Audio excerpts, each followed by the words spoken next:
Okay, good evening, everyone, and welcome. It is June 11th, 6 p.m., and I am going to call this City Council meeting to order. Will you please stand with me to say the Pledge of Allegiance?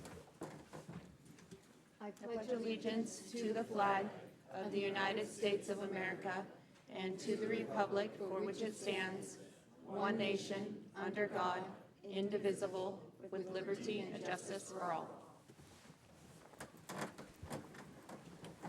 All right. I'm going to go right into roll call. Councilman Loy? Here. Councilwoman Kesty? Present. Councilwoman Diamond? Present. Councilman Henderson? Here. Councilman Koch? Councilman Burns? Present. And Councilman Lavaca? Here. Okay, thank you. Okay, going to move, look for a move to approve the agenda, but there is a request thank you. There is a request to pull item E3 from the consent agenda. So it would be a request pulling E3 from the consent agenda. Do I have a motion? Madam Mayor, I'll make a motion to approve the consent agenda with removing item E3. Madam Mayor, I'll second that. Thank you. So we have a motion by Councilman Lavaca, seconded by Councilwoman Diamond, to approve the agenda, but pulling E3 from the consent agenda. All in favor signify by saying aye. Aye. Opposed, same sign. Motion carries. Going on to the consent agenda, this time only items 1 and 2. 3 has been removed. Do I have a motion to approve the consent agenda items 1 and 2? I'll make that motion, Madam Mayor. Thank you. Second. Thank you. So I have a motion by Councilman Burns, seconded by Councilman Lavaca. All those in favor signify by saying aye. Aye. Opposed, same sign. Motion carries. Thank you. Me too. Moving into City Administrator Report, I do know that Mr. Bullock wanted to speak a little bit. You want to do a follow-up on questions that were asked at the last council meeting. Is that correct, Mr. Bullock? Yeah, partially. Okay. I have other things to talk about a little bit too.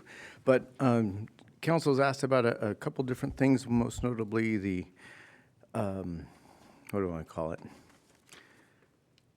The pavement defect on 4th and Warner. So our maintenance department's looking into that. We'll come up with a repair shortly when they have time. Right now, we're still dealing with the Rottlager Rodeo and those things, but we're going to address that particular piece. Then the other thing we're doing too, we just hired an engineering intern that's going to do several things for our Public Works Department. And one of those things is they'll start deploying some of our speed counters, classification counters on things like Fruitdale and Township and some of those other things, so we can get that data and then either share that with the police department to help manage some enforcement if that's appropriate, or it will actually tell us how that traffic's behaving. And then the other thing was more to kind of inform council about earlier this spring, our belt press at the wastewater treatment plant began to fail, had some parts that needed to be replaced and were long lead time to get. And it put us we were starting to become at risk at increasing the total suspended solids in the plant and violate our permit. Wasn't an emergency yet, but it was certainly emergent. So part of this is the solution is to replace the belt press. And so we are putting together an RFP to purchase what's called a fan press, which is a different technology, but far more modern and robust than a belt press. So that we don't come up with this risk again later this fall or some other time. So I'll be bringing that to council in the next probably two to 4 weeks. And I'll kind of have a presentation to kind of tell you how the belt press failed and why this is a superior technology. Basically, it will be probably between $800,000 and $1 million to replace the belt press with this new technology, but it will be sized so that our future, the nice thing about fan presses is that they can be, their capacity can be augmented at a future date. So it's expandable, and it will be basically sized for a future treatment plant upgrade. And what it will do is simply reduce the cost of the treatment plant by that amount of money now rather than later. But it will severely reduce our risks that we have for maintaining the plant now instead of later too. So that's kind of the quick side of my updates. Thank you. All right, thank you. I had a quick question. Yes, go ahead. Council. Bill, will that be coming out of the reserves for the new sewage treatment plant? Yes, sir. So right now, we have about $4 million in reserves that are part of what's going to pay for the initial principal of the treatment plant upgrade. And we'll basically just be taking about whatever that cost is out of that. Probably be a November to December installation with the lead time for a fan press. Okay. All right. Moving on. Council reports. Councilman Loy? Several of us, Sarah and you, me, and Alan went to the North Star meeting last week, and I found it very interesting, but I had to leave halfway through, so perhaps the rest of you could give a real report. Thank you.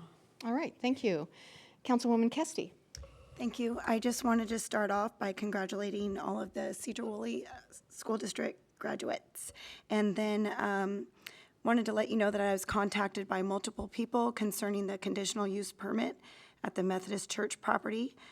They were concerned with the lack of public input and notice. Some neighboring houses said they didn't receive public notice letters, so I wanted to pass that on as well. Okay, thank you. Councilwoman Diamond? Good evening. I had a couple owners of businesses let me know that Blast from the Past was a success and that their restaurants actually had record sales. So that is a great thing for our economy for the weekend. I also, as Councilman Loy mentioned, attended the North Star Symposium. There it was discussed the housing needs of Skagit County, mental health and drug addiction issues. It was kind of a collaboration of community members and people from other areas as well as the other jurisdictions. So it was interesting to hear some of the statistics and what other cities are considering and thinking about and the different discussions that were kind of had from that. I also attended the all-city and commissioners meeting that morning prior. There were 0 decisions made in anything, nothing more than just discussion in regards to North Star and the possibility of interlocal and whether or not there would be the interest in them putting together information to discuss that and bring that forward to the additional jurisdictions as a whole. Again, no decisions or anything were made in that meeting. It was open to the public. I believe there are actually several members of the audience that were at that meeting. I also, on my own, met with a member of Family Promise and just kind of discussed where the project was going and what was going on with that, gathering additional insight and information, and that was helpful. It helped me to clarify some information and questions that I was getting from the general public. I do get confronted at the grocery store. I've had people show up on my doorstep. I get phone calls. I get questioned at the ball fields. So we do live in a very small community, and we all know each other in one way or another and have those connections. So I've heard comments on both sides. I've had people tell me that they are very much against it. I've heard very big concerns. Nobody in which is wrong for the way that they feel, right? We all have different backgrounds. We all have different thought processes and reasons. And in regards to all of this, all we can do at this point is kind of look at the facts of where we're at and what is going on and actually look at the facts as a whole, because there were several different people that came to me with 3 different projects that were all mixed together. So there are very separate projects, and I think we do need to keep them separated for the purpose of the process as a whole. Outside of that, I did have, actually only one person came to me and said that they thought that this would be a very good thing with the intention that there would be an on-site manager. But again, this is stuff that is brought to me by constituents in their own time and information that it's my duty to pass along and share. So passing that along to everybody here. On a lighter note, Sedro-Woolley Little League wrapped up their regular season. They are moving into All-Stars. There is a district tournament for District 11 hosted at Janeke Fields the week of the 23rd, if anybody wants to go support the girls. I was also asked to let everybody know that Sedro-Woolley Youth Soccer still has some late registration options available, and they are considering and still looking for some coaches. So on a lighter note, if you have interest in giving back to the youth, or you have kids, grandkids, friends, families, neighbors that may have missed those signups but want to play, feel free to reach out to those, to the Soccer Association, and they will get you checked up. That's all I have. Thank you. Councilman Henderson? Thank you. So on Sunday, I had the pleasure of attending the American Legion's car show. It was a massive success, over 250 cars. And just a great opportunity for our local businesses to take advantage of the nice day and the influx of people in town. So that went really well. Big shout out to police, fire, and public works for taking care of all the logistics of the weekend and all the public safety. And I saw the police everywhere. It was great. Really great weekend. I also had while I was at the car show, I actually ran into Audria, and me and her had a wonderful, long conversation, and it's going to be an ongoing dialogue about different projects that are coming down the pipeline. Last Friday, I went to the North Star all-council meeting with just over half the council. We had over half. We had a quorum. We did. Not 6, but we weren't counting, right? And one of the suggestions that I made was a after-hours meeting where more of the council members could be able to attend and the meeting wouldn't be as rushed. It was a very abbreviated meeting where we had an hour before our next session. So be looking out for that, because that was one of the suggestions that was made. I've also been in communication with a lot of members in Ward 4, especially the south side of Ward 4, and they'd like to see some road and sidewalk improvements, especially in the area of Warner. 4th Street's a big one, Talcott's a big one, and so I'm just passing that along to you, Bill. Thank you. All right, thank you. Councilman Cock? Just a few things. First, with the end of school, please, everybody watch where you're driving. Kids are in the streets, and they don't always look the right direction. I also attended Blast from the Past. Wow, what cool cars. And I also thank the police and our city workers for making it such a success. On Friday, well, let me go to another one first. I was glad to see that a judge had paused the closure. I thought a very fast closure of Job Corps up at Northern State, which is in my ward. There's 250 kids age 16 to 24 and 130 staff who would have been laid off. Many of them live in our community. Whatever you think about the program, the kids are, and I've met many of those kids, they come from, almost without exception, from very, very tough backgrounds. If they had to immediately close, 50 of them would have been homeless. Mm-hmm. So, and for no, cause of their own, these kids are just trying to improve themselves through vocational training. So I hope, even if they're moving toward closure, they do it in a more reasonable transition period for these kids and staff. I also attended the North Star symposium along with council members and the mayor, and it was great. I agree with Councilman Henderson, we should have another one, because it was Anacortes, Mount Vernon, Burlington, and Sedro-Woolley City Councils with all 3 county commissioners. I mean, we had some good discussions. I was very excited to get another update on the Star Center, which is being built on Highway 20 in Sedro-Woolley. You can see it going up. It basically replaces Pioneer Center North at Northern State that was shut down, and it will handle people, I think it's 60 or 90, I can't remember days, for people with mental health and substance abuses. So instead of our fire and police having to just take them to the ER, or if they committed a crime, to jail, I guess they'll still go to jail if they committed a crime, but it's a nice transition place. But there was also some great conversations at North Star. This author, this fellow who wrote Homelessness is a Housing Problem, and he did a lot of research. He showed a lot of graphs, and he said, well, is drug addiction a cause of homeless? Is, the economy? He went through this whole list. He said what it is housing availability. And he said the places where homelessness is high have expensive housing. San Francisco, Seattle, Boston, New York. That's where, and you go to where I'm from, North Carolina, Charlotte, they have plenty of housing, and it's cheaper, and they can afford. Where around here, what is a one-bedroom apartment? $1,500, $1,200. So I found that very interesting. Huh?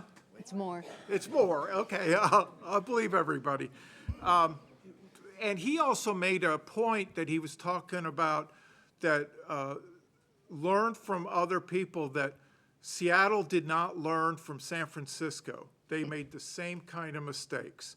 They said, we need to learn from Seattle because he said that we are close to being in crisis mode for a lot of this, mainly housing, lack of affordable housing. And somebody came here months ago and talked about the lack of affordable housing, and I think they said it was 0.04% in this county. Incredible. So I'm very excited about North Star. I think we need to somehow focus on expanding affordable housing. I don't have all the solutions, but I do like the regional, I like our focus on the council on hyper-focused on local, and I think that's great. But I think we also need to be participating in the regional North Star program because it's all interdependent. Thank you very much. All right, thank you. Councilman Burns?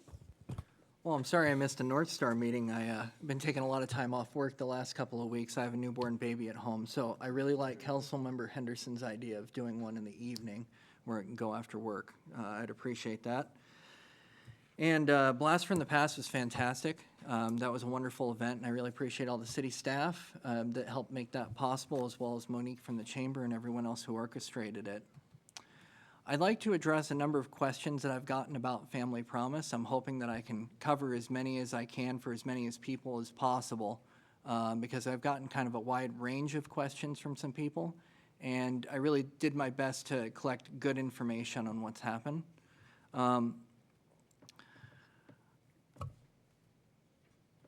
For Family Promise, about 3 years ago, I met a constituent whose family had just received notice that their rent would go up about $700 in 2 months. It was clear they couldn't afford that kind of increase, and the truth is many people couldn't. As we talked, a few young kids were playing in the yard, and I couldn't help but think that this would affect them. That's who I think about when I think about Family Promise. Hardworking people who suddenly find themselves in crisis. Maybe it's rent hikes, maybe it's a job loss, maybe it's cancer. I think about what my wife would do if something happened to me. How long could she make it taking care of 2 kids while working as a CNA? These are the people Family Promise helps.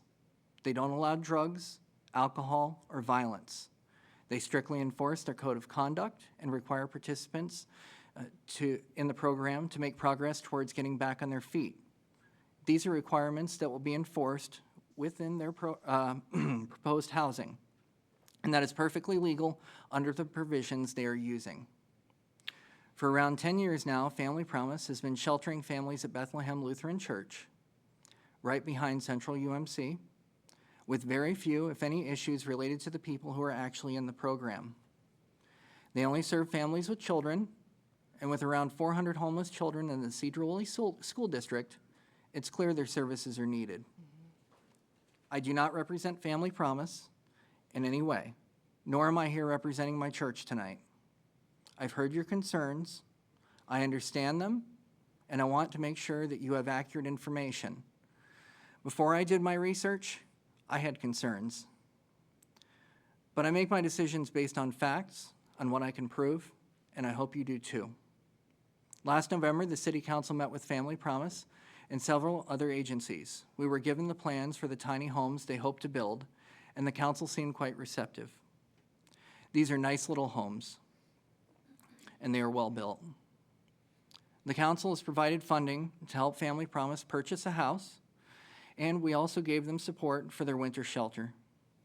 Additionally, we approved the parameters for a request for proposal for low-income housing in Sedro-Woolley, and I believe they're still accepting applications for that.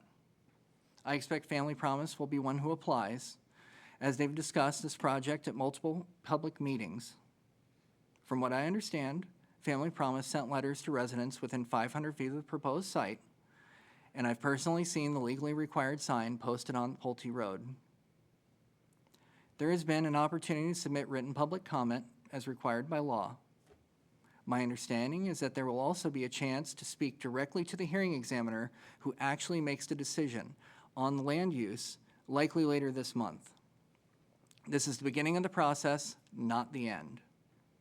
Without completed plans, they couldn't have applied for permits. And I understand they are planning additional public meetings to answer questions. I'm extremely proud that Sedro-Woolley is currently the second safest city in Washington State, and I would never support anything that I believe puts that at risk. Quite frankly, I want us to be number one.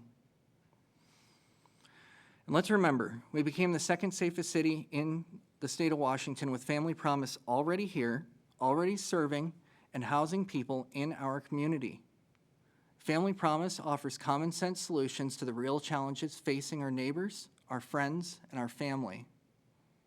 My own children attend church just a few hundred feet from their proposed project, so don't think for one moment I wouldn't be raising red flags if I believed it proposed a risk to their safety or yours. If you have any further questions, I'm happy to get you any information I can.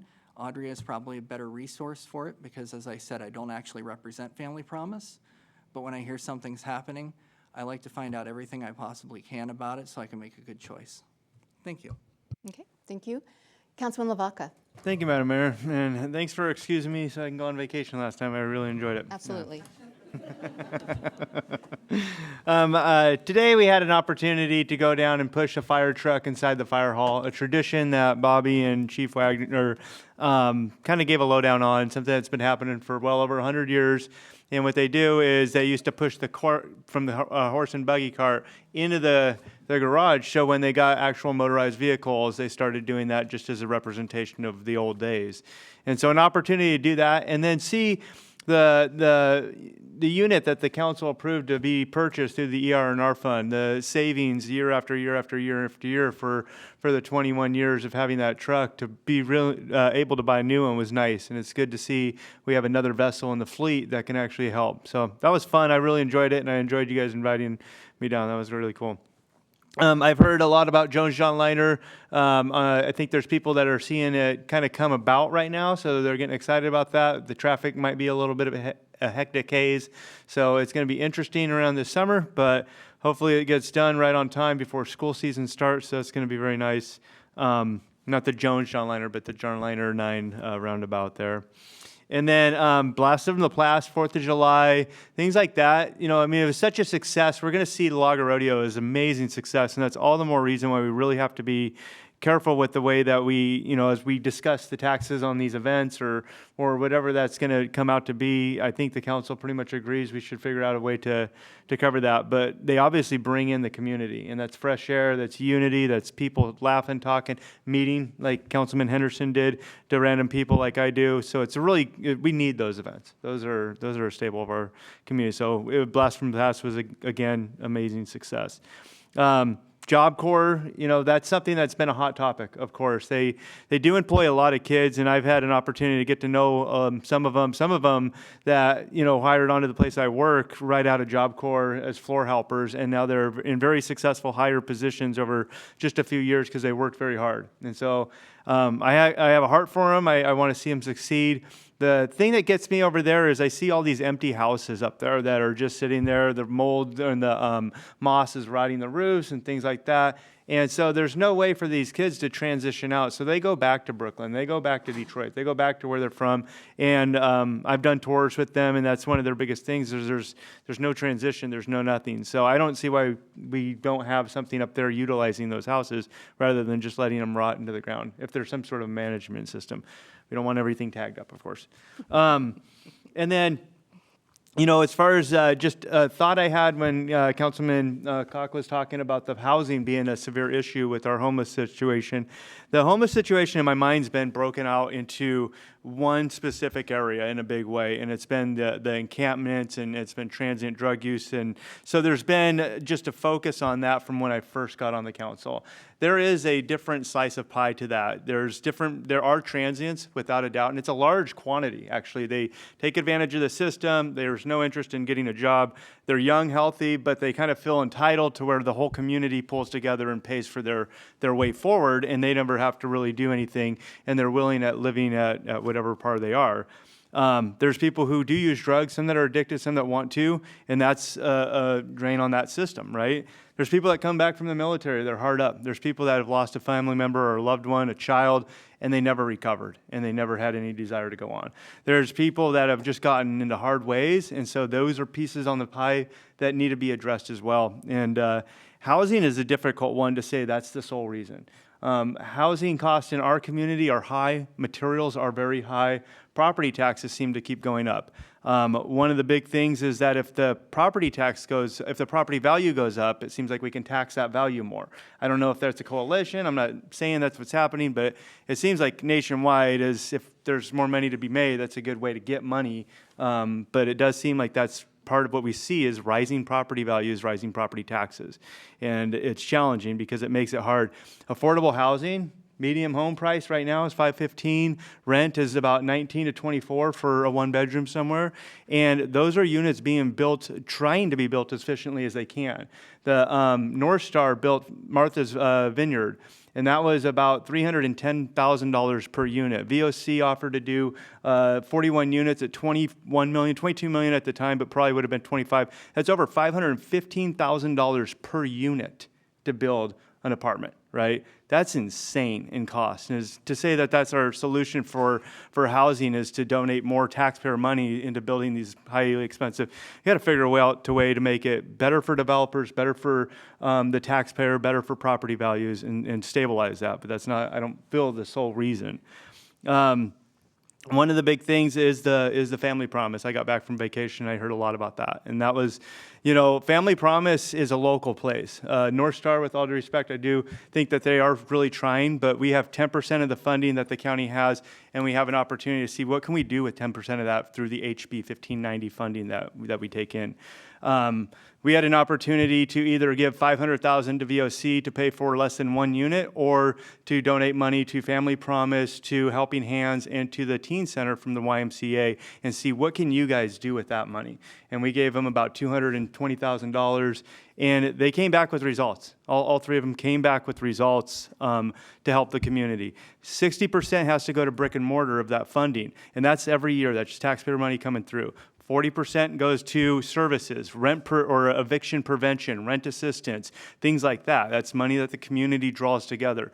So we've got to do on the council, I feel, and that we try to do our best job, is to spend that money as wisely as we can, not dump it into just one unit, but figure out how can we use that money to help as many people that are in need that actually need it. And so it's a challenging thing. And I think that locally, Family Promise, Helping Hands, and the Teen Center, and Family Promise and Helping Hands are local to Sedro-Woolley, so unique to Sedro-Woolley. They have the best return for the buck for helping with the taxpayer money versus just giving that to North Star and seeing what happens. And that's always been my opinion with that, and I appreciate what North Star does, but that's just my opinion.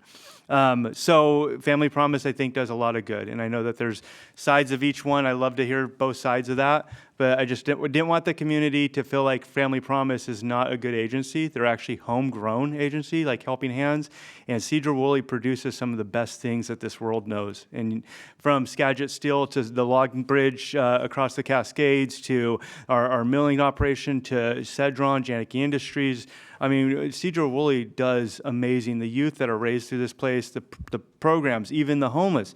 Look at Seattle and LA and San Francisco. What are they doing with the hundreds of millions they get? And what is Sedro-Woolley doing with the pennies? They're making changes and improvements.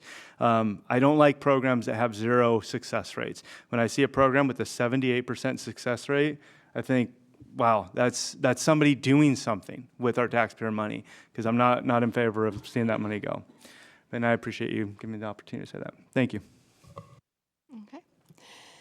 So sometimes the advantage of going last is that everybody else has the opportunity to share all the good things that are happening in the community, and I love that. I love that we're actually a part of that. I too attended Blast, and I thought that it was absolutely amazing. I want to extend my thanks to the Chamber and all the volunteers that worked with the Chamber to make that happen. These great events would not happen if it were not for volunteers. So thank you so much. It was a great weekend along with the sunshine. I mean, how could you lose, right? Also, last night I attended the Sedro-Woolley State Street High School graduation. That's always an amazing graduation. It's always a little bit different than what would be a traditional graduation, but the sense of family, community, camaraderie within that small school is absolutely phenomenal, and it's inspiring. And I'm always glad that I have the opportunity to attend that. I also attended the symposium. It was very, very good. I appreciate what the council had to share about that. I too think it's a great idea to do something in the evening, and as a matter of fact, we did discuss that. We went back and forth on that for quite a while before we settled on Friday. So, but anyway, that's good feedback, something that I can take back. Job Corps, I want to extend my thanks to every single one of you who, when the call went out, volunteered and took up whatever backpacks or suitcases that you may have. That was something that Director Kendra Watson really needed, and she put that out there. We blasted it out as far as we could, and she received, it was overwhelming, actually, the response that she got. So depending upon what happens with Job Corps, and we're hoping for the best, those backpacks and suitcases still may be used. So, but thank you. Thank you for being the kind of community that does care and does support all of that. I also want to make one comment about Job Corps. When I received the news that they were closing, I immediately shot off a letter to Senator Cantwell and Representative Rick Larson. They responded right away to me. They wanted to know how that would impact our community.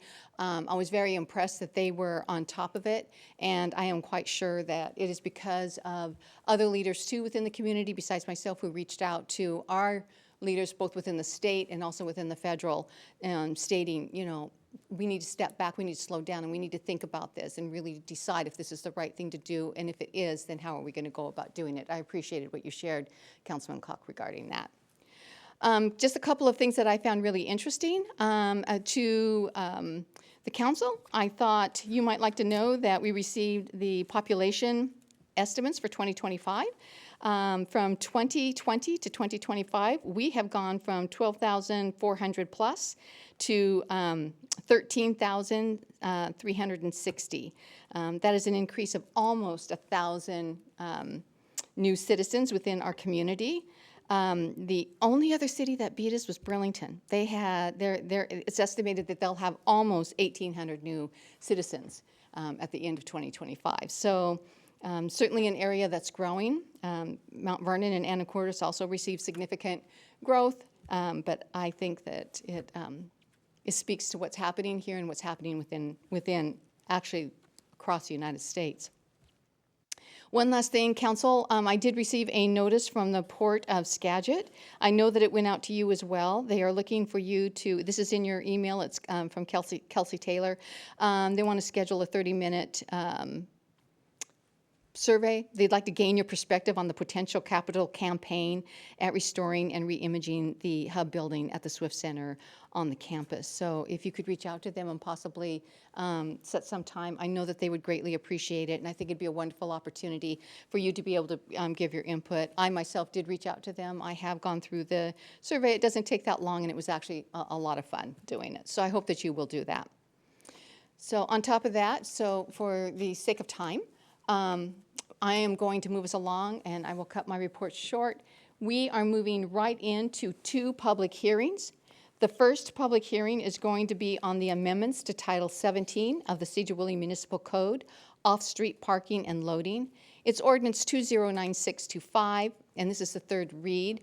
the way that the public hearing will go, just for, the council does know this, but for the sake of the public, we have our speaker set up, our expert who steps up and tells us all about what we're going to be learning and hearing and what we need to consider. After, and this is Ashton, once Ashton finishes, we'll open it up to the public. And the public will have the opportunity to make comment on this particular hearing, which is about the off-street parking. So, because we'll have time for public comment after we do the hearings. So hold on to anything else that you may have. Once the public has a chance to say something, then we'll turn it back over to the council, and then the council has the opportunity to ask questions, inquire about any more information that they feel they may need.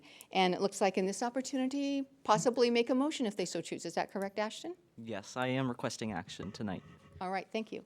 All right, well, I shall turn it over to you. Thank you, Ashton. Okay, thank you, Madam Mayor, thank you, Council.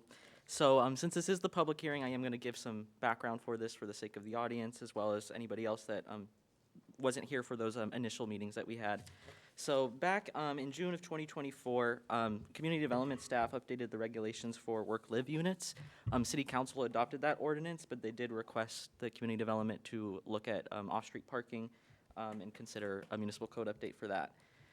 So as we were going into the research phase of that update, cities in Washington are doing two different things. As the larger cities are trending towards just eliminating parking restrictions outright, whereas cities closer to our size, the cost of housing is starting to rise. We have families that are larger in nature moving into dwelling units that have fewer bedrooms.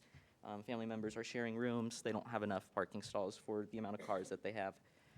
And so that first sort of, those different motives that are behind this parking regulations is reflected in the code update.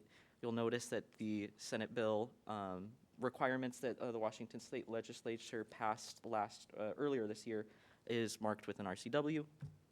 And then the bulk of the restrictions are based off of feedback we received from the public, from the City Council, the Planning Commission, and public comments that we received as well. At the previous council meeting, the City Council directed community development staff to meet with the police department and sort of hash out the discrepancies that we had between our two departments. So that was a very informative meeting that we had with the police chief and with code enforcement. Chapter 1044 in our Sedro-Woolley Municipal Code does regulate on-street parking, standing, stopping, whereas we in the Community Development Department regulate off-street parking on private property.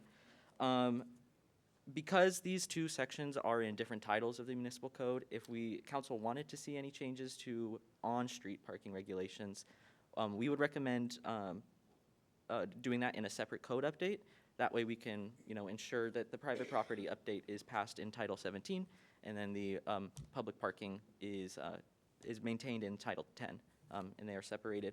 And that's largely because police is mostly working out of Title 10, and planning is mostly working out of Title 17.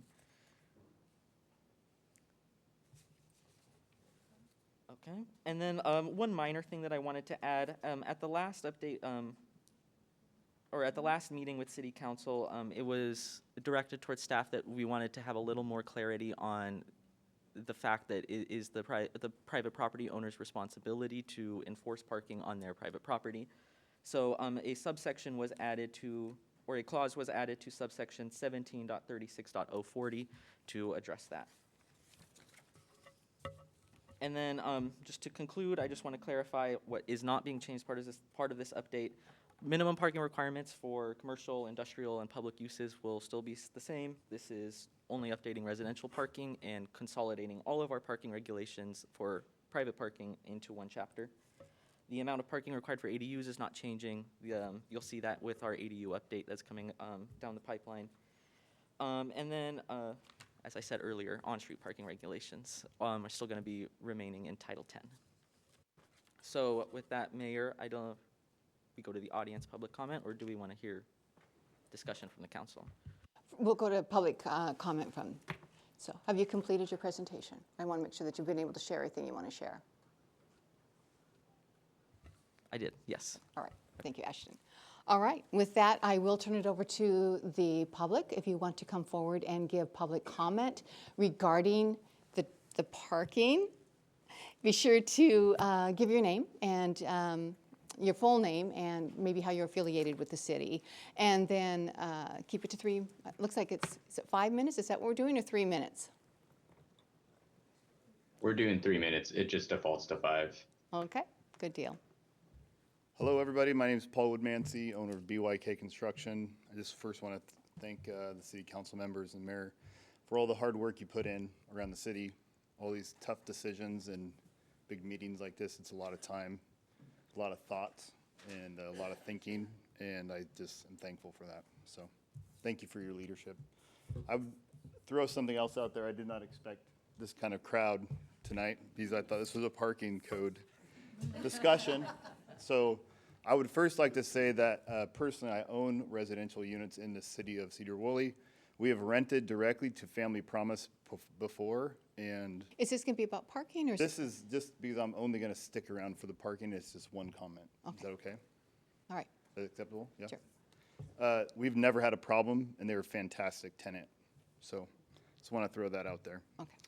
As far as parking goes, I've made several comments along the way. Some of them have been taken into account. I really appreciate the fact that the city council is looking into starting to create a possible code that will actually deal with the right-of-way parking that we have throughout the city, which is a big problem, as well as I think part of the bigger issue that we see when it comes to multifamily development is overfilling parking that a landlord doesn't necessarily able to control because we do not control the right-of-way. So thank you for looking into that. As far as this code that is being proposed, for the most part, I'm in favor of it. I have 2 things I would recommend, specifically in the when it comes to parking for units that are studio and one-bedroom apartments. There's no need for additional parking for a studio or a one-bedroom apartment if it's in a different zone. There's no additional people that will live in that unit. It's basically, going to be 1 person or 2 people. As far as the UVMU code is perfect for the studio and the one-bedroom at 1.2 parking stalls for a studio and 1.5 for a one-bedroom. For some reason, in the mixed commercial zone and the R15 zone, we're bumping that up for a studio and a one-bedroom. And really what that is going to do is just drive a developer away from building those kind of units within those zones. So if we have to overpark for a studio or a one-bedroom in an R15 or an MC zone, then they just won't build them and they won't get built, which is not what we want to do when it comes to affordable housing. So I would recommend that in the R15 and the MC zone, that a studio would also be a 1.2 ratio and that a one-bedroom would be a 1.5 ratio.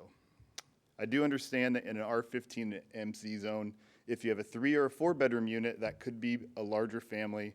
And so bumping those up to 3 parking stalls and 3.5 for a 4-bedroom is probably pretty typical. As far as loading facilities, these are not needed. I understand that there's a push for them. A loading facility is where a courier could park, drop off packages, and leave. As far as everybody knows, the UPS guy drives up, parks in the road, parks in a parking lot in the middle of the drive line, jumps out, throw the packages out, jumps back in and drives off. They are not going to park in a facility parking spot. So really this is going to take up a parking location for a tenant that's near the building because that's what the code says, and the tenants are going to be upset about it. I would also say you only need 2 of these anytime ever. If you did want to have them in the code, you would never need more than 2. So, and they should be on a per building unit basis, not on a unit per plat basis. My last thing might be a comment you might be surprised about. In 17.36.035, there's actually a reduction to required parking minimums. I personally think that a 20% reduction in the parking requirement just because you do structured parking is actually a detriment to exactly what we're talking about trying to not have, which is under parking multifamily buildings. So I would reduce that to 10%. I think a 20% reduction is a significant amount of parking stalls. And so I would recommend changing that, which is obviously counterintuitive to what you normally would hear from me. So thank you for your time. Thank you.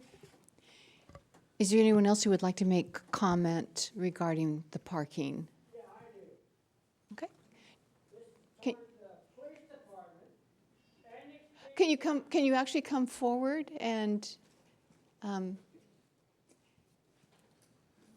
is that mic hot right there? Just a moment, sir. We're going to get you a mic, and then if you would first, please give us your name, your full name. House.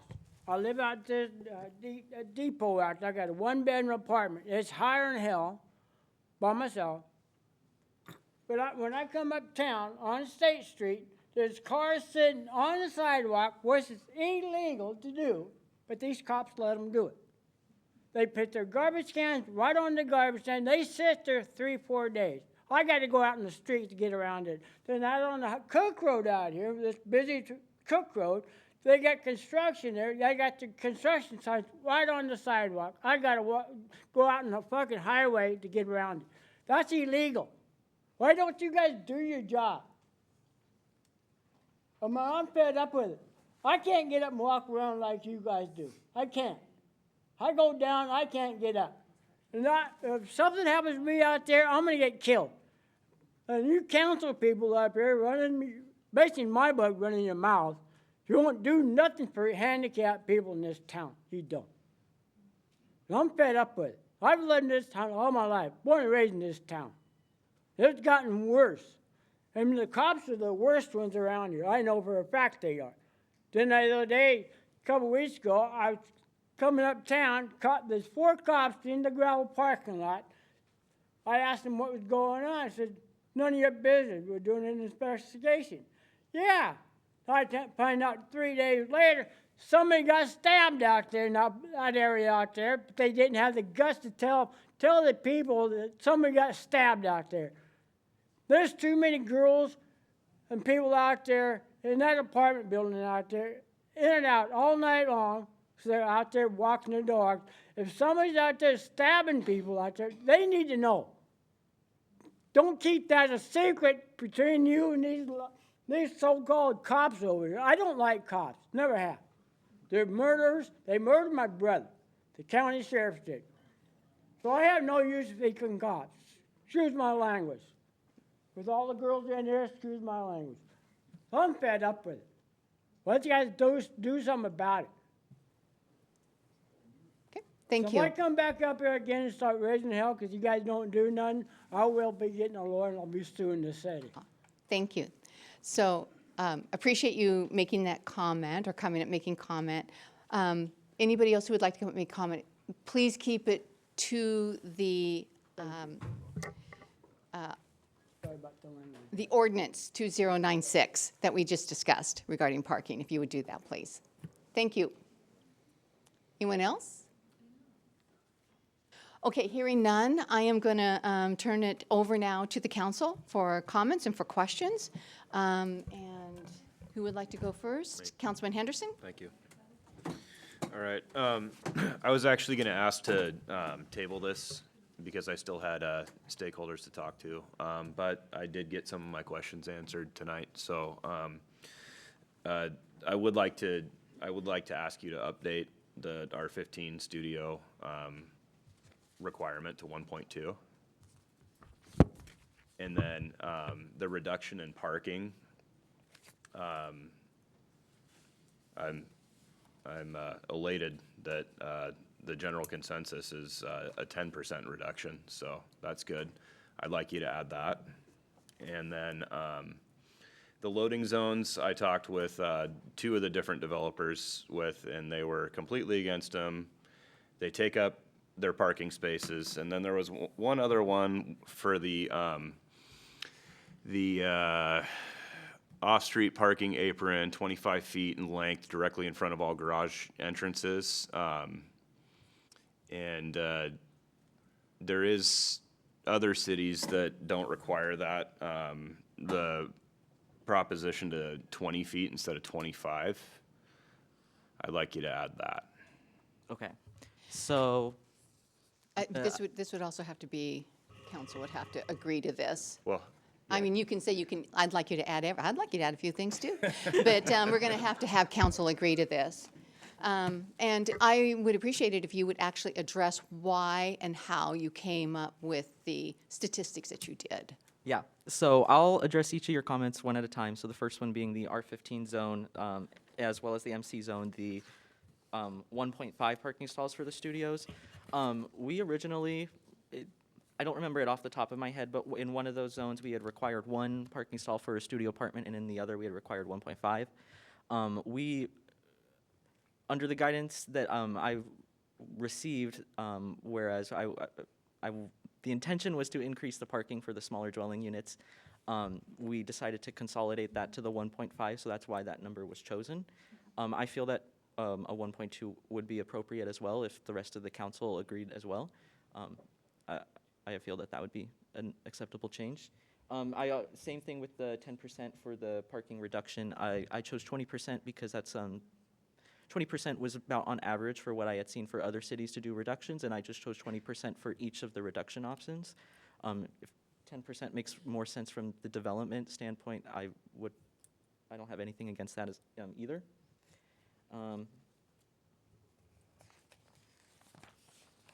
The last comment was The minimum off-street parking apron of 25 feet in length directly in front of all garage door entrances when accessing a street, whether to the front or side of a residence. Where garage doors access an alley, the off-street parking apron shall be at least 10 feet in length. And I would like to propose to the rest of the council to change that from 25 feet to 20. So the reason that 25 feet was chosen was that was actually a pre-existing regulation that we had in our residential zones for parking. The intent for that was to have, as I've been told, and this might not have been the case for when that ordinance was passed, it's definitely an older one, but it was to ensure that you had the 5 feet ADA space in front of the car so that somebody could access the front door, and you still had a 20-foot car parked there. I could do some more research into that reduction from 25 to 20 feet. When you're doing your approvals for the site plan and the sidewalks, those all have to be ADA compliant. Is that correct? So the drive. Sorry, I'll tell here. Yes, sir, you're correct. They all have to be ADA compliant. Okay, so if we change that to 20 feet minimum instead of 25, that would be project specific. Is that correct? Yes, that could be project specific. 20 feet is the minimum length for a standard sedan car on a parallel parking stall. So parallel parking stalls are typically 8 by 20 feet. You get a car longer than that or a 15-passenger van. That's, I think, probably where we're going to 25 to make sure we accommodate all the vehicles rather than have somebody double parking. Okay. All right, Councilman Lavaca? Thank you, Madam Mayor. Yeah, and I thank you, Austin, sorry. And I contacted Tom earlier this week to try and get some clarification on this as well. Paul, who happened to be here tonight, which is nice because it answered a lot of my questions. I was wondering through Exhibit E, there was a lot of questions that came out. There were 7 pages worth of questions, and I wasn't clear on which ones of those had been answered through the actual revision that we're seeing right now, the draft that we're looking at.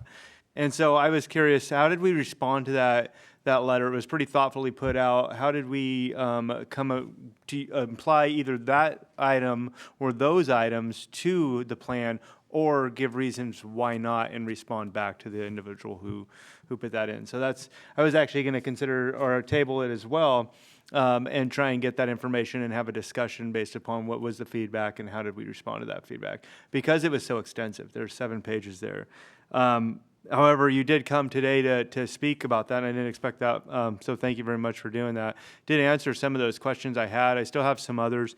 The 25 feet parking in front of the house, I believe, that's going to be the one that Councilman Henderson's talking about from 20 to 25. It's not the parking within the actual house.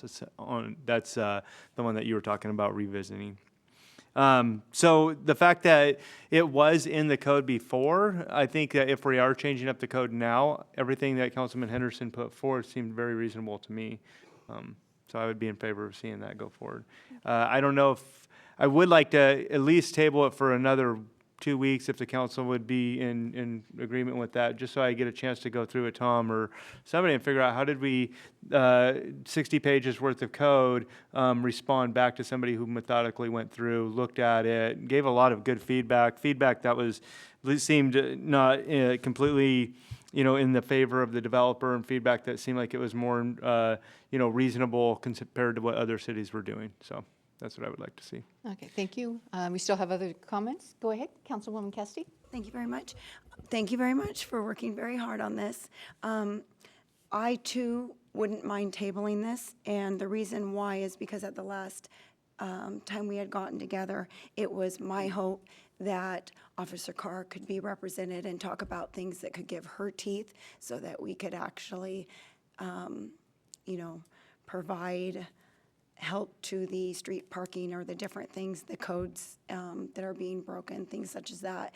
And also perhaps some of the developers would want to come and tell us, like Paul did tonight, which was very helpful, but in more of a round table where we would be able to ask these specific questions and really hatch out everything so that when we are doing it and putting it forward, everything has been thought out and all of our questions the constituents might be asking us, we can go straight to the horse's mouth and hear what would work best. So I would be in favor of tabling it just so that we could have that discussion with the different people.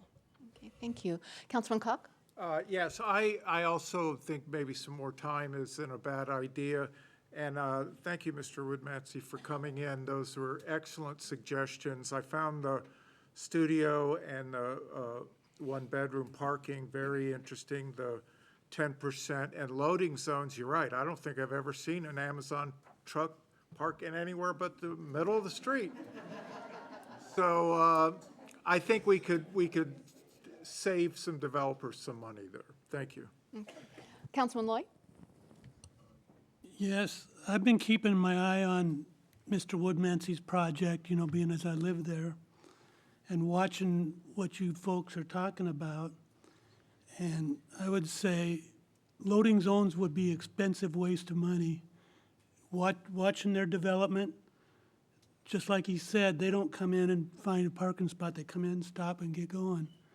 My side of the street, where everything's old, they just drive in your yard and run in and get it. But the loading zones in residential area, I think, are a waste of time. That project, if you had to put a bunch of them around when they're done, you're going to have 25 of them in that development, and that's a big waste of money.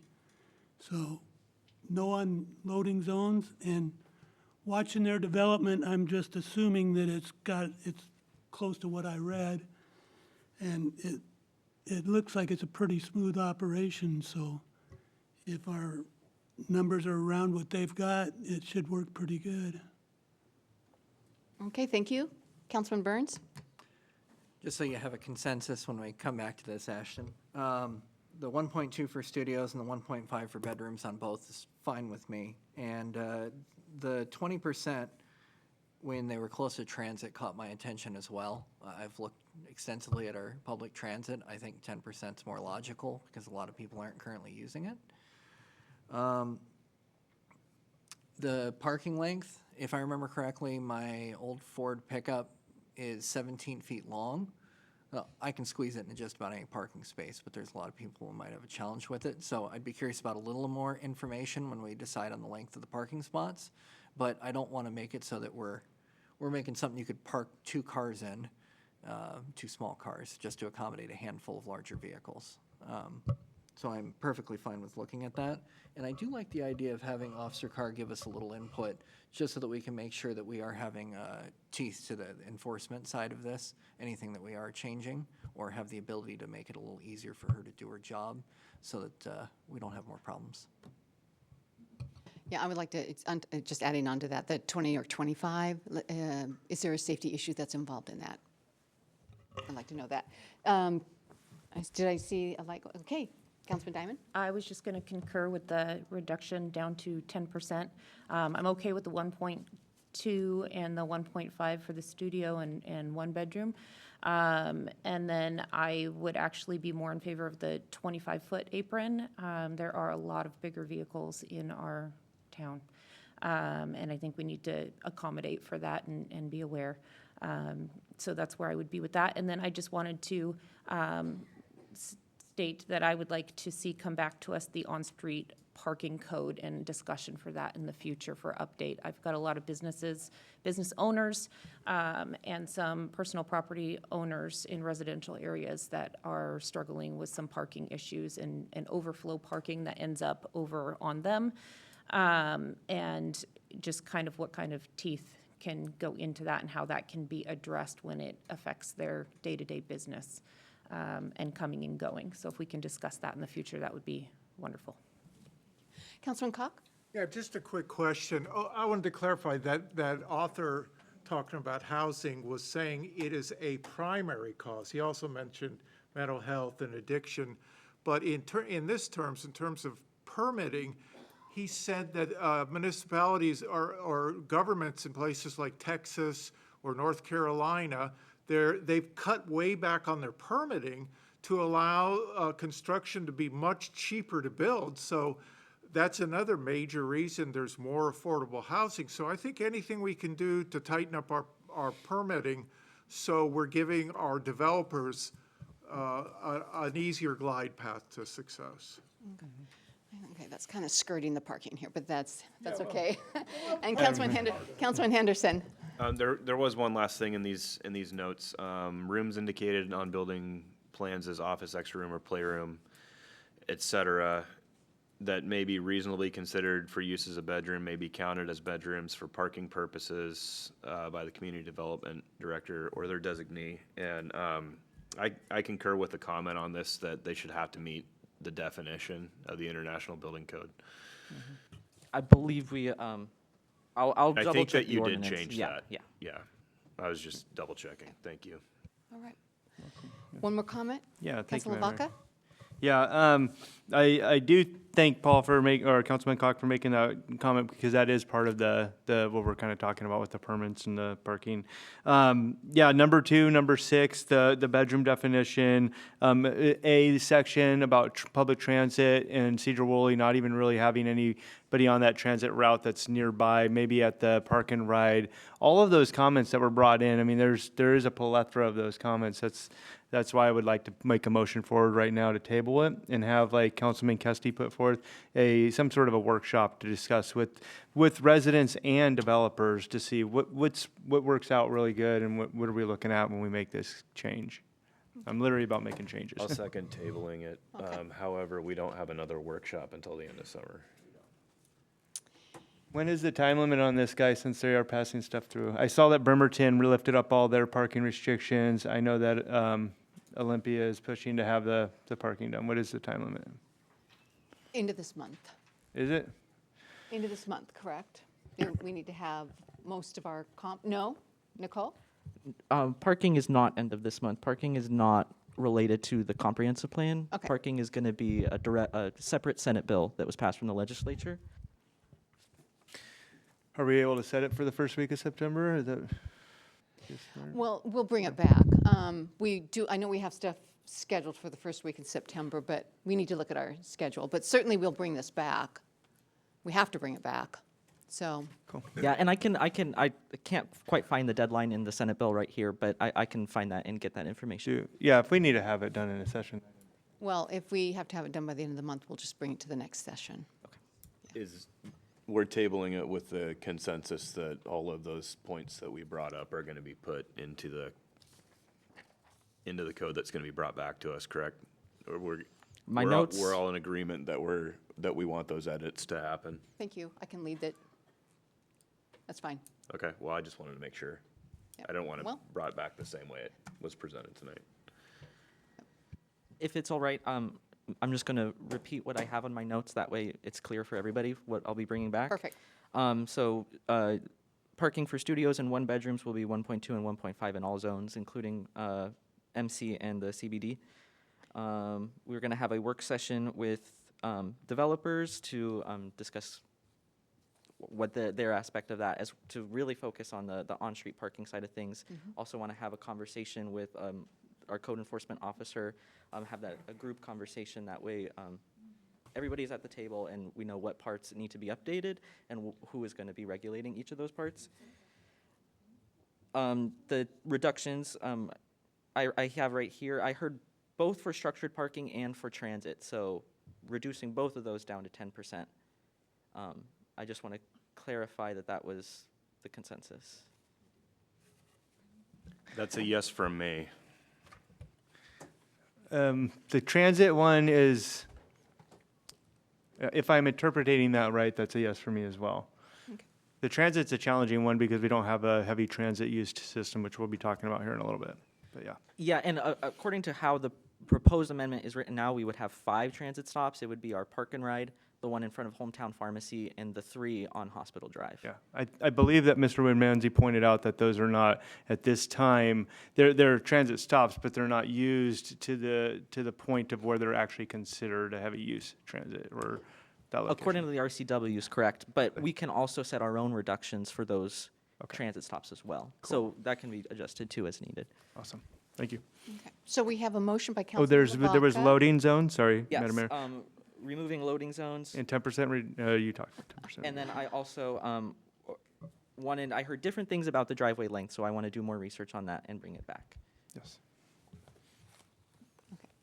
All right, so we have a motion by Councilman LaVaca, second by Councilman Henderson, to table this amendment to Title 17, the Sedro-Woolley Municipal Code, off-street parking and loading, ordinance 209625. So all in favor, signify by saying aye. Aye. Opposed, same sign? Okay. Thank you for your work on this, Ashton. Actually, you did a lot of work, things that were requested and asked you to do more work on, more exploration, investigation. You actually did, so this is very good. Appreciate everything that you've done so far. Thank you. Thank you. If Yep. I may, before we move on, if I could just add a couple sentences here. So a couple things, we do appreciate that BYK did comment on this. They did come to Planning Commission, and other developers are aware that this is happening. We did only hear from them. So if we were to have a workshop scheduled into September, I think there's other developers in the meantime that would like to see us get this adopted so they can move on with their plans and not wait another 3 months. So anyways, something to keep in mind, please. So they did do their due diligence. They did reach out to the contractors. And they only heard back from BYK. Okay, so thank you. And with that, I'm going to close the public hearing for the off-street parking. And I'm going to move right into the second public hearing. I'm going to open it up. It's for the 2026-2031 six-year Transportation Improvement Program. This is Resolution 116425. It is a first read. We will follow the same procedure as we did with the first public hearing. And I will turn this over to you, Mr. Bullock. Thank you. Thank you, Mayor. Good evening, Council. So what's being handed out to you right now is the six-year TIP map, as well as a colored version of the six-year TIP, just because I thought things would be microscopic on the computer screen up there. So starting off a little bit here, I have changed a variety of things on the TIP. Our past TIPs back about 10 years have been primarily an overlay-centric TIP, and I've changed it back to a project-centric TIP. The other piece is, as you read through the project numbers, I've changed the way those, I've changed our project numbering format. So the code is SW, of course, stands for Sedro-Woolley, and then the first two numbers are the year in which this project was conceived on a six-year TIP, and then everything else is numbered to a more or less a systematic number order, 1 through whatever. And I went back as far as 2004, which is the last six-year TIP I had in our records. So you'll see several of these projects were actually conceived in 2004, and some of them more recently as well. But that's to kind of give you a little bit of background. So a number of these projects have been on a tip of some kind in this city for over 20 years, which is not uncommon for many cities. So, next slide. So basically, every year by Washington state law, each city, county, and the state jurisdiction is required to adopt a 6-year tip. But counties are required to adopt it by the end of the year, but all cities are required to adopt it by July 1st. So that's, and what that does is it ties into the federal fiscal year, because projects that are federally funded on city and county TIPs get rolled into the state STIP. So we don't call this a STIP, we call it a TIP, because STIP stands for State Transportation Improvement Program as a term of art. And so that's important for us being able to leverage our federal funding every year for each of the federally funded projects. And let's see here. So basically, yes, as I was saying, having a project on the TIP is required for state and federal funding. It also allows us to coordinate regionally with the other cities, the county in particular for us, with different projects that we have going forward. For instance, the state DOT and county are putting in the roundabout at Collins Road and SR 20, and we've been able to coordinate our Cascade Trail Phase 2B directly with them, so that their design allows us to attach into their pedestrian facilities for that roundabout, as an example. And then the other thing we also do is show support for other projects and other agencies. So there are times where a city's TIP can actually have a county project on it because it's very important to us, even though another jurisdiction may be the one responsible for its construction. And lots of times this also happens, like for instance, we have the roundabout we're funding on a state route. That's a higher priority for this city than it would be for state DOT. And right now, we also have the county building the signalization on the Cook Road on and off ramps. Really a state jurisdiction project, but highly important to the county. And the county is actually the one that pursued the funding and is constructing the project. So there is quite a bit of dovetailing with these 6-year tips. Next slide. Okay, so this is just a list of everything on this TIP. The projects in bold and underlined are the projects I'm going to go over in a certain amount of detail today. They represent the projects on the first 3 years. I also have slides for all the projects, and so if anybody's interested in a project I'm not going to actually cover in my main presentation, I'm prepared to actually bring up that slide and talk about it. Okay, next slide. So you have this page in front of you so you can read it a little differently. And the reason why this is, so the 6-year tip and the resolution isn't going to be color-coded, but because I've changed the format of the 6-year tip, I color-coded this so I could talk about kind of each section a little bit. So what's in yellow, one of the new things about this tip, very common in most cities too, is we have 5 citywide projects. So whereas I said our prior tips recently in the last 10 years are primarily overlay-centric. It specifies a lot of overlay projects. Basically, all of those are wrapped up into the very first line item, which is citywide street improvements.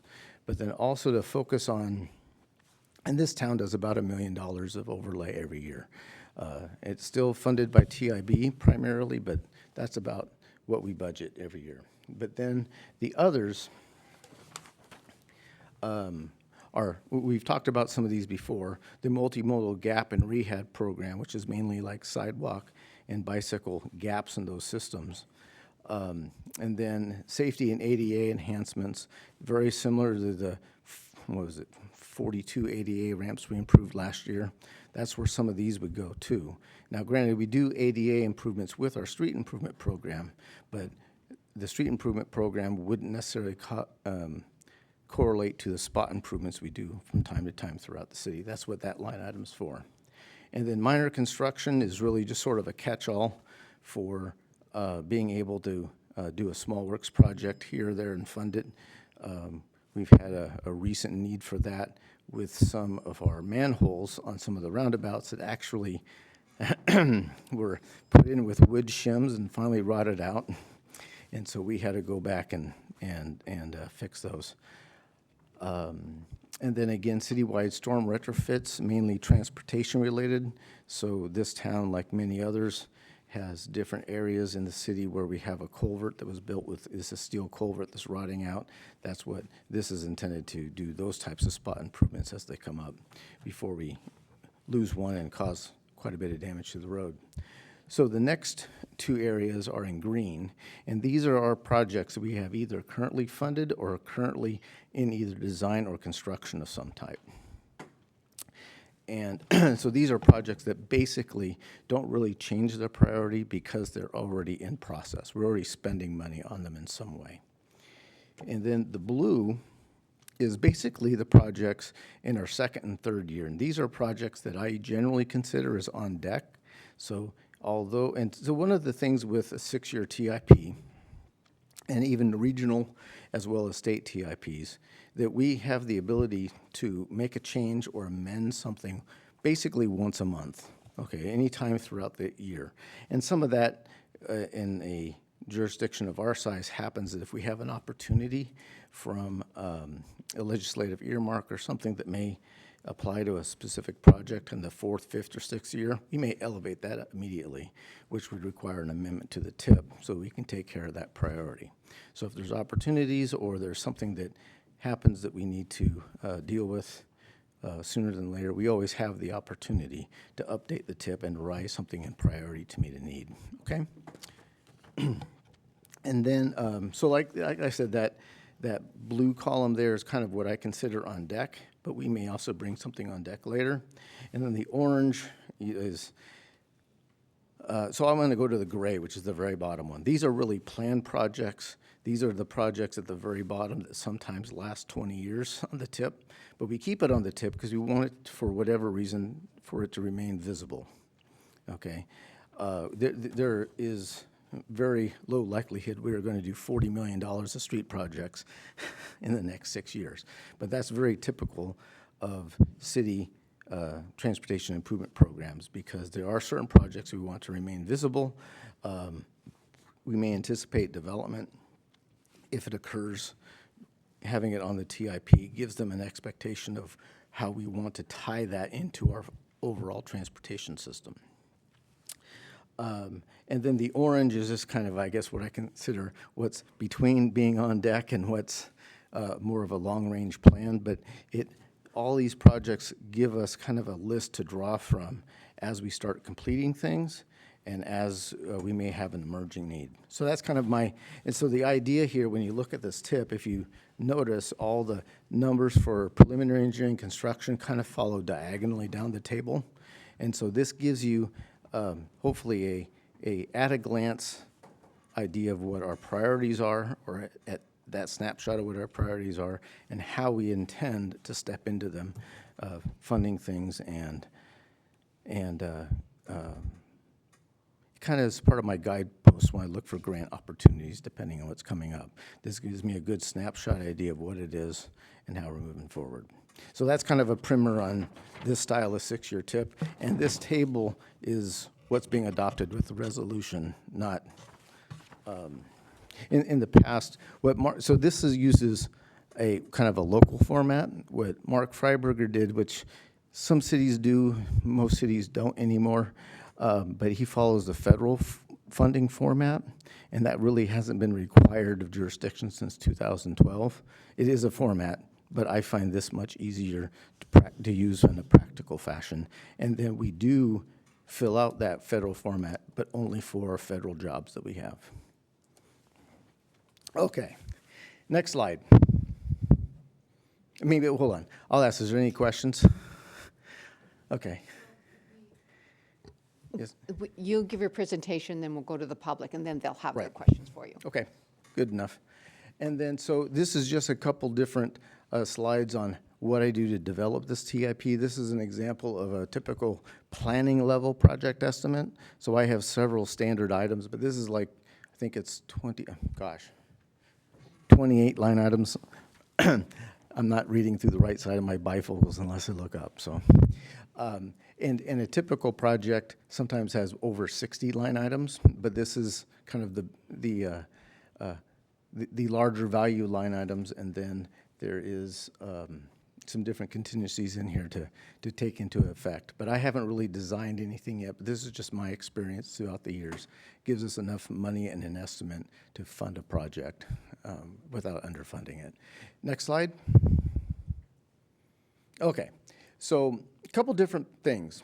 So like I said, so we have talking about the priority considerations. So we don't really have a scoring system, but these are some of the different things we do and we look at when we decide, you know, how am I going to list these things 1 through 26 on this thing. So a street planning consideration, lots of times is functional classification. It's based on the amount of freight and the traffic generators that project serves. Is it serving a hospital, a school district, city hall, central business district, those types of things, even a park or whatever. Like I said, traffic volume and level of service, level of congestion is certainly one of those. I also look at the collision history, because part of what that does is what countermeasure design features I may need to consider or enhance. And then we are also the funding. You know, is this type of a project going to be able to leverage grants versus what other cities are doing? That's how we have to take that consideration, because it's a competitive process. There's more needs than we have money for. And so when I apply for grants, I try to really apply for things that we're going to get, as opposed to something that may be highly desired in the community, but it's not going to be competitive. So I need to pick and choose where that is, so that we make sure we have projects we're making progress on every year. Sidewalk planning has some few different considerations. We're looking at pedestrian generators specifically, as opposed to traffic generators. But then collision history certainly is another part of that, and the project scope. So part of that is a major project that's going to be about equivalent to a street project, or is it something I can put on my spot improvement list? Okay. And then the existing infrastructure, you know, we're talking about gaps, disrepair. We have several examples of this throughout our community. And then the volume of use. We're going to have a high pedestrian. I want to serve the most pedestrians for about the amount of money I'm going to spend on an improvement. So that's a consideration we take into account as well. Next slide. Okay, so I've already talked a little bit about the citywide annual projects. Our street improvement projects in 2026, we plan on doing the south side of Town Street, and then we also have Bingham Place. So with this year's street improvement program, we're improving all the sidewalks on Bingham Place. So the next year we're going to do the paving on Bingham Place. So those are our two projects. And State Street to Dunlop is actually a much longer section on Township than we're doing this year. So we figure we'll likely use our allocation doing those two major streets. And then again, we have the different citywide programs. Multimodal gap and rehabilitation program is mainly a sidewalk and bike path type program. The safety enhancements, or the safety and ADA enhancements, or ADA ramps and that type of thing. And then minor construction and the stormwater retrofits I've already described. Next slide. So now each one of these, I'm going to go through basically the first 3 years with the projects my team has proposed. What we have is a typical picture of the alignment and a snapshot of our TIP map. Now, one of the things on the TIP map, like the Jones-John Liner Road corridor, that looks like all one blue line. What I have is little black vertical tick marks that kind of defines the beginning and ending of each segment. So as you're looking at the map, that's how I've broken up and phased those things. So with Jones-John Liner Railroad undercrossing, this is kind of the linchpin to the whole continuous Jones-John Liner corridor. So we have that parallel corridor to Highway 20 on the north side. This is basically going through the railroad subgrade and going basically from Reed Street to Sapp Road. It's currently in design and currently finalizing the right-of-way with Burlington Northern. And it's, like I said, it's kind of the linchpin. It's going to be, there's going to be a new intersection with Murdoch Street. So Murdoch runs and there's kind of dead ends right now, and it's next to a piece of property owned by the Upper Skagit tribe that is planning a development right there. So this project will tie all that in to all of that. And then basically a sidewalk on the south side and a bike path on the north side. So a lot of these on Jones John Liner Road is going to be continuing that same set of pedestrian facilities west as we build the road. Next slide. And so this is a Sap Road Railroad undercrossing. So part of our contract with BNSF to put the overpass bridge at the Jones John Liner undercrossing, which is why it's also on that map, is that they want to close Sap Road. So we're going to basically put two hammerheads on either side of the railroad. So when the railroad goes in and reestablishes that fill, that's handled from that side. And then the new east-west route will be, so somebody from Sap Road that wants to go into town will be going down Reed Street and then either to Highway 20 or hit Jones John Liner the Jones John Liner Road that will go east-west all the way to F&S grade, and then they can pull south either on Garden of Eden or wherever else is available. Okay, so next slide. So SR9 Cascade Trail Phase 2A. This has been a project that the city's been designing for the last few years, actually. We are going to be finishing the design in-house with our new city engineer. Or actually, no, this one we've sent out to a consultant to Facet Northwest to get it designed. Peter will be designing Phase 2B. But this goes from Holcamp to Hodgin Road, and then Phase 2B will go from Hodgin to the hospital. And so this one will be obligated for construction, because this is a federally funded route. Will go to obligation in December for bidding for construction next spring in January. Next slide. Okay, so John Liner arterial improvements. This is the section of road that goes between the new roundabout that's being built this summer and Reed Street, where we tie into the undercrossing road. So the reason why this is being designed or going to be going to construction after the undercrossing project, because all the regional drainage that goes on this road has to go through the Jones John Liner undercrossing under the railroad and into Brickyard Creek. So we got to design the downstream stormwater before we can put in the upstream stormwater. But this again will extend those sidewalk and bicycle lane improvements from the tie into the pedestrian improvements on the roundabout to the pedestrian improvements we're building into Jones John Liner undercrossing. I'm going to say Jones John Liner a lot this speech. So, and Reichart Niebe is the designer on this project, the arterial project, and David Evans and Associates, who has built a couple of the roundabouts in this town, is actually designing the undercrossing project. So we have both of those engineers right now working together to make sure these projects dovetail properly. Okay, next slide. Oh, okay, yeah, this is a good slide for that. Okay, so on this map, you'll notice there's two different project numbers, and these project numbers align with the project numbers on your 6-year TIP table. The reason why is because in what Mark Freiberger did in order to utilize, I'll say, the maximum amount of funding, which is not uncommon on some projects, is what you have an arterial program project that get from SCOG that gets federally funded. You also have this other thing called TAP funds, which stands for Transportation Alternative Program.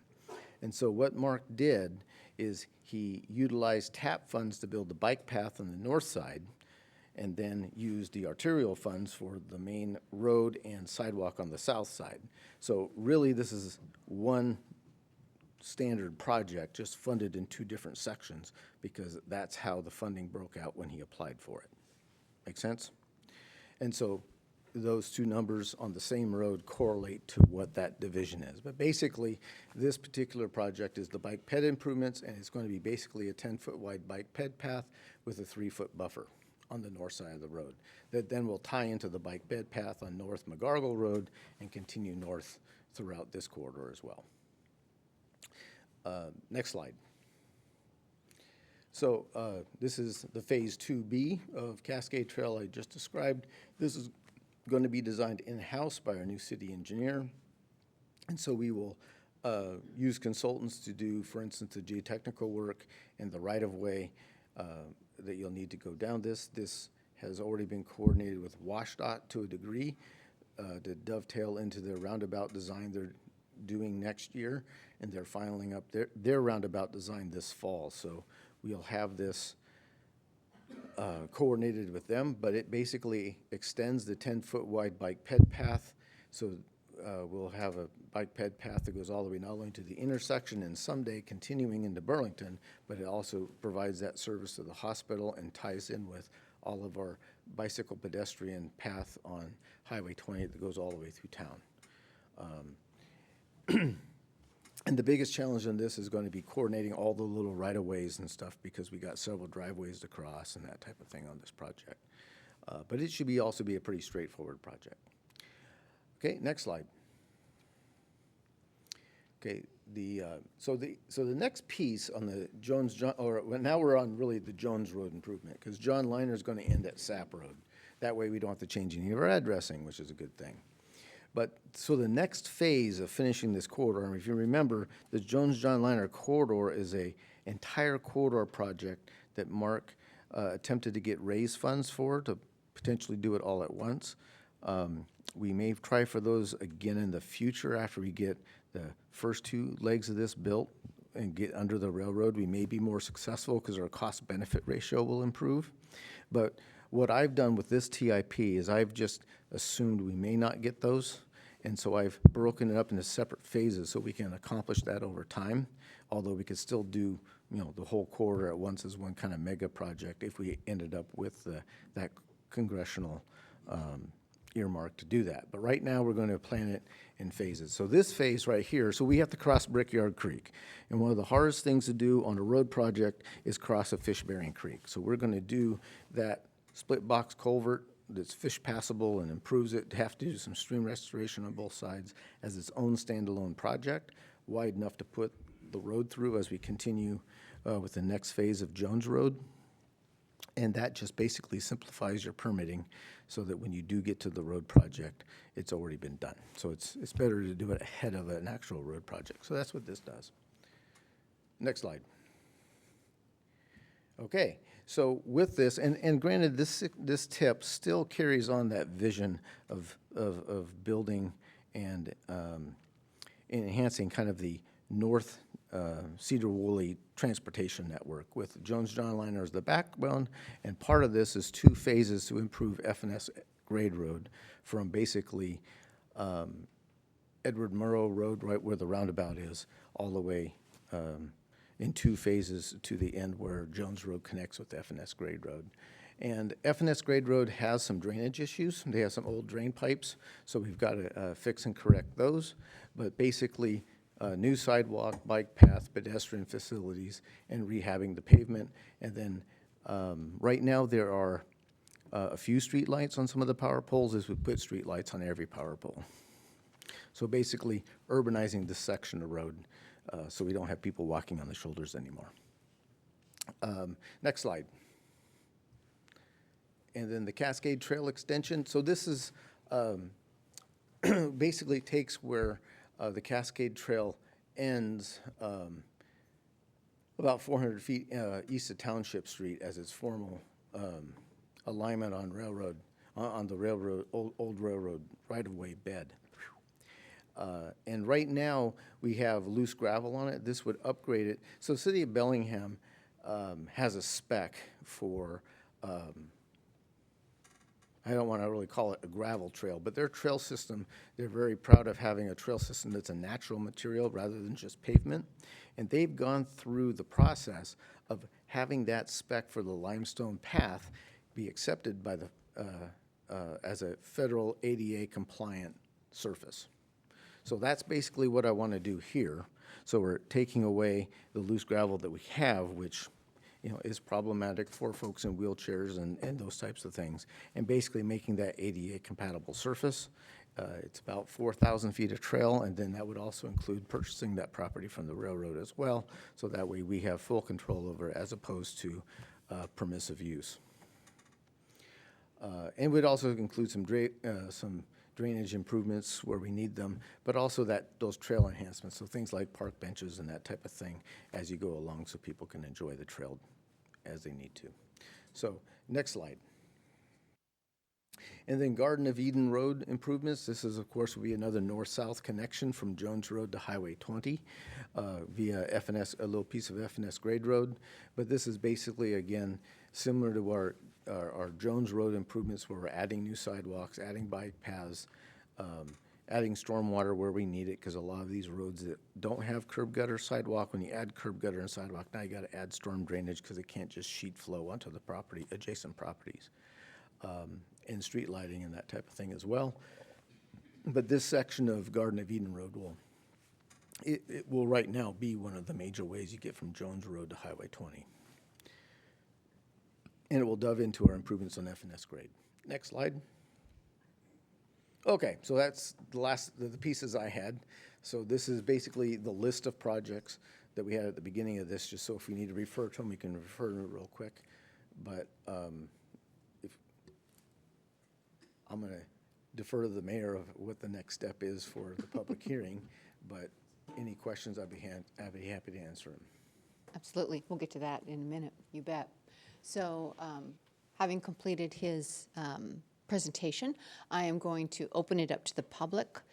If you would like to make comment regarding the projects or the 6-year transportation improvement program, please step forward to the podium. Be sure to give your full name, and we ask that you try to keep it to 3 minutes. Yeah. Is it on? Is it the? Thank you. Now it is. Now it is. Can you hear me? Good. Thank you, Judy. Okay, Thank you, so Ashton. Judy Hogness. I live on Warner Street here in town. And first of all, I love that all these things are getting taken care of, and we're going to do the roundabouts. I live in a 130-year-old historical home in town. I'm in the old section of a lot of 100-year-plus homes, or 1940, 1920. And I'm upset. We have roads that are Talcott from 3rd Street, I'm going to talk faster because I'll run out of time, to Central School, and 4th Street from State all the way to the high school, and I believe, what's the other one? Talcott, and I can't think of the 3rd Street. They are concrete sections, and they literally, and I know a few people on the council know this, and it has nothing to do with what you're doing, but I'm frustrated. This came up in the 1970s to repair these roads, redo them, okay? 1970, got turned down by the council, and it's been forgotten. And now we have at least 10 to 12 buses, plus semi-trucks, plus delivery trucks going down these roads, and when they hit these 12, 14-foot sections, they bounce our houses, and I am not kidding. And it's going to cause damage to these homes. It's causing damage to my home. And I heard you, Bill, earlier saying you're going to take care of 4th and Warner and all that. Another patch job's not going to fix it. We need to get on one of these lists for these roads instead of putting in bike trails. I love the idea of bike trails, but they're up to $700,000 to $1 million, and these 3 residential, older section of our town are falling apart. The sidewalks are all falling apart. People, I'm sure, are falling on them. They walk in the streets instead. So I'm kind of complaining for myself and my neighbors in those streets. There's other ways for those buses to get to the school, and they should get them off our road because they're not safe. They can't pass 2 buses on that road. It's not wide enough. Our easements are all sinking through there. We're getting loose concrete, smaller sections that who knows what's underneath that road. It's been there for, does anybody know how old that road is? A long time. So, and that's what I've heard, a long time. So I would really beg of you, Bill, if you, and I know you've been out to that one intersection, go to all 3 roads that are all concrete, and they need help badly, probably before some of these projects, okay? That's my only suggestion, and I appreciate everybody's help that will come forward to help me on this, and I appreciate the work you do. So thank you, Bill. All right, thank you. No. State full name. My and- name's Taven Miller. Sorry, I dozed all day. I haven't drank any water. My question's for the gentleman that was speaking here on who Well, decides. it's not a question. You can present a question, but there Okay, won't be so any. I work civil construction, redo sidewalks, done work in Sedro-Woolley. I'd like to know, or want to know, who decides what gets fixed. We repaved Portobello, and we got Talcott. I live on Talcott. Portobello was just fine. How many millions of dollars did we spend on that? Like, we're wasting money on, like, we should have fixed Talcott in the 70s. Yes, But we won't. We don't. We spend money on John Liner Road. What's going to end up happening? Okay, thank you. We're going to have something cave in. My question was for him, so I'll have to find him later on who decides, who walks, who sees it. Do any of you walk these And streets? certainly there is that opportunity. Unfortunately, this is just public comment. It's not a Q&A. But you are certainly welcome to reach out to our directors and call them up and ask questions. You bet. Yeah. Oh, you want to go ahead? I'll go next.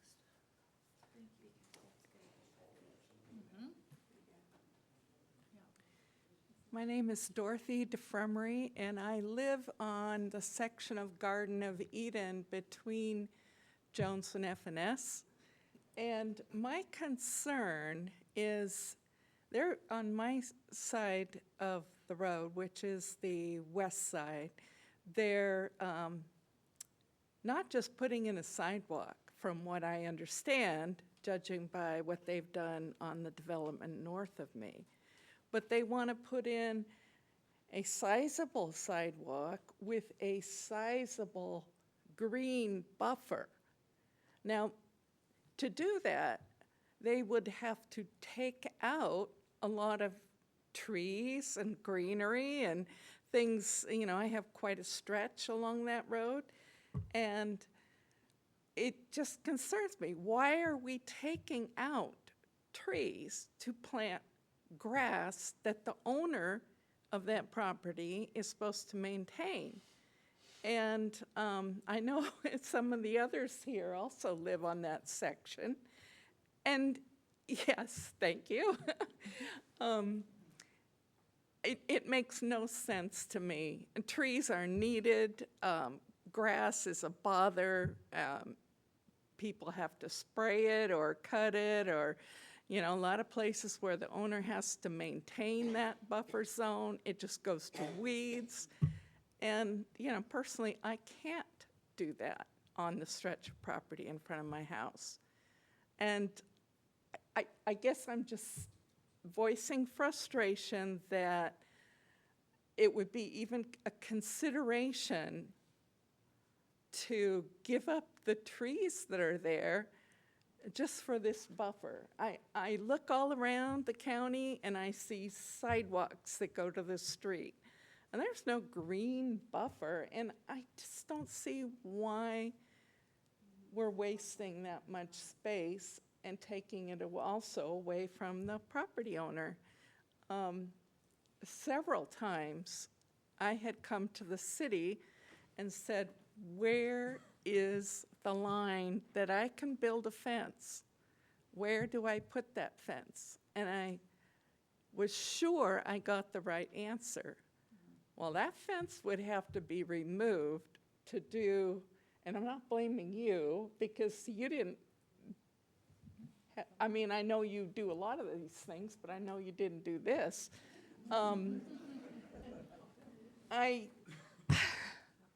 It's frustrating. You go to get an answer, you get told what is the right thing to do, and the rules shift. And so I just had to say my two bits. I didn't even know this was on here for tonight. But. Thank you, Dorothy. Sally Carlson. My question would be, or maybe my comment, is what kind of traffic are we talking about going on John Liner? Do you know? I mean, are you expecting semi-trucks from Highway 9 going down John Liner? No? or yes? Because the road's not that wide, and if you are planning on eminent domain on a whole lot of property owners, I think you're gonna have a big fight on your hands.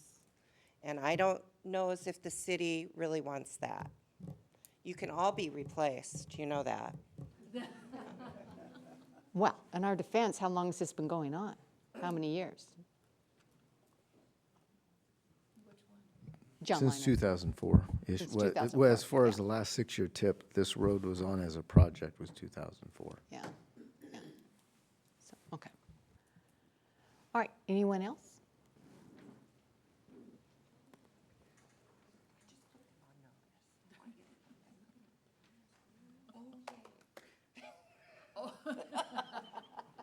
I have fans. Yes, yes you do. My name's Philip Murray. I'm curious about the Cascade Trail and the railroad right-of-way that it is on. The railroad does not own the property. They have easement. Now, are you buying this property from the adjacent property owners that actually have the rights to this property, or are you just shoving it down everybody's throat? You know, great, you want to use a trail? Somebody needs to pay for it. It's not the city's property, period. Stay off of it. You've done this over at my place. You're mowing it. You tore out the tracks. You had no permission from the Surface Transportation Board of Commerce because the railroad didn't get it. Now, stay off this property. Quit messing with it. Okay, anybody else?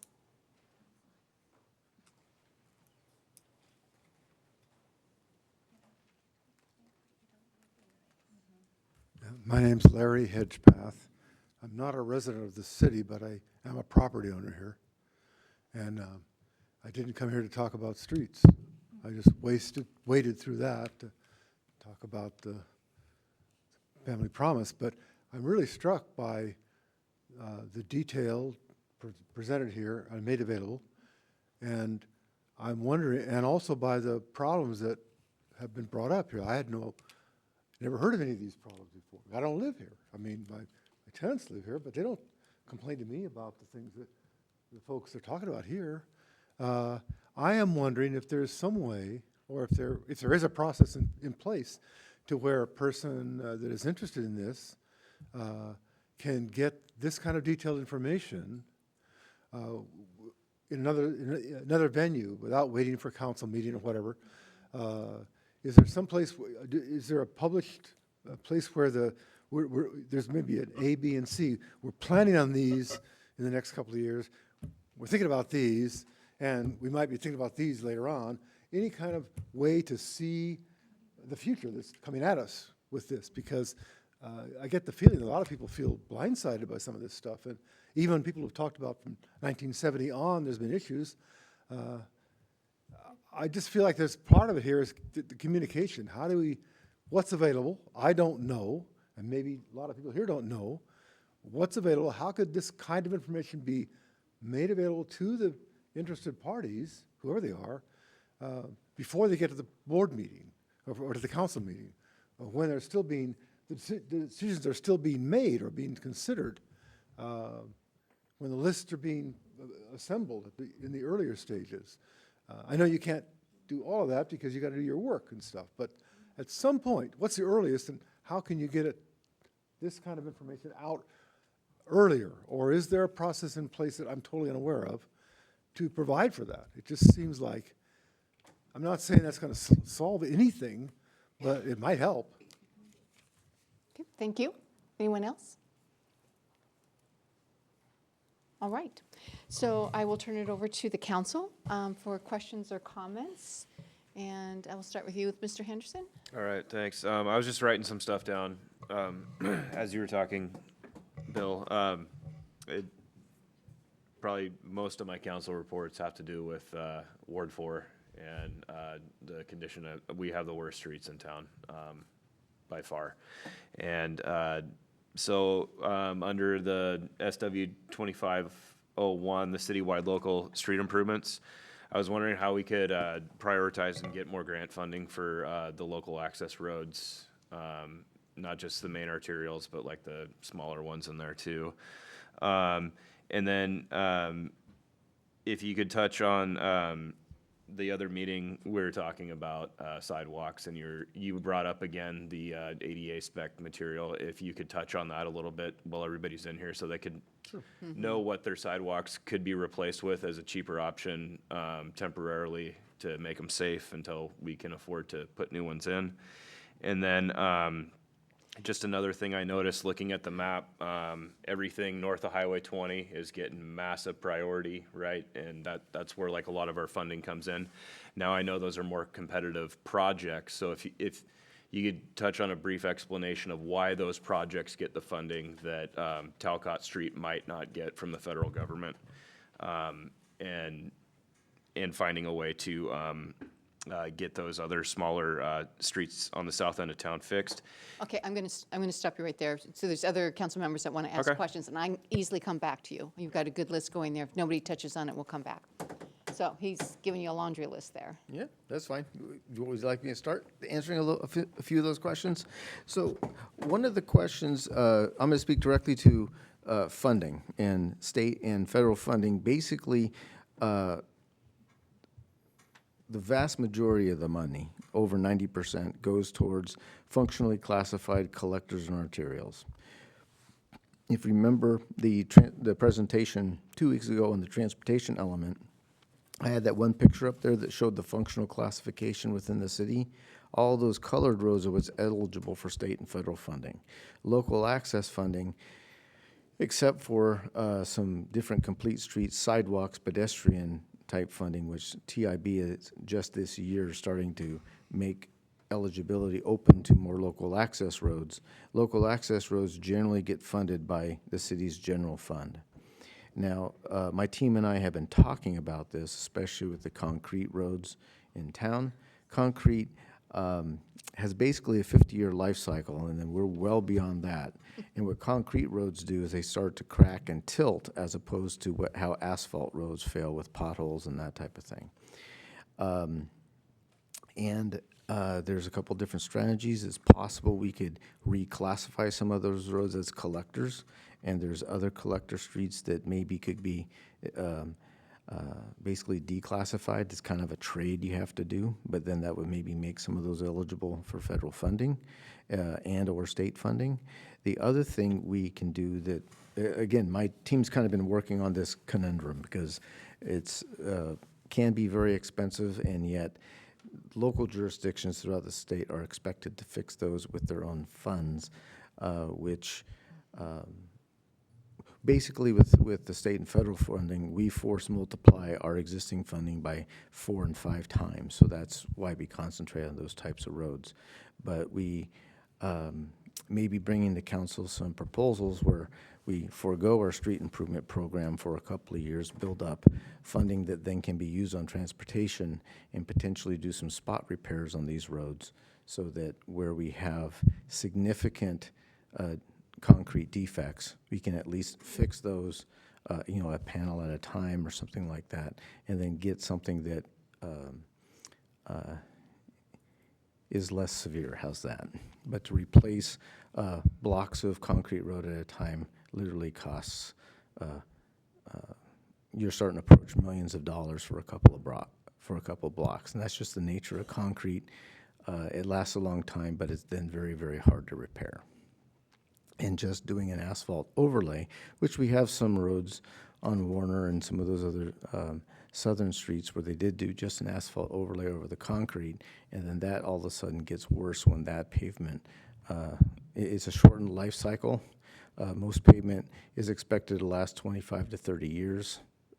Pavement over concrete sometimes only lasts 10 to 15, and then taking it back up is very hard to grind off a concrete surface. So we're leery about doing that type of a fix too, but we are trying to work on options that we can present to council that we can afford and at least take the worst sections away a little bit at a time.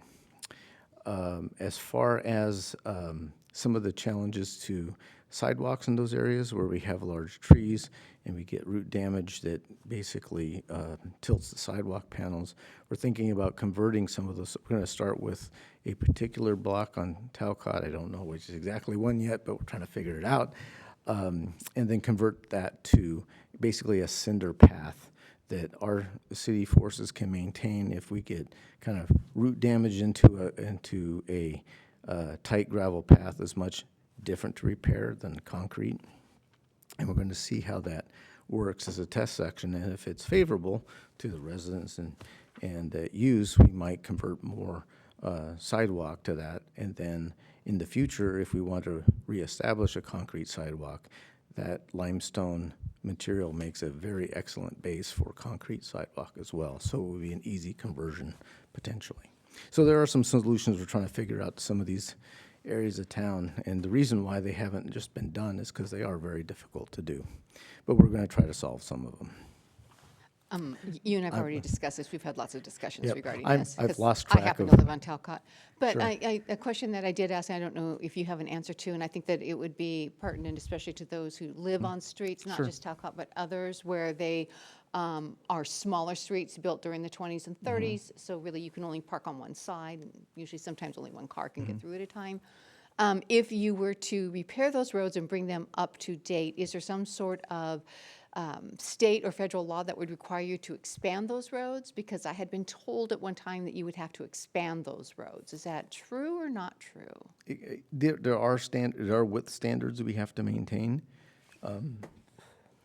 but there is some flexibility in those, and what a minimum standard is versus what the city standards are can be two different things. And so sometimes where you have an overly narrow right-of-way, you can still fit things acceptably within that right-of-way, rather than just do a wholesale expansion, another 10, 15 feet on either side as a right-of-way take, whatever. We try to minimize that because obviously I want to put more money into actually physical improvements rather than buying right-of-way if I can help it. So that's part of my impetus for doing things. Sometimes, there's no way around making an improvement without buying right-of-way, but I typically try to keep that minimal. And so, for instance, we've made some design decisions to work within the right-of-way on John Liner Road rather than having to purchase another 5 feet on either side and that type of thing. So there are design considerations we try to be efficient with and minimize right-of-way takes. Okay, thank you. Councilman Sorry. Lavaca? I Yeah, can't. thank you, okay. Member. So a couple of things that had come up tonight, and by the way, as being on the Public Works board or the committee, making up the format that you did, that you brought over, is awesome. I mean, it's a much easier way to read it.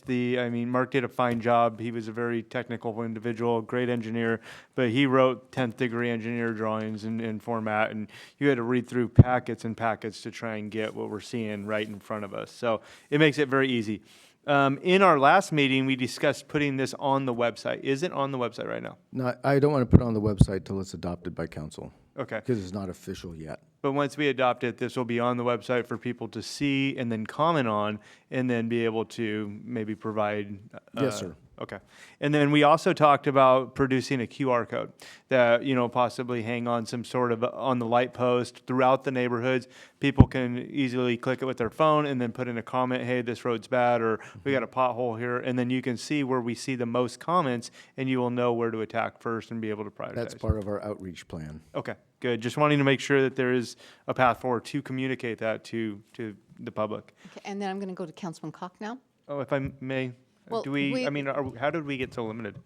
I don't know. Well, I just asked one question. I should actually, be you asked able a to- couple of questions, and I'm giving everybody a couple of questions, and then we move on, and I'll come back to you. No problem. Yeah, do that, Mayor. I just Thanks. want it to be fair so that other It, people. it hasn't been this limited in the past, so I don't know if we're rushing on time or what's the challenge. Well, yeah, okay. Councilman Koch. Yes, I really appreciate some of these comments. When I moved to Sedro-Woolley over 30 years ago, I remember driving down Talcott and saying, boy, this needs to be fixed. And if you live in Sedro-Woolley, you avoid Talcott Street because you don't want your car bouncing all over the place. I like the suggestion, when I first ran, I'm in my ward, people on Carter Street complained that school buses were going down it, and I think maybe somebody from the city talked to the school district and said, hey, you need to go all the way down to Fruitdale if you're going that way. And of course, the roundabout will solve that. Maybe the city should ask the school district to stop sending their buses down that street. If there's concerns, I mean, by the sounds of it.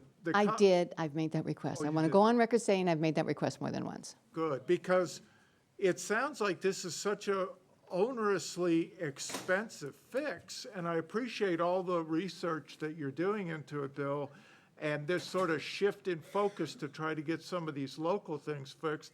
But, you know, I think as a council member, I strongly support the school, and I appreciate your efforts, Mayor, and I strongly support the school district being requested not to drive buses down there. That's it. Thank you. Councilman Burns, did you have a question? Yeah, I do have a couple. I was trying to decide where to start. 2002, Bill, can you elaborate on that plan? 2002. And while you're looking at that, I will agree that I'd love to see the concrete replaced. Yeah. All my neighbors have commented to me at some point how bad they feel about the people on the other side of township, so. So just to be clear, that's Railroad/Jamerson Street intersection improvement? Precisely. Right, so that's one of the ones on the south side of town that have been brought up. And some of this, I've also asked the city maintenance crew and that type of thing from their input, so this is sort of a team effort as well. That particular intersection, so there's a couple different things. Jones-John Liner Road is the northern east-west route parallel to Highway 20. The southern east-west route would be down Minkler and Railroad and into Jamerson, because Jamerson does connect to Highway 9. That particular intersection is at an acute angle. There is a collision history there, and it's kind of the nexus where Minkler comes into Jameson, and so that is a signal project that was, I guess, brought up originally in 2020, and I've just carried it forward on the 6-year tip because it's something that seems to merit an improvement at some point. Maybe not necessarily within the next few years, but there's going to be a point where that's going to trigger a signal warrant just because of the acuteness of the approach to both sides of the intersection. It's not 90 degrees on all four legs. It's probably about 20 degrees, and it is a very tight angle there. And so that's why that's on the list, but that's also why it's down in that orange section, because it's really not something that's going to have an immediate need. Sorry, you said signal. You mean like stoplight you're going to put there, or stop yeah. sign? So yeah, that type of intersection improvement would likely be a stop sign. Or sorry, it's stop sign. It's stop controlled now. It would likely be a fully signalized intersection. Okay, thank you. Okay. Councilman Henderson? Yes, thank you. So on the township project, this year we're going from Highway 20 to State Street. Yep. Are we doing curb and sidewalk, or not curb and sidewalk, but curb and gutter on those two? As far as we're going from State Street to Dunlop? State Street to 20. Oh, State Street to 20. So I believe so. Okay. I'd have to, yeah, I believe so, yes. And then we had some improvements through there, like we got the 2 crosswalks on there. We do have a funky intersection at Ferry and Township where people have to come out and then go across and then come around. So while we're doing that overlay, can we do the concrete work to make the ramps adjacent from each other? Yeah, I believe we've done that, but let me check the design. I just don't have it in front of me, but I'll get back to you. I'll give you a quick email. And then the south? I'll go to Councilman Lavaca. Okay. Thanks. And thank you for coming back to me. I didn't even see that Joe had a question or light on, or anything, so I think there's time for what we got going on. I was going to ask about Jones and John Liner's bike trail that was being talked about. It's been brought to my attention that the bike path is pretty wide. I know I walk down there a bit going over to the 700 acres of Veterans Hospital, and so do a lot of other people. So it does get used, but it's really wide right around Cascade School. And so it does create like a congestion part. And people have asked me, why did we pursue such a wide sidewalk versus making the road a bit wider and then having possible turn lane in there? Possible bike lanes or? Or making the road wider so you can actually have a center lane or. Center lane? Yeah. I have to look, I really don't know. I'd have to look at what the history is on it. It's Yeah. not something I've been focused on. I'm just thinking if we're producing, or if we're looking into doing more of that, same with bike lane all the way down Jones John Liner, evaluating the width of that and seeing what's really needed and what's being used and how effective it is. Now that one particularly goes around a school. So anytime we got school traffic, that's where we're kind of needing to put a lot more focus, I feel. Right. So one of the quick things on the strategy of having a bike ped lane on one of these roads is it saves 5 feet in the width, for instance. So normally with a road, we're a complete street city, so we need to accommodate bicycles as well as pedestrians and vehicles. So if you have bike lanes on either side of the road, which is a 5-foot bike lane, okay, that adds another, and then you have sidewalks on both sides, which are minimum 5 feet. If you eliminate the bike lanes and add a pedestrian bicycle path, that bicycle path is a total of 10 feet in width, so you end up with a 15-foot width to accommodate multimodal rather than a 20-foot width in the overall cross-section of the road. That make sense? It So does. that's one of the reasons why we're doing it, is to save some of that width and then minimize the buffer strips. I haven't seen too many bikes on those lanes so far. Doesn't mean it won't happen, but Yeah. I hardly have ever seen them. So yeah, thank you. Councilman Koch? Yeah, just a quick comment. I can't really envision this bike pedestrian path, but, I live in my ward, those paths along McGargyle and down Fruitdale, they separate the bikes and the pedestrians from the traffic, and so a lot of people use them. It's a hard path, which may cost too much. The only drawback is sometimes they're so wide, people park on them. So, but, people love them. I mean, they're well used. Maybe one last comment on the Jones John Liner. Well, just won't, Joe, Yeah, go I ahead. think Sorry. Councilman Burns has another question. I lost it. Oh, number 4.7 for the gravel pathway. Mm-hmm. Do you know how long that is? Is this the, wait a minute, hold on, 4-7? I Yeah, guess- it's about 4,000 feet.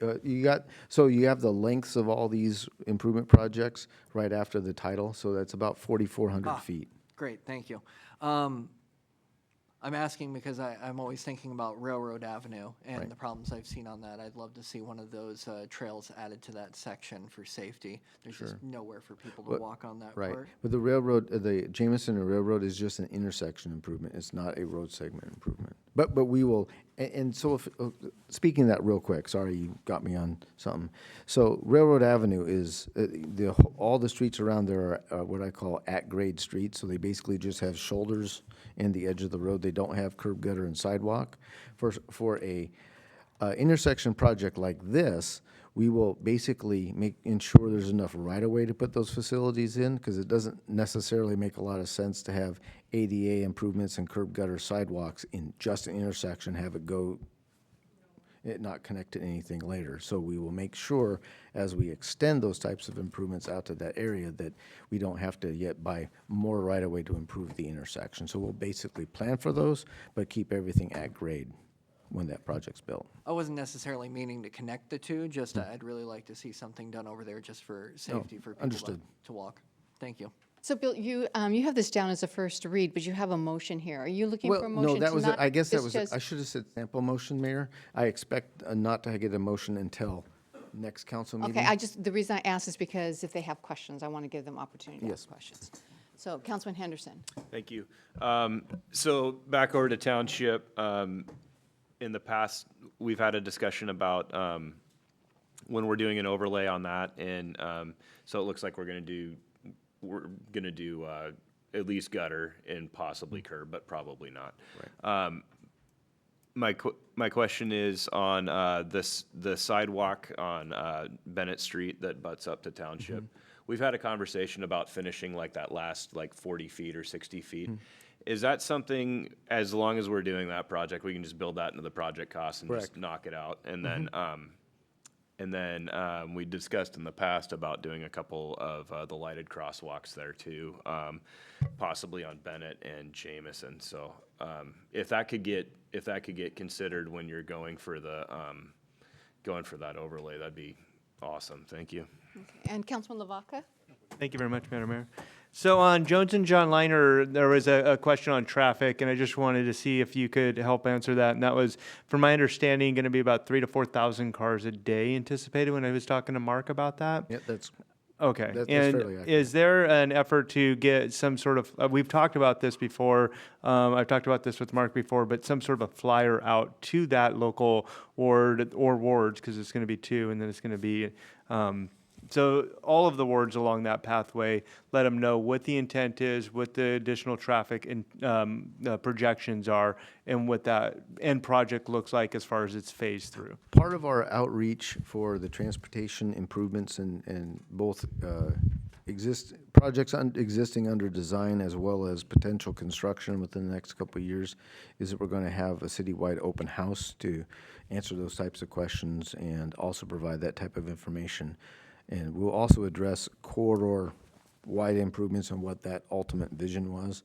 The important thing to realize is that with these different phases of Jones Road improvement, there's actually about 6 of them if you include everything.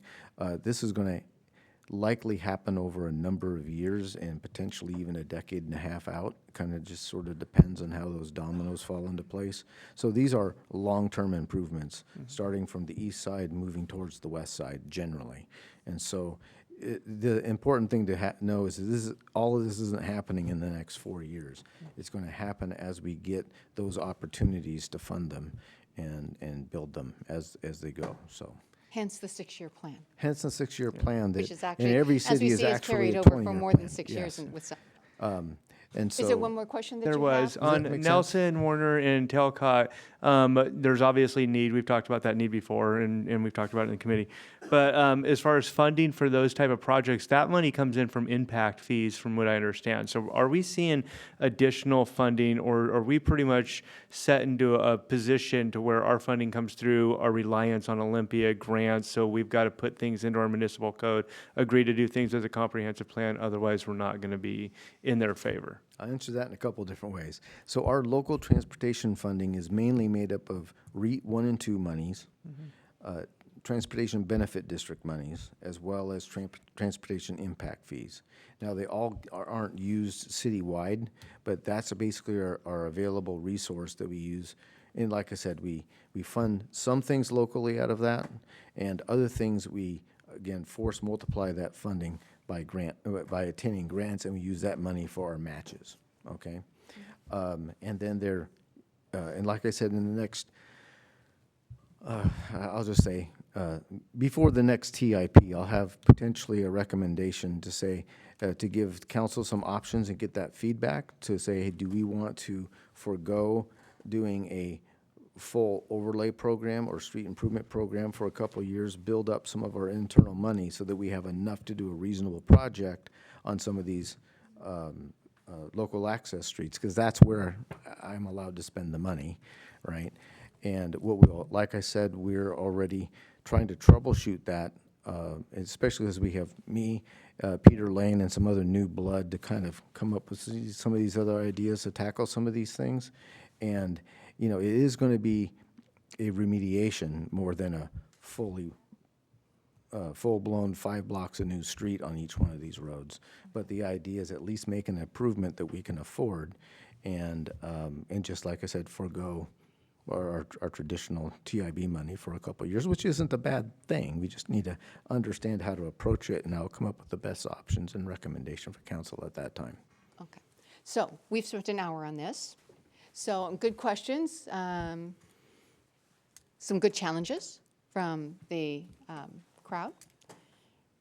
So I'm going to go ahead and close public comment at this time. I know that we're going to bring this forward again so we can have continued conversation on this. Sounds like you've got some things to think about and some ideas. So really appreciate the fact that you're meeting with your team and coming up with some fresh ideas. It's the first time that in the 8 years that I've been mayor that I've actually heard a director say that he's willing to look at Talcott Street and see what some of the options might be. I thank you for Well, that. there's just Talcott, but there's also 4th and 5th and a kind of a network of concrete streets in there that we're going to try to figure out how to meet the challenge. Good. All right, thank you. Okay, so with that, closing the public hearing for the 2026-2031 6-Year Transportation Improvement Program Resolution 116425. Now moving on to public comment. It is 8:13. I'm going to open it up for public comment. I'm going to ask that you give your name and keep your comments to 3 minutes. We certainly do want to hear what you have to say. We do. And I think I know why probably the majority of you are here. So I just want to give you some guidelines here. Again, just state your full name for the record. We ask that your comments be limited to 3 minutes. Public comment is not a period of time for dialogue between the board and the public. It is a chance for you just to express your concerns, or you can leave questions with us. Please know that the silent is to remain silent. The council is to remain silent and neutral. And it's neither a signal or agreement to whatever the speaker says, whatever our remarks up here may be. It's important that the council and all community members feel welcome and safe here. And so we ask that the audience treats each other with respect. So everybody wants to be heard, and we want to hear what everybody has to say. It is important. So, Madam Mayor, I have point of order. May I just ask, typically in our meetings, we also ask how they're affiliated with Sedro-Woolley. Can they also do that as well, please? Absolutely. Yeah, I've been asking them to do that, and I will do that. Thank you. So we have 2 sheets here. So I'm going to begin with sheet 1. I have up first Becky Bunkie. So Becky, if you can give your full name and how you're affiliated with the city, that'd be great. Thank you. Good evening, Mayor and council members. My name is Becky Bunkie. I am a Sedro-Woolley resident, a member for 45 years of Bethlehem Lutheran Church, and the board president of Family Promise of Skagit Valley. I am here tonight to speak about the critical need for stable housing in our community and to bring awareness to the needs wrapped around our Cottage House initiative. It is not just necessary, but will have a lasting positive impact on Sedro-Woolley. Homelessness in our community, especially among children, is a growing issue. In the 2022-23 school year, 284 students in Sedro-Woolley experienced homelessness. With an additional 40% of children in our community not yet being school age, that means we have 400 homeless students right here in our town. That's 400 children that may not know where they will lay their heads tonight. We aspire to see the same level of reduction in child homelessness that has been achieved in Anacortes. They have done incredible work, and their focus on youth stability has led to fewer than 50 homeless students at any given time. Their community-wide support and collaborative approach to homelessness are models that we aim to replicate here in Sedro-Woolley. When we focus our attention on the children in our community who need stability, we are not just providing them with a place to live. We are reducing future chronic homelessness in our community. These children need stability to succeed academically, emotionally, and in their futures. When we invest in their well-being, we are not just helping them today. We are breaking the cycle of homelessness for future generations. As the board president, I've witnessed firsthand the leadership of our executive director and the board in adapting to changes and improving our programs. Over the years, we've faced challenges, sometimes working with a staff shortage and a small budget. but we have adapted. Our executive director and the board have worked tirelessly to improve our services, streamline operations, and ensure that we are providing sustainable, safe solutions for the families who need it most when they come to us looking for community support. This project is not just about building homes, it's about building stability for children and families who are working hard to overcome hardship. The Cottage House Initiative will create a safe, supportive environment for these families, allowing children to stay in stable housing and continue their education. We believe that by addressing homelessness in this way, we will not only improve the lives of the families we serve, but will also strengthen the community of Sedro-Woolley for years to come. Thank you for your time and consideration. All right, thank you. Again, I'm going to ask that you keep it to 3 minutes. So next up, Andrea Wall.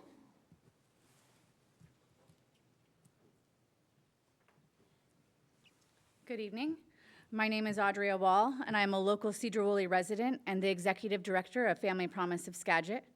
Our mission is to bring community together to support homeless families with children. As a local resident who has once experienced homelessness with my children, it is not just my job, but it is my life's mission. I'm here with some local representatives to ensure that people are empowered with factual information about Family Promise and our ongoing contribution to Sedro-Woolley. Family Promise plays a crucial role in supporting the gaps that are created when a housing crisis like the one we are in now happens. Our success rates and hands-up approach make us an asset to the community. We hold an 80% success rate of rehousing families that fall into homelessness. Families who enter our program are screened and expected to follow guidelines. Safety is our highest priority. Our current Cottage House initiative will focus on families with children who have graduated from our shelter programs and have stable employment or income. Most of them simply need the time to come back up with the $6,000 it costs to re-enter our current rental market. These housing units will house one family per unit. They will specifically serve smaller families, while our current housing will continue to accommodate larger families. Historically, we have had many families in shared units to meet demands and contract requirements. These new cottages will reduce overcrowding and offer trauma-informed design that will not only improve the living environments of those that we serve, but add value to the neighborhood. While neighbors were notified of the project as required by the permitting process, we are still in planning stages. As such, there is a lot that could change based on permitting and the development stages. We are committed to providing more opportunities for our neighbors to engage with conversations and gain more information. Please follow our webpage for updates and upcoming meetings, or fill out an email interest form when we leave this meeting this evening. We have already hired an ops manager that will support our units. Once built, we will also hire a dedicated case manager. We will ensure appropriate security measures, including cameras on site. It is part of our daily work to ensure we keep the children we serve safe. Police and fire reports do not show a high level of crime happening due to Family Promise being present in community. In fact, we are here to reduce the future crime that could occur if children do not get the loving support that they need. I want to also be clear that we want this space to feel like home. We want it to blend in and not feel like a high security facility. It is to be a safe place for our neighbors who have fallen behind. Family Promise is passionate about supporting children right here in our community by focusing on reducing chronic issues, fostering innovation, and creating a loving community and strong foundation. We believe we will be able to end homelessness right here in our own backyard. All right, thank you. Raymond Faber? Good evening, council members. My name is Raymond Faber, and I'm here to represent West Coast Homes. We're honored to partner with Family Promise in developing of the 14 cottage units. Before diving into the specifics of the project, I want to take a moment to acknowledge the critical need for housing in our community. Like many of you, I'm deeply passionate about addressing the shortage of available housing, particularly for the families who are struggling to regain stability after facing homelessness. This project is not about building homes. It's about building hope and creating lasting change in the lives of families who need it most. We're currently in the early stages of the planning process, and as you can imagine, there are many moving parts to a project of this magnitude, and we are working hard to ensure that every detail aligns with the needs of the community. Our team is actively working with Family Promise and the City of Sedro-Woolley to ensure we are creating a model that will add value to the neighborhood and the community at large. We are focused on creating a sustainable, well-integrated project that complements the existing community and enhances the neighborhood's appeal. At West Coast Homes, we are committed not only to delivering high-quality homes, but also collaborating with local governments and agencies to ensure the project's success. We are working closely with the City of Sedro-Woolley and Family Promise to ensure we create a model that meets the current and future needs of the community while being mindful of the neighbors. These cottages are intent to be built off-site and delivered on-site, offering less disruption to the supporting neighbors and places of worship. Our collaborative approach is key to ensuring the 14 cottage units integrate well into Sedro-Woolley landscape. Together, we are focused on creating a community-oriented project that benefits both the families who live there and the neighborhood as a whole. In closing, I want to emphasize that this project is about more than just building homes. It's about building a foundation for stability for the families who will call these cottages home. We are confident this initiative will not only provide much-needed housing, but also serve as a model for future developments in the region, while Family Promise brings to this project a trauma-informed model. West Coast Homes will bring a trauma-informed design and delivery approach. Thank you. All right, thank you. Dan Simmons, am I saying your name correctly? I hope so.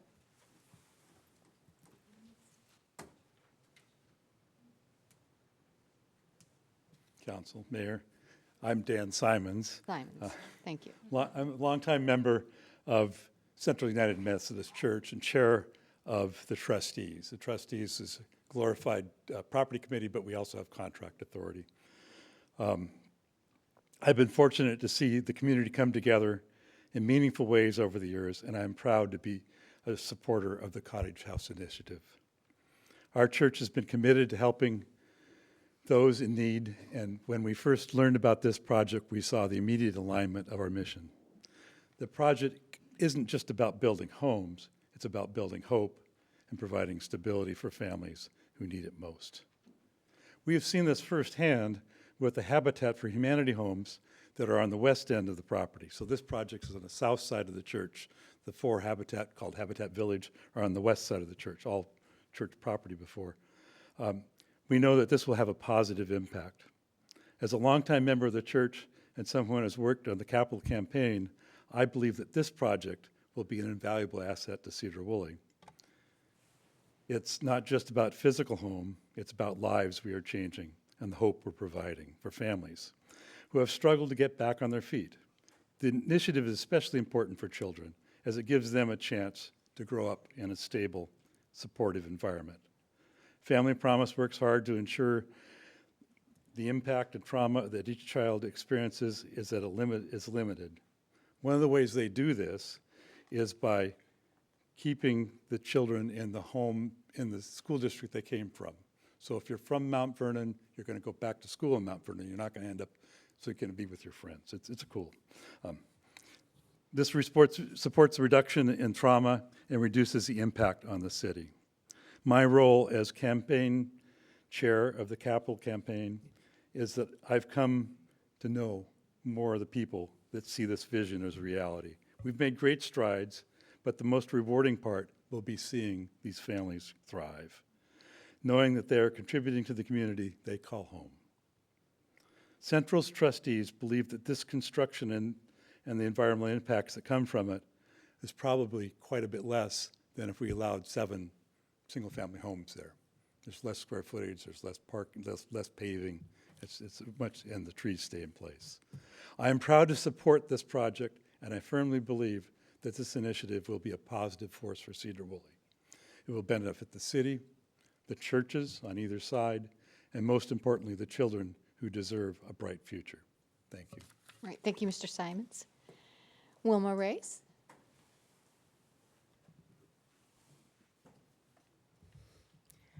Good evening. My name is Wilma Reyes. I'm Reverend Wilma Reyes, and I have the honor of serving as pastor of both Central United Methodist Church and Bethlehem Lutheran Church, right here in Sedro-Woolley. For over 2 decades, our congregations have partnered with Family Promise in a shared mission to address the growing crisis of homelessness in our community. Over these years, this partnership has accomplished far more than statistics alone can capture. Together, we have cultivated a community of hope, offering families not just shelter, but the dignity and justice that society has too often denied them.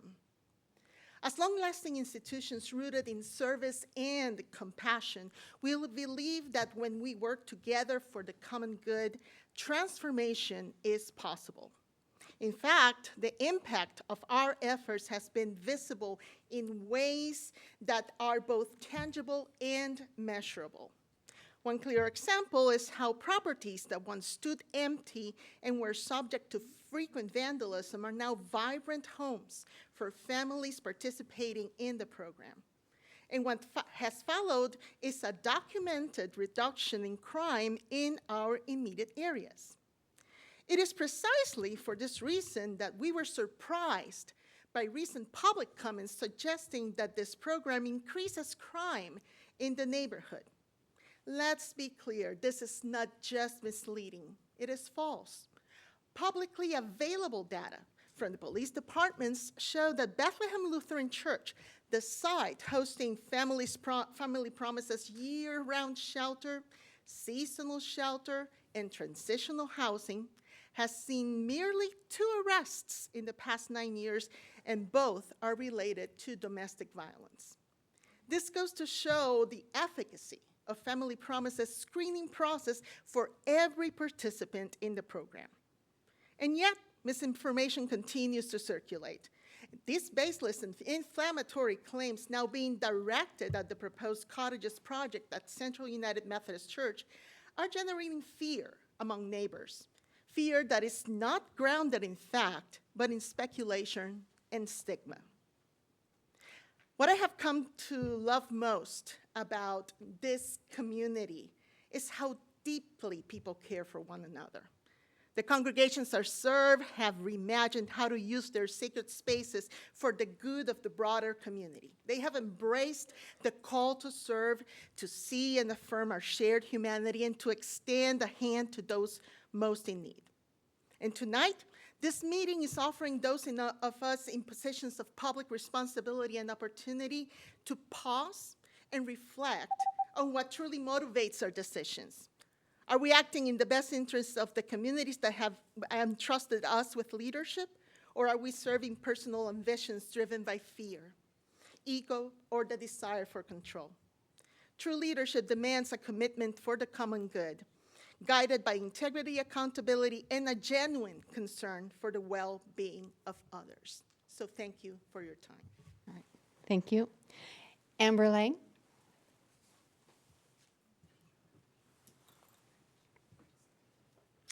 Good evening, Mayor, council members, and neighbors. Thanks for being here tonight and for caring about families in our community who are facing housing instability. Not that long ago, I was working for the local YMCA, helping to create the new facility that I'm sure many of you enjoy. I was a single mom and had a serious health crisis.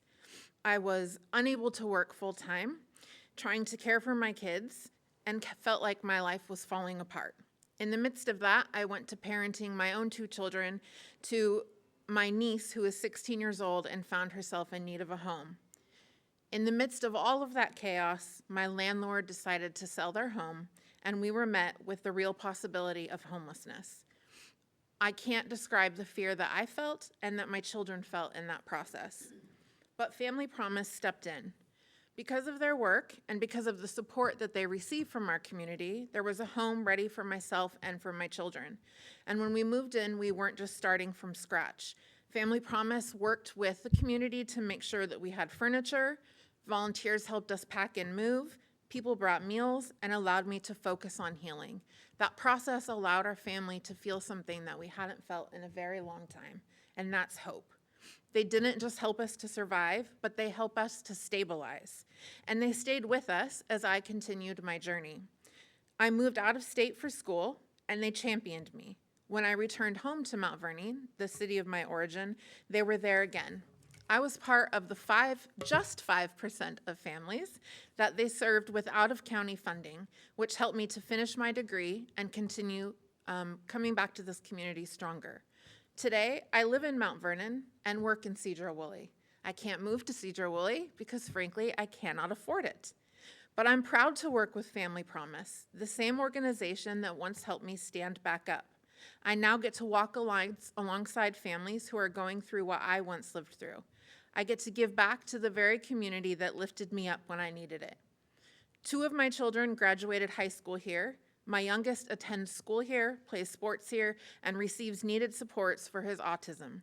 I pay taxes here, I support local businesses across the county, I engage with community service groups, and I serve and work in the Sedro-Woolley community.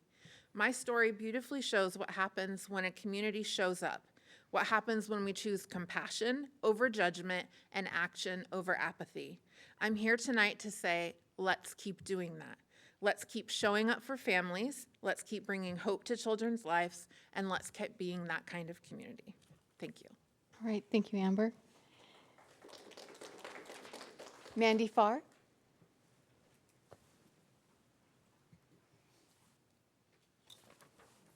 Hello, my name is Mandy Farr, and I am a resident of Sedro-Woolley, and my roots run thick into Washington State. I've been here for about 33 years. Mandy, I'm going to request, thank you. sorry. There you go, thank you. My name is Mandy Farr, and I'm a resident of Sedro-Woolley. I'm also, my roots run thick in Washington State. I've been here for about 33 years. I came to Family Promise after fighting to adopt my then nephews who were taken by CPS, and due to the stress from all of that, it woke up my autobody immune system disorders, and one of them caused me to continuously bleed internally. So while fighting for these children, I had to keep my health issues on a down low in fear of losing them, which all my sacrifices would have been in vain, if that had happened. Family Promise gave me hope. They gave me faith in humanity again when I needed it the most. They were there for me. The other families that were there, there was a guy there who had a heart attack, so he was there with his children because he had a heart attack. Another family was there because their son had cancer. And these families made me feel human again, and that I wasn't a complete failure, even though I gave my all. Life is just unpredictable and things happen. And so they were there and they kept us together, where other places were going to take my older two and send them to Oasis. So that would have divided us. They kept us together. And my family, that's my center. It's my center. So they cheered me on, and with that, I got back on my feet. I wound up actually being a peer mentor with them. I saw my first 2 children through technical college, and so they are now a productive part of our communities here too, as an IT tech, and also as a CDLA driver. And then I went back to them and became a case manager to help other families going through this, to show them, hey, I did this on my own as a single mother with 5 children and with health issues. Let me be your cheerleader just like they were for me. And that was a huge ordeal for me. Like, it made me feel whole. And then from there, I took off, and I went up a level again and became part of a company here that is well respected and known in this community. And within working there, it's also inspired me to boost myself even more. And now I'm going back to college again for mechanical engineering. So Family Promise, they're huge, they're important. They're a big part of this community. Their center is keeping families together. Family is my center. just like many others here. Family is our center. So I'm here to advocate for them so they can continue opening up new avenues to keep helping families just like me, just like you, who are falling while this gap in our economy keeps just getting bigger. Until something changes, I'm here to advocate and be their cheerleader just like they were for me. Thank you. Thank you, Mandy. Mike Anderson?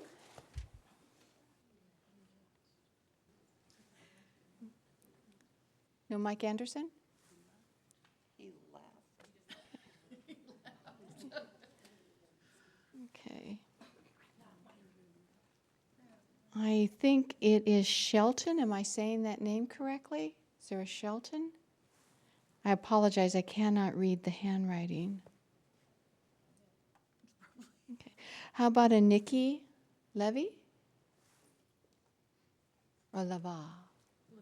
LeVay, okay. Hi, I'm Nikki LeVay. I'm just a citizen that heard about all of this, and I wanted to come up and say, sure, sorry. I just wanted to either say thank you or compel you to keep being proactive and trying to solve the problem. Obviously, homelessness is going to keep the statistics as it keeps happening. It's getting higher and it's going to affect more and more people. So it's good for you guys to be proactive about that. And I'm really hoping that all this gets passed, because listen to these people's stories. It's amazing. This is what we want. This is the kind of community we want to be in. Yes, we want to build people up and help them. So I thought hopefully you guys can be compelled to keep doing that. All right, thank you. Amy Wood?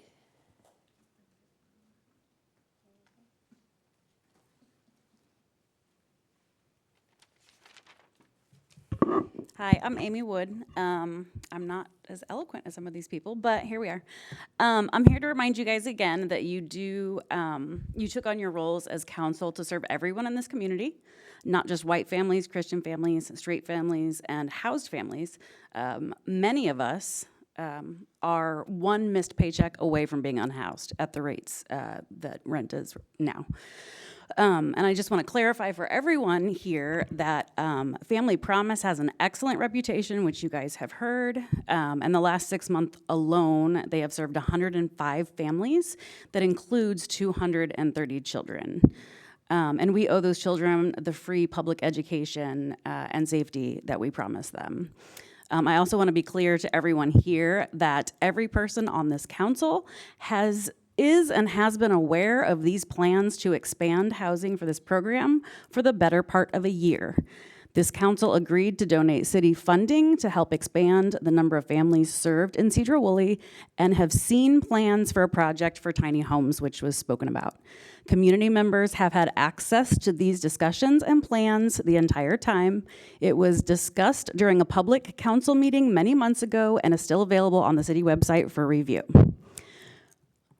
It has become obvious that some of you have no problem lying and attacking your constituents. While you claim to be family-focused, faithful Christians, you tear down your community, the community that you serve.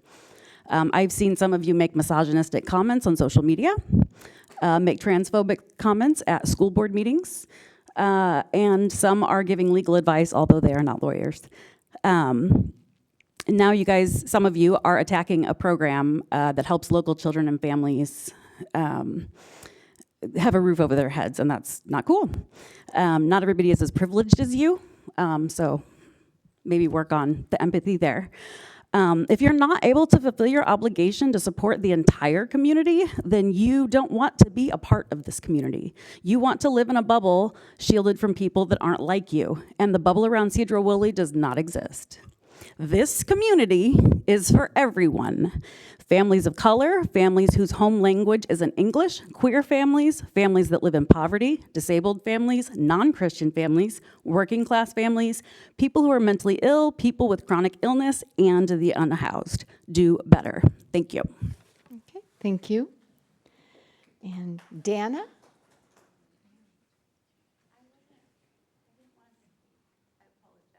Okay, no worries. And Sally?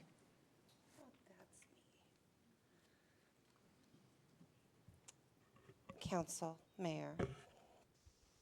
I may not, my name is Sally Carlson, and I own rentals in the city, for you who don't know me. And I also have been a resident here for much of my life, born and raised. I guess my problem with all of this is how this has all come about. And seeing posts on Facebook isn't how I, as a citizen, want to be informed. Talk about people getting their hackles up. That's a good way to, not inform your public is a good way to get us all riled up.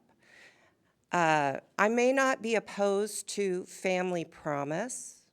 I am opposed to bringing families not from Sedro-Woolley into Sedro-Woolley to house them. That's my problem. I don't care if they're gay. I don't care if they're purple. They need to be housed in the cities where they live or where they have lived. That's putting a strain on school districts to provide transportation, and a whole myriad of other problems. So keep us informed. You know I'm here. I think you're going to have a seat with my name on it one of these days. Judy Hawks.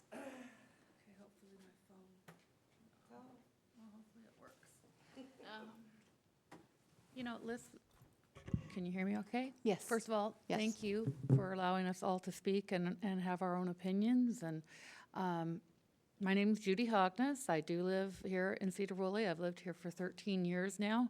I love my community. There are things that, need to change.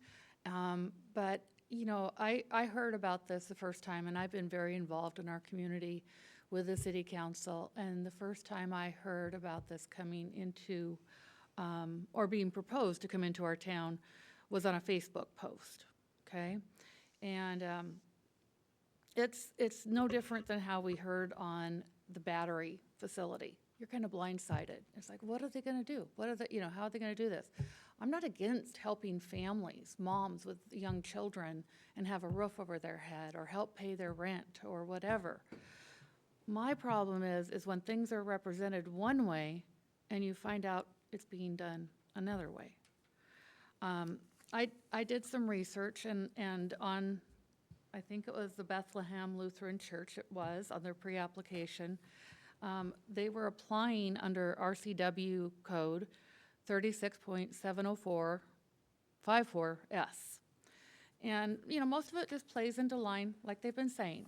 But I think and I'm not trying to put down their speakers or anybody that spoke, but I kept hearing families, moms, families, moms, families. And it tugs at your heartstrings, I think all of us are sometimes a paycheck away or two, and, anymore. But when this RCW code pulled up, I read, this is what the religious organization needs to follow. And I'm going to read it. It says, the affordable housing development does not discriminate against any person that qualifies as a member of the low-income household based on either race, creed, color, national origin, sex, Vietnam or military status, sexual orientation. They cannot discriminate. Mental or physical disabilities. We're talking about, it could be a single man with mental issues. It could be a woman with little children. We don't know who's going to be brought in. Are they going to be, and I hate to use the word addicts, because they do become homeless, that they would need one of these homes. I think there's a real need for it. I just don't know if this is the right, I do know this is not the right place for it. I don't believe that you put it into a residential setting. I live 2 doors down from an Oxford house, and it's a transitional house. And when they first came, they'd say one thing, and then we found out other things. But you know what? The time they've been there, they've been a great neighbor. They've taken care of the property. They have 6 men living there at a time. And I'll quit real quick. They had 6 men living there at a time, and we've never had a problem but with one. And they self-managed. But they were regulated. They had rules. They had testing for drug tests and all of that. I'm just worried what it is going to bring into our town that we don't want. Okay? Thank you for your. Okay, thank you. Elizabeth Fiend?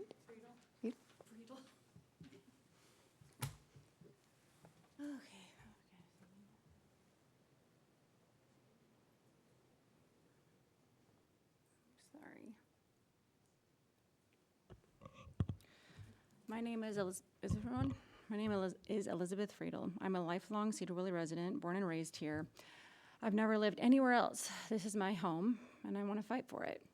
While I love hearing the success stories and all the positive things I hear, I want to know if any of you live next to it, because there are negatives. The burdens it has put on my neighbors, who are hardworking, tax-paying homeowners, have to put up with some of the things that go on there. I was a single mom for 6 years before meeting my husband. I worked right here in town, rented my own place, with little to no financial help from my son's dad. I know what it means to struggle, but I also know what it means to work hard, to take responsibility, and fight for your future. My brother has been in and out of homelessness. I love him very much, but what he needs is mental health treatment, not a tiny house in someone's downtown neighborhood. I wouldn't want him living in my backyard, unfortunately, and I wouldn't want him living in yours. We own the house directly next to the Lutheran church. It's been in my husband's family since 1889. His grandfather owned acres and acres on Wicker Road. He was the one who sold the property to the Lutheran church. This affects us deeply. I'm here today to oppose the tiny house village at the Free Methodist Church and the purchase of the parsonage at the Lutheran church. According to the RCW 36.70A545, once approved under a special use permit for these tiny homes, they can no longer discriminate against anyone that does not have families. So anyone can come into these tiny homes whether they have children or not under this RCW. I don't know if they know that or not yet, but I've been doing my research. If they're forced to open housing to anyone, let's be honest about what that means. We are not just talking about families, we're talking about people with no screening, no local ties, and no long-term plan. This goes against Family Promise's mission statement. We have children walking to and from school there, women walking the trail, elderly living alone, families with kids living nearby. Can you guarantee their safety? Family Promise at the last meeting said they only service 25% of the people from Sedro-Woolley. That means 75% are not even from here. So why are we importing problems we don't have?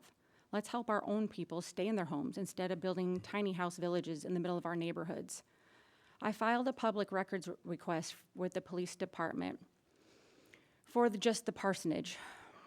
The response I received said, due to the high amount of response, police response and fire reports, this request will be multi-installment. So I'm sorry, there is danger there.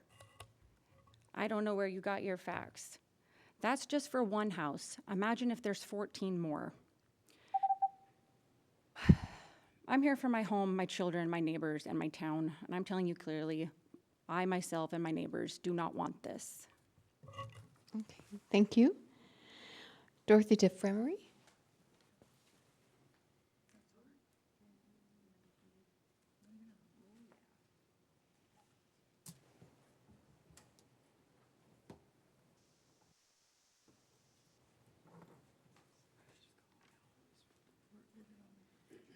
My name is Dorothy DeFremery, and I live at 316 Garden of Eden. A lot of what I was going to say has been said, so I will try to make this brief. I was a retired teacher from Sedro-Woolley School District. My children went to school at Clear Lake, and being there and being around all the children, it's easy to assume they have somewhere safe to go. And I know a lot about all the things you go through in education classes, about abuse, about this, about that. But when I looked at these kids, I thought they were all, you know, going home to fairly secure places.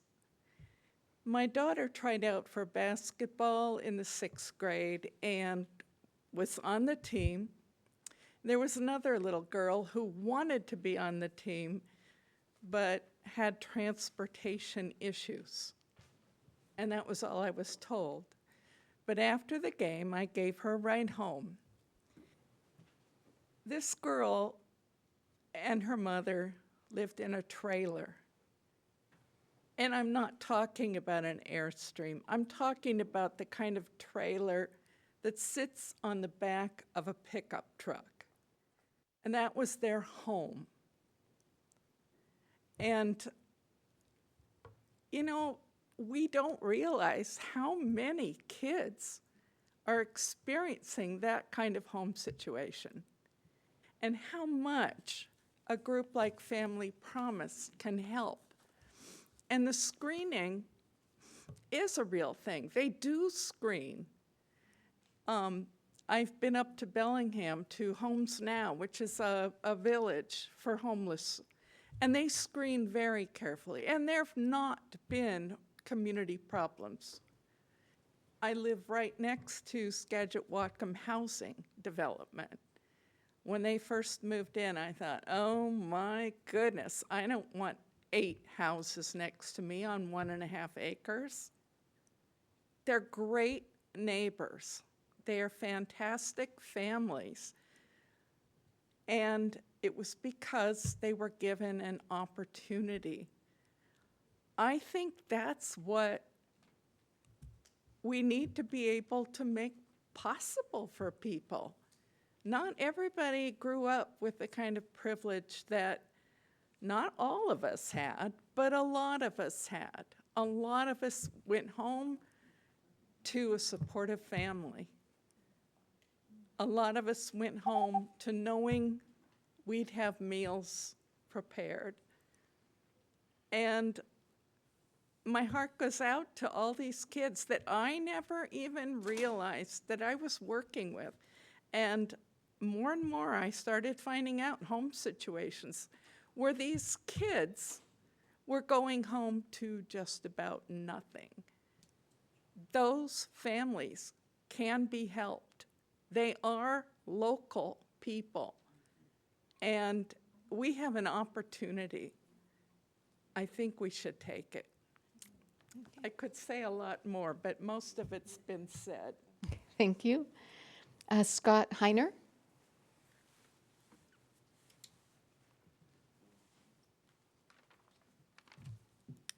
Hello, hello, Mayor and Board. My name's Scott Heiner.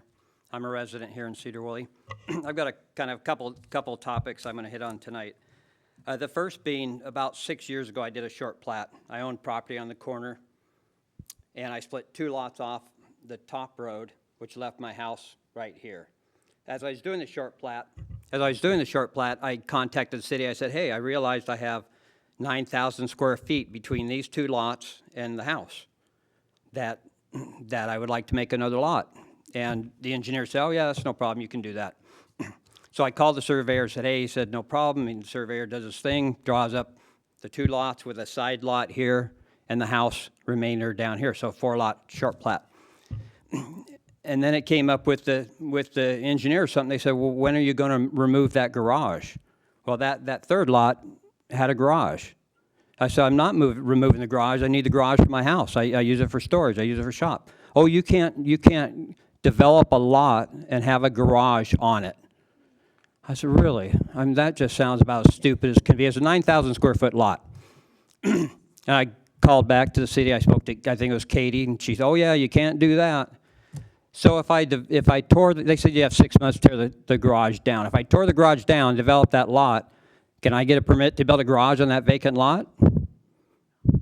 Or do they congregate those back together? It's just something stupid that happened that maybe you should look at changing that policy. We're trying to create lots, yet you're making a hindrance to it.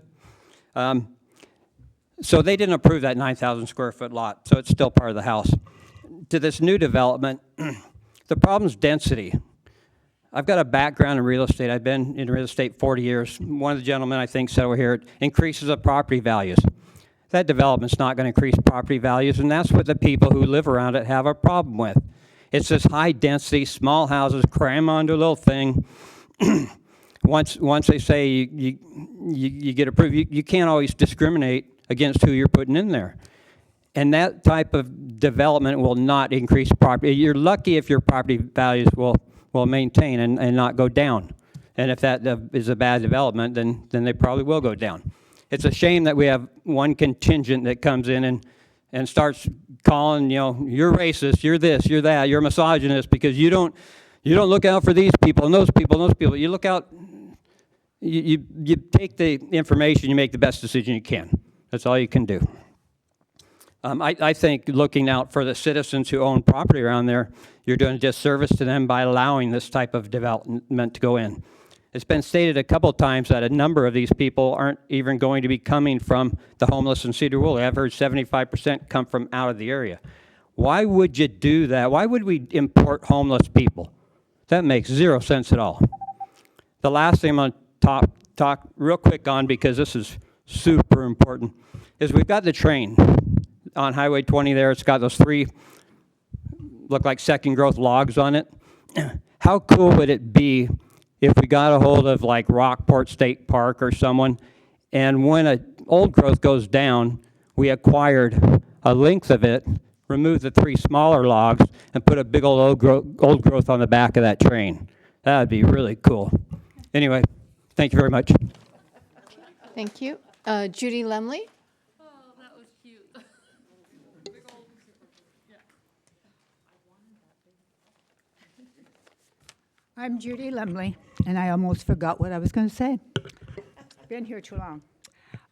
Yes, I did not come home from school to a house with parents, okay? And here I go. We have plans for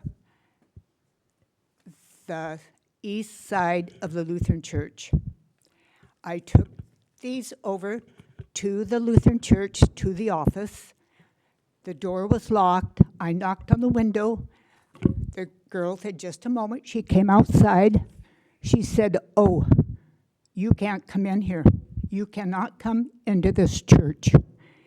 And I said, what? She said, no. And I said, who are you? And she was some member of Family Promise. And I said, how many people live in this church? She said, I can't tell you. I said, how many houses are they going to build on the Lutheran Church property next to us? And she either said, I don't know, or I can't tell you. So my husband and I took these plans for the Lutheran Church property houses up to the planning department. And I talked to him and somebody else. They knew nothing about it. And he said, where did you get these plans from? I said, I can't tell you. We are not against helping people. We have rental houses. One couple have been in a rental house for 16 years, which they are paying the same rent as they were charged 16 years ago. Another one has been in for 8 years, same rent. But when there are 3 to 4 families that do not know each other in one house that houses one family, there's fighting, there's yelling, there's screaming, there's junk, there's curtains tore down, there's smoking out in the backyard, which smells terrible, so it's not a Camel or a Lucky cigarette or whatever. Anyway, 14 houses, and there's no limit to how many people can be in each house is unreal. It's a dead-end street. There is going to be an accident. Some child, somebody is going to get hurt because there is no parking. That's all I have to say. Okay. Thank you. Robert Lemley.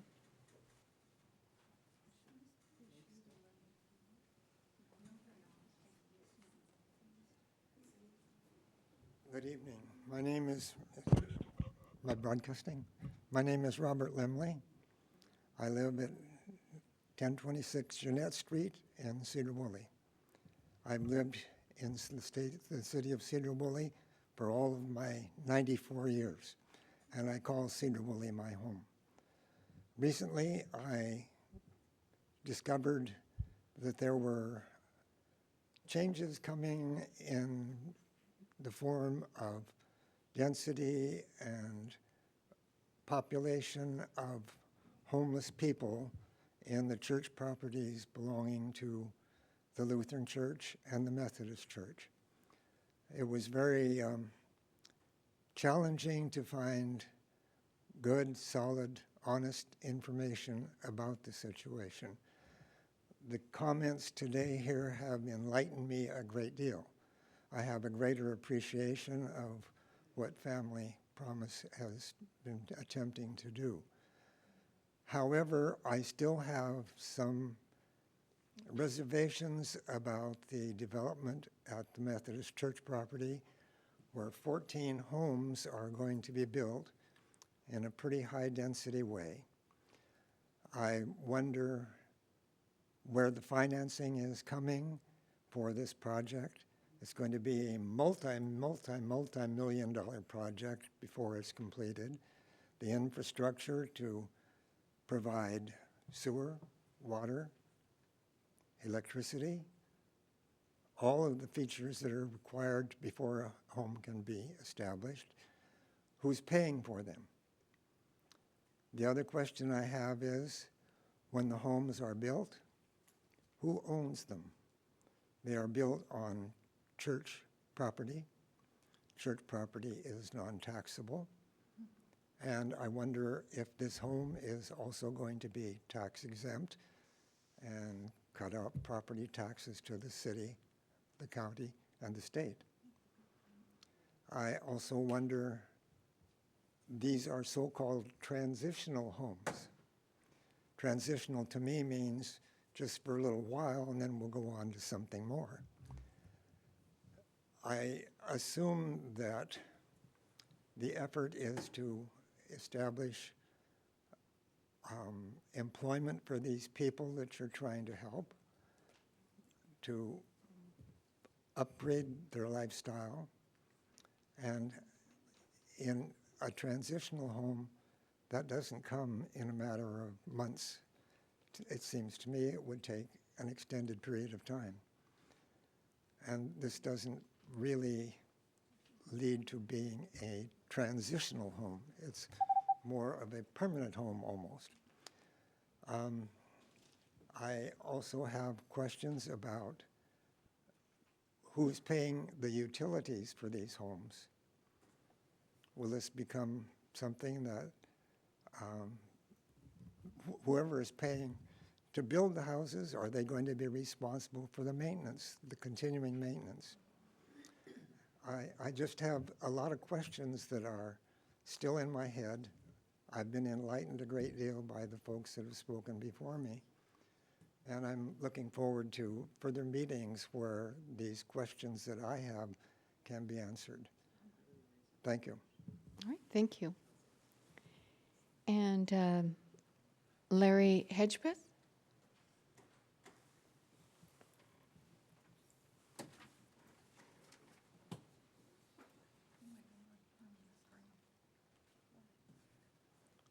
My name is Larry Hedgepath, and I'm not a resident, but I do own property and have for about 25 or 26 years now. It is a rental. I'm coming late to the party. When I first heard about this, I felt that I really wished it would work. The need's enormous, most of it unseen in our city or in this. I live outside of Woolley, but I still consider it my home. We don't see it as much yet, but the word there is yet.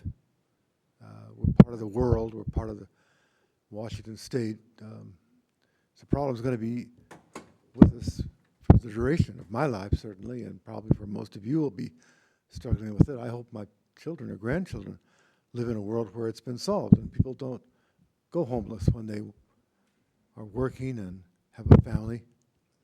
I'm just really proud that Sedro-Woolley is trying to do this.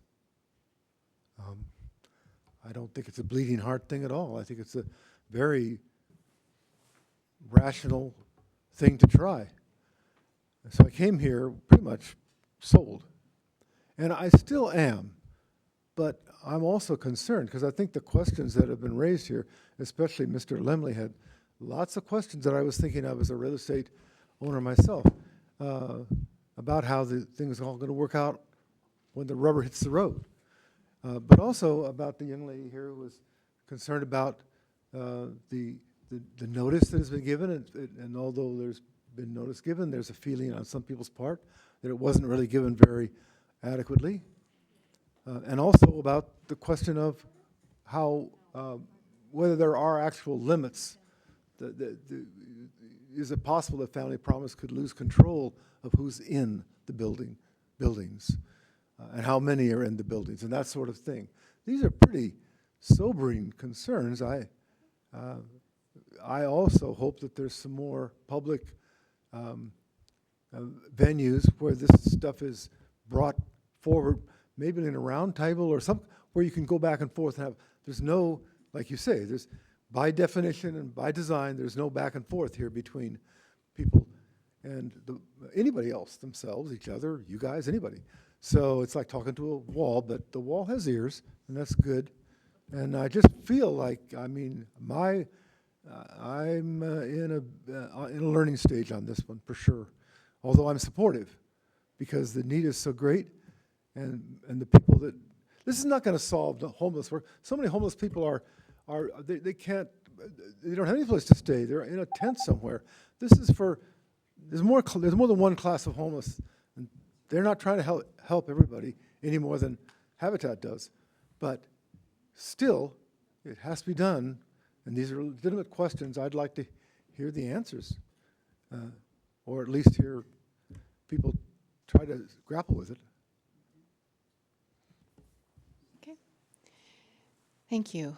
That ended the lists that I had. Is there anyone else? I'll give you opportunity now to come forward and give public comment if you so choose. Madam Mayor, we do have a few remote viewers that have expressed interest in public comment. All right. Oh, I do see one with a hand up. Is there more than with one hand up? Go ahead, come forward, Mr. Murray.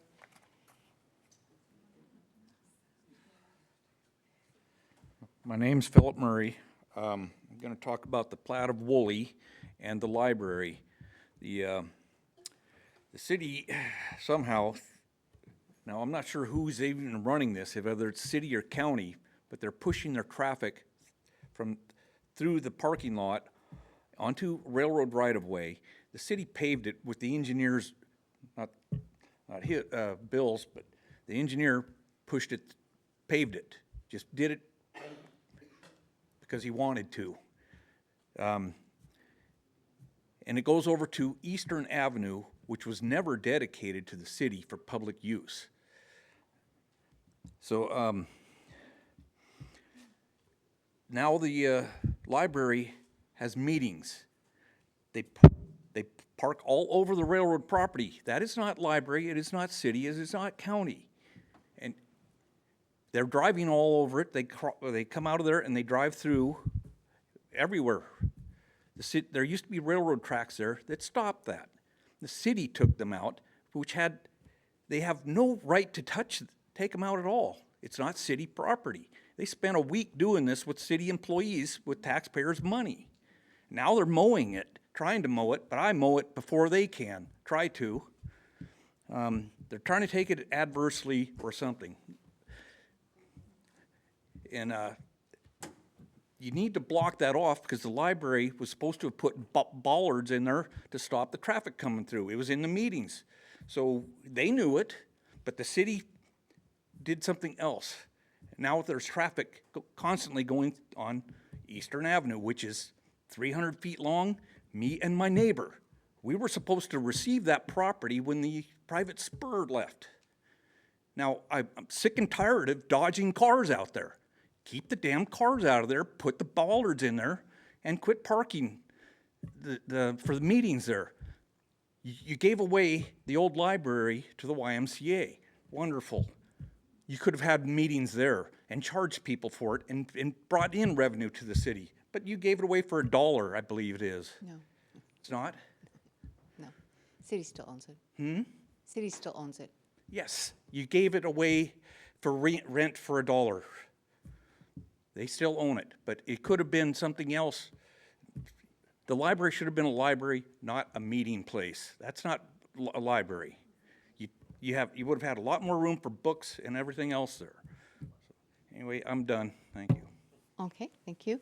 And I see online is Zavi Thorne. Zavi?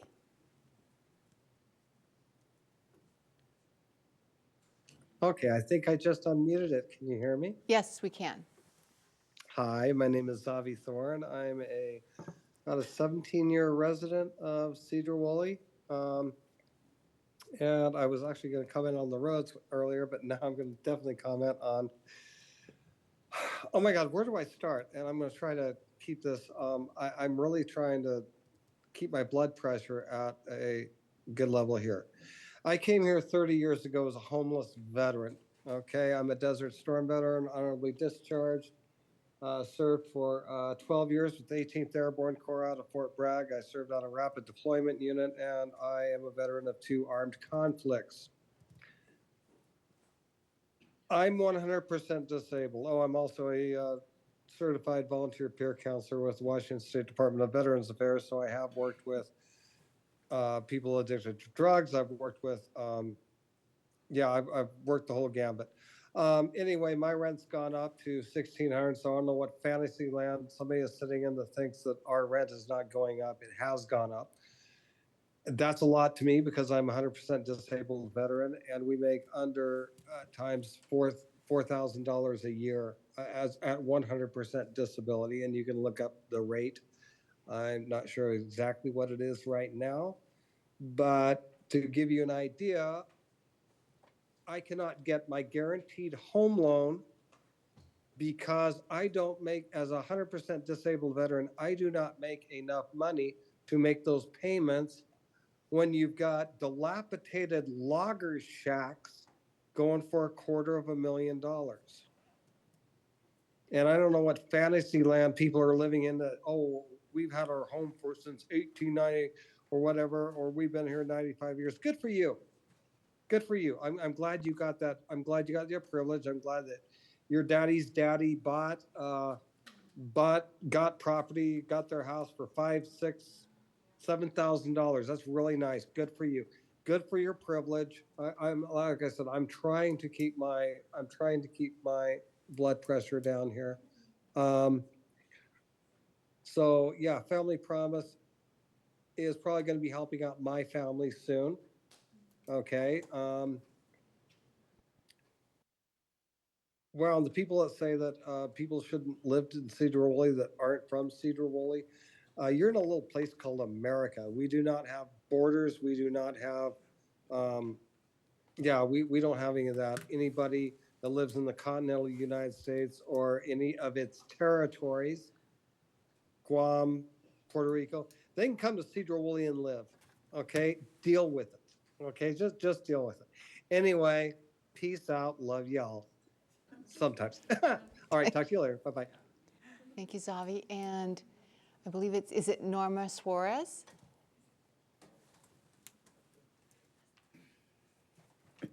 Hi, yes. Norma Suarez, and I have lived in Sedro-Woolley for 1.5 years. And I have the privilege to come into Sedro-Woolley, not in a house person. So that's good, right? But I have also had the privilege to work with people who are unhoused. And what Family Promise does is it gives people an opportunity for their children to become engineers, or for those single moms, like some of the people that have spoken already, to become engineers. This is something you want, something that we want in our community. There's so many things in my head. You can use my taxpayer dollars for those purple or blue families. You can use them. Family Promise gives hope to people, gives people the opportunity to become self-sufficient, to become taxpayer people. And there's so many emotions. And, you know, to the citizen, and I'm sorry that I forgot your name, to the one, the 94-year-old, you were asking the right questions. I thank you for that. I know the Family Promise has an intake process to make sure the families will become self-sufficient. For all of you who are concerned about how many families live in a certain place, I have worked with families who have lived in crowded places, and you don't even know. You don't even know that there's probably 4 families in a certain place.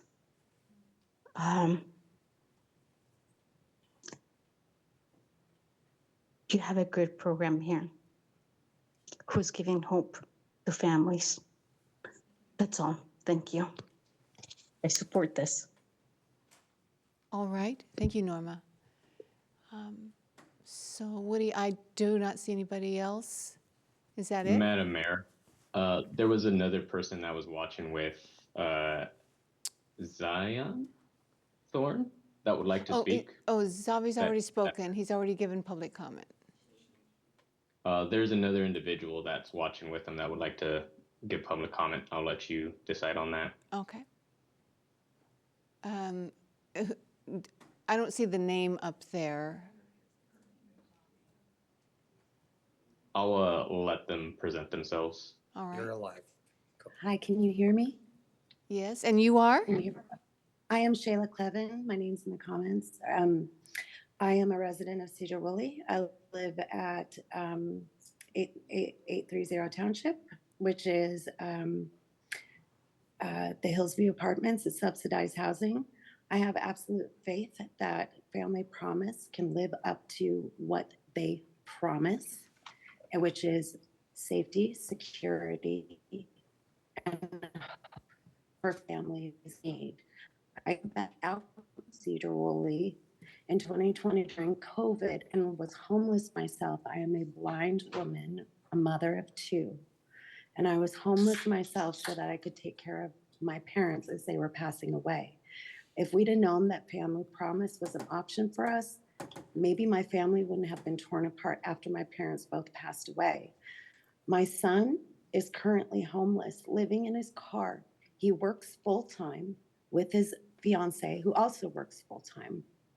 They just can't afford the first, last, and security deposit. Because of this, they've been run out of Washington and had to go back to Tennessee. And Family Promise, this housing would afford them the opportunity to come back and help take care of their own mother during her grieving time, as I grieve the loss of both of my parents within a 6 months period. They both work full-time. They both have secured jobs and are able to transfer out here with those jobs. They just can't afford the first, last, and security. And I believe that Family Promise in this program in Sedro-Woolley would help to bring our family back together. And I really am kind of sick of the vitriol, because love thy neighbor as thyself, guys. And a lot of you obviously don't love yourselves very much because you're not loving your neighbors either. And I'm going to stand by that and be a red letter Christian. And if that means I have to leave my subsidized housing in Sedro-Woolley to go be with my son and be homeless again because of judgment and because of fear and vitriol that you guys out there, is going to absolutely break my heart because I would love nothing more than my family to be put back together. Thank you. Thank you.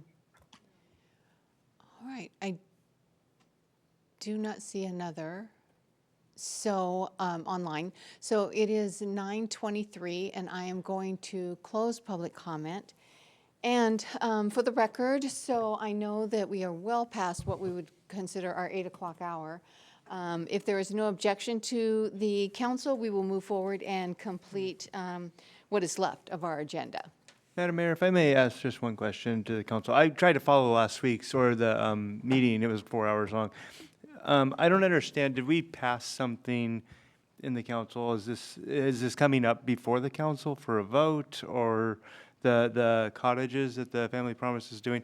How is the city involved? Oh, no. So actually, as I believe Audra explained, she still has to go through the process. There still has to be a public hearing. There still has to be things that have to happen. So, So then it comes before the council for a vote, or?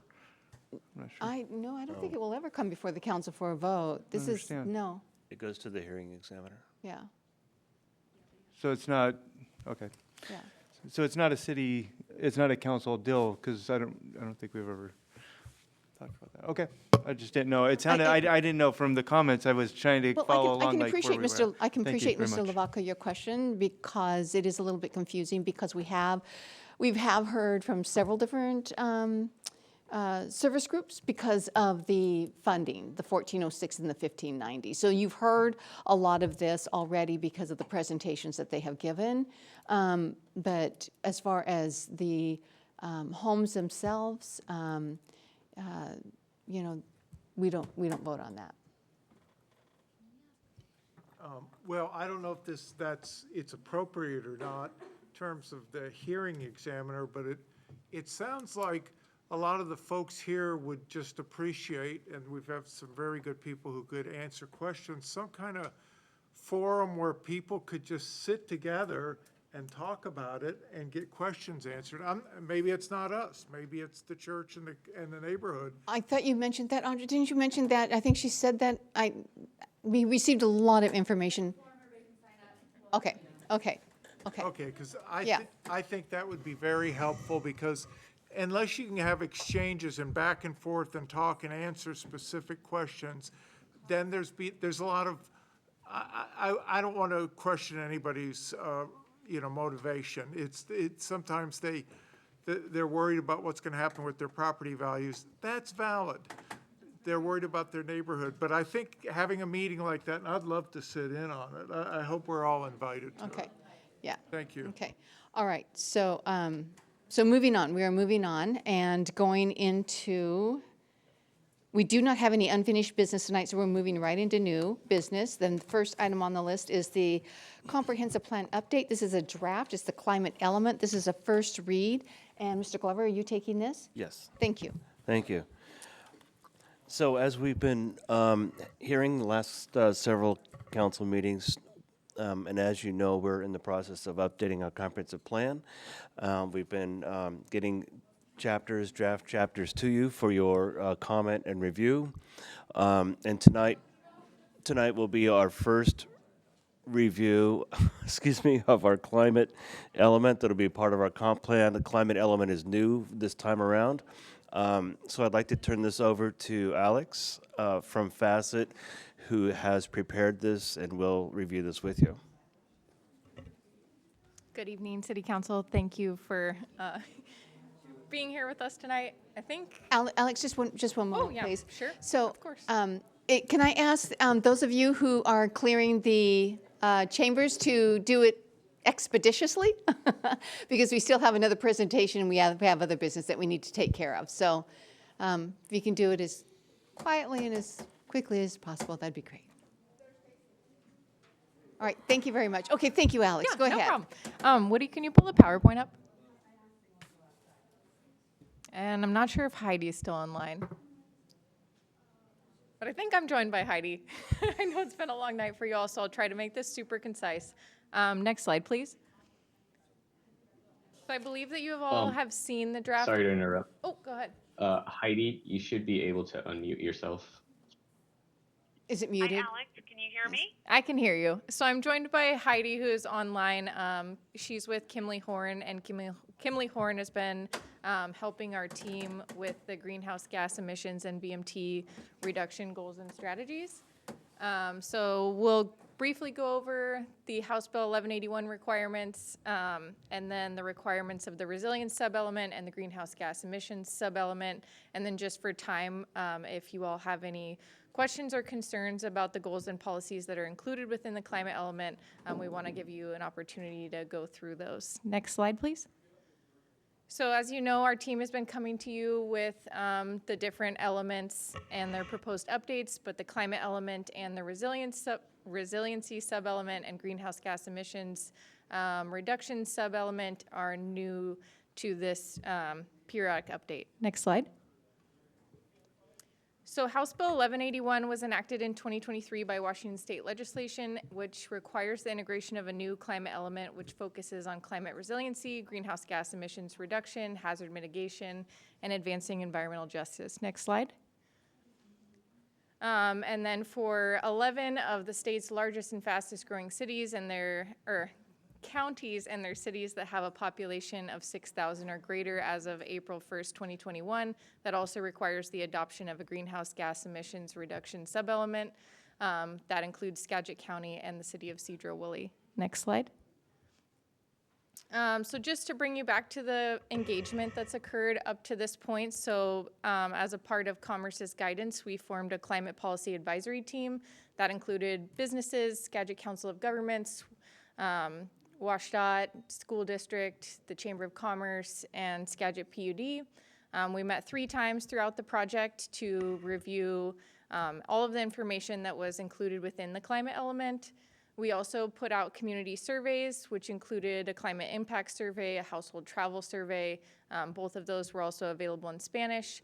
We received 81 responses on the climate impact survey and 128 responses on the household travel survey. We also held a community meeting, which some of you attended, which discussed some reduction strategies for vehicle miles traveled. Next slide.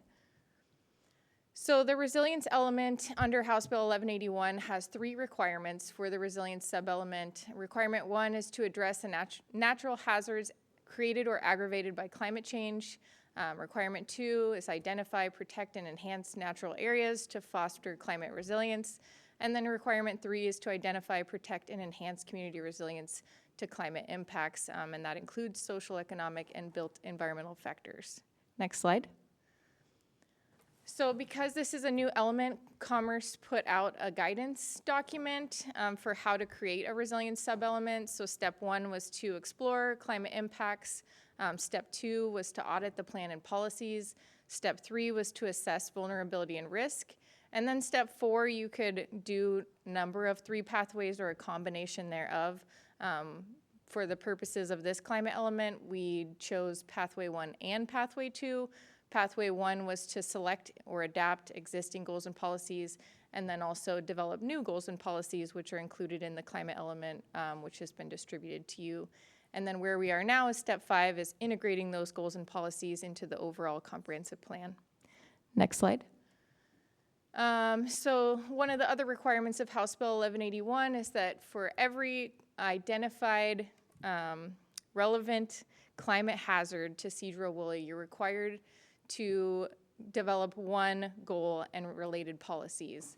So we really wanted to highlight the work that Sedro-Woolley is already doing and focus on that instead of additional measures that you all would be required to do. So some of those goals and policies that you've seen in there have been adapted from either the Skagit County Multi-Hazard Mitigation Plan or from the Skagit PUD Strategic Plan or the Water System Plan. Next slide. And then I'll pass it to Heidi. everybody hear me? Yes.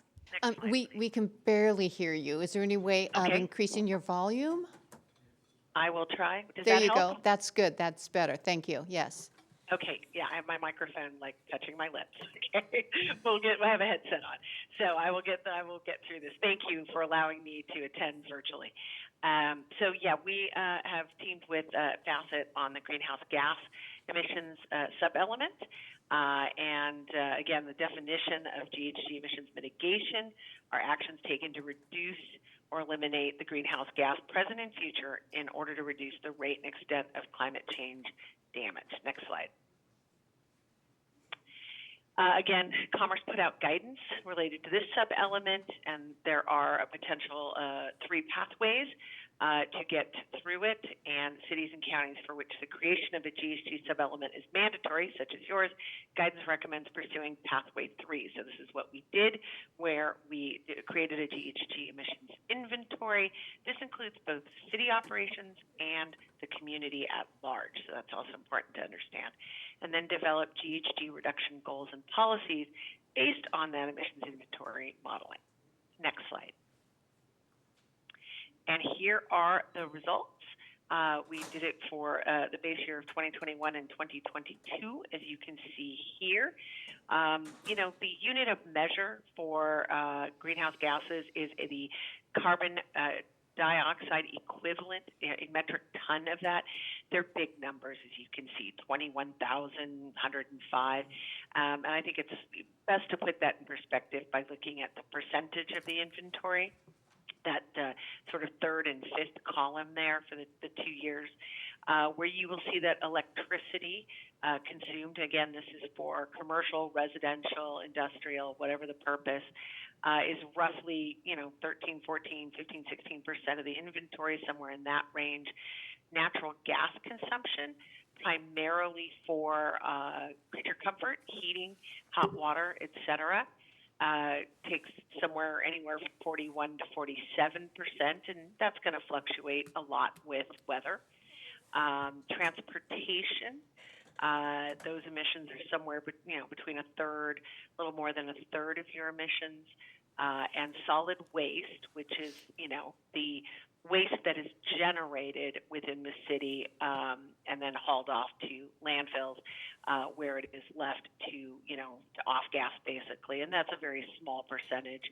But in the aggregate across the state, is not an inconsequential amount. So those were the 4 sectors. And you can see that the really important number is not so much the big number, but it's the per capita. And that this comes out to 10.86 metric tons per person. That's every man, woman, child, adult, children are all counted in a per capita exercise, and that it was 10.86 in 2021, and that fell to 10.54 in 2022, which is an excellent trend. Next slide. Each of those 4 sectors, electricity, transportation, heating or natural gas, and solid waste, you'll see there across on the left, we had to set goals. Obviously, the statewide goal is to be carbon neutral by 2050. Not every sector is going to get there at the same time. And so we set some goals for the city, realizing again, Sedro-Woolley doesn't control a lot of these sources. This is all about trying to move the needle on behavior, right? For people to be more energy conscious, for new buildings to strive for, even better performance on energy efficiency, for example. So you'll see there in the far right that you will see different reduction targets over the next kind of half decade, 2030, and then the decade that'll take us out to 2050. Heating is really not a lot of reduction up front. This is something that would take a real wholesale either conversion, say to electric heat pumps, et cetera, or the gas company really getting themselves their supply in renewable natural gas. So you'll see that, for example, that one is a lot less aggressive than, say, transportation or electricity. So those were set for the city, and then we needed, as Alex said, to come up with goals and policies that would get you there. Next slide, please. So we also looked at VMT, which, as you know, also impacts things we've talked about here tonight, like road wear and tear, general feeling of congestion, but also does contribute, some 40% of the greenhouse gas emissions. So we dove into that for the city. And again, I think it's really interesting to look at that annual vehicle miles traveled per capita column on the far right, in which the city of Sedro-Woolley averages about 9,251 miles, per person. Again, you're probably thinking, well, I drive more than that. My car might average, 12 to 15,000 miles a year. But realize you have folks who don't have a car, who are underage, don't drive, and they're counted in to everybody on the per capita. And that you also, I know my mother, as she got up there in years before she gave up her car, last year she only drove 3,000 miles. Last year she had a car. So the 9,251, again, there's some empirical research in that. I find what's really interesting and very reassuring that we got it, as accurate as one can, is when you compare this to the statewide and the countywide levels. So statewide is lower, 7,610 vehicle miles traveled per person. This makes sense when you've got major metropolitan area, Seattle, where some people have no cars. You have families without any cars where they have transit options. That you have a lot of the state's population lives in some of those more higher density situations. Your county, of which you're part of, but the county, which is 11,199 vehicle miles per capita, will be more because people live outside of developed areas. They're going to drive more to jobs, to shop, to doctor's appointments. So again, we found that the data fit pretty well with expectations on that. So this is where you're starting, and then we'll talk about in the next slide the kind of behavior and modal shift we'd like to see. Next slide, please. So big picture, the VMT reduction goals that are going to be in line with the state's, overall greenhouse gas reduction is a decrease of annual per capita VMT by 18% by 2020, and the state met that. So that's the good news. Further decrease by 30% by 2035. That's 10 years from now. And so that would mean 2,775 less annual miles traveled. And then, the big stretch goal is, of course, the remaining 50% by 2050. So another 4,625 miles less than current practice. Next slide, please. So these are the general themes. Again, our intent was not at this point to go through every goal and policy, but I believe you have all of that. So we just wanted to talk about some of the big general themes here. And really that falls into encouraging buildings, new or retrofit, to incorporate renewable energy, conservation, and other efficient technology and practices. And this is really about how can the city encourage. We're not talking mandate. Definitely not in the beginning. We're talking about how can the city be a facilitator and a source of information for developers who are interested, and really even as this is going to take some level of funding and sort of carrot and prodding from the state and from the utilities. And so how can the city be a clearinghouse for that, for example? So that's why when you see the implementation plan later, how we really got into who'd be responsible to, and what exactly can the city staff do. But going back here to the themes, it is to support measures to reduce VMT, Again, we heard how, many of the transit stops are underutilized in the city. So what can the city do to change that and kind of break down the barriers? And that was part of our survey as to why people aren't availing themselves of the transit options that already exist. Also to expand EV infrastructure. That could be a public-private partnership.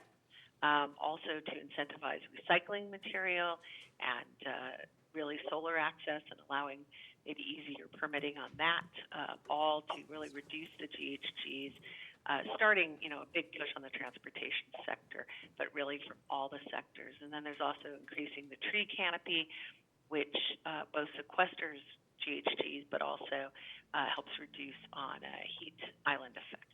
So it kind of has a co-benefit there. So those, again, are the general themes. Next slide.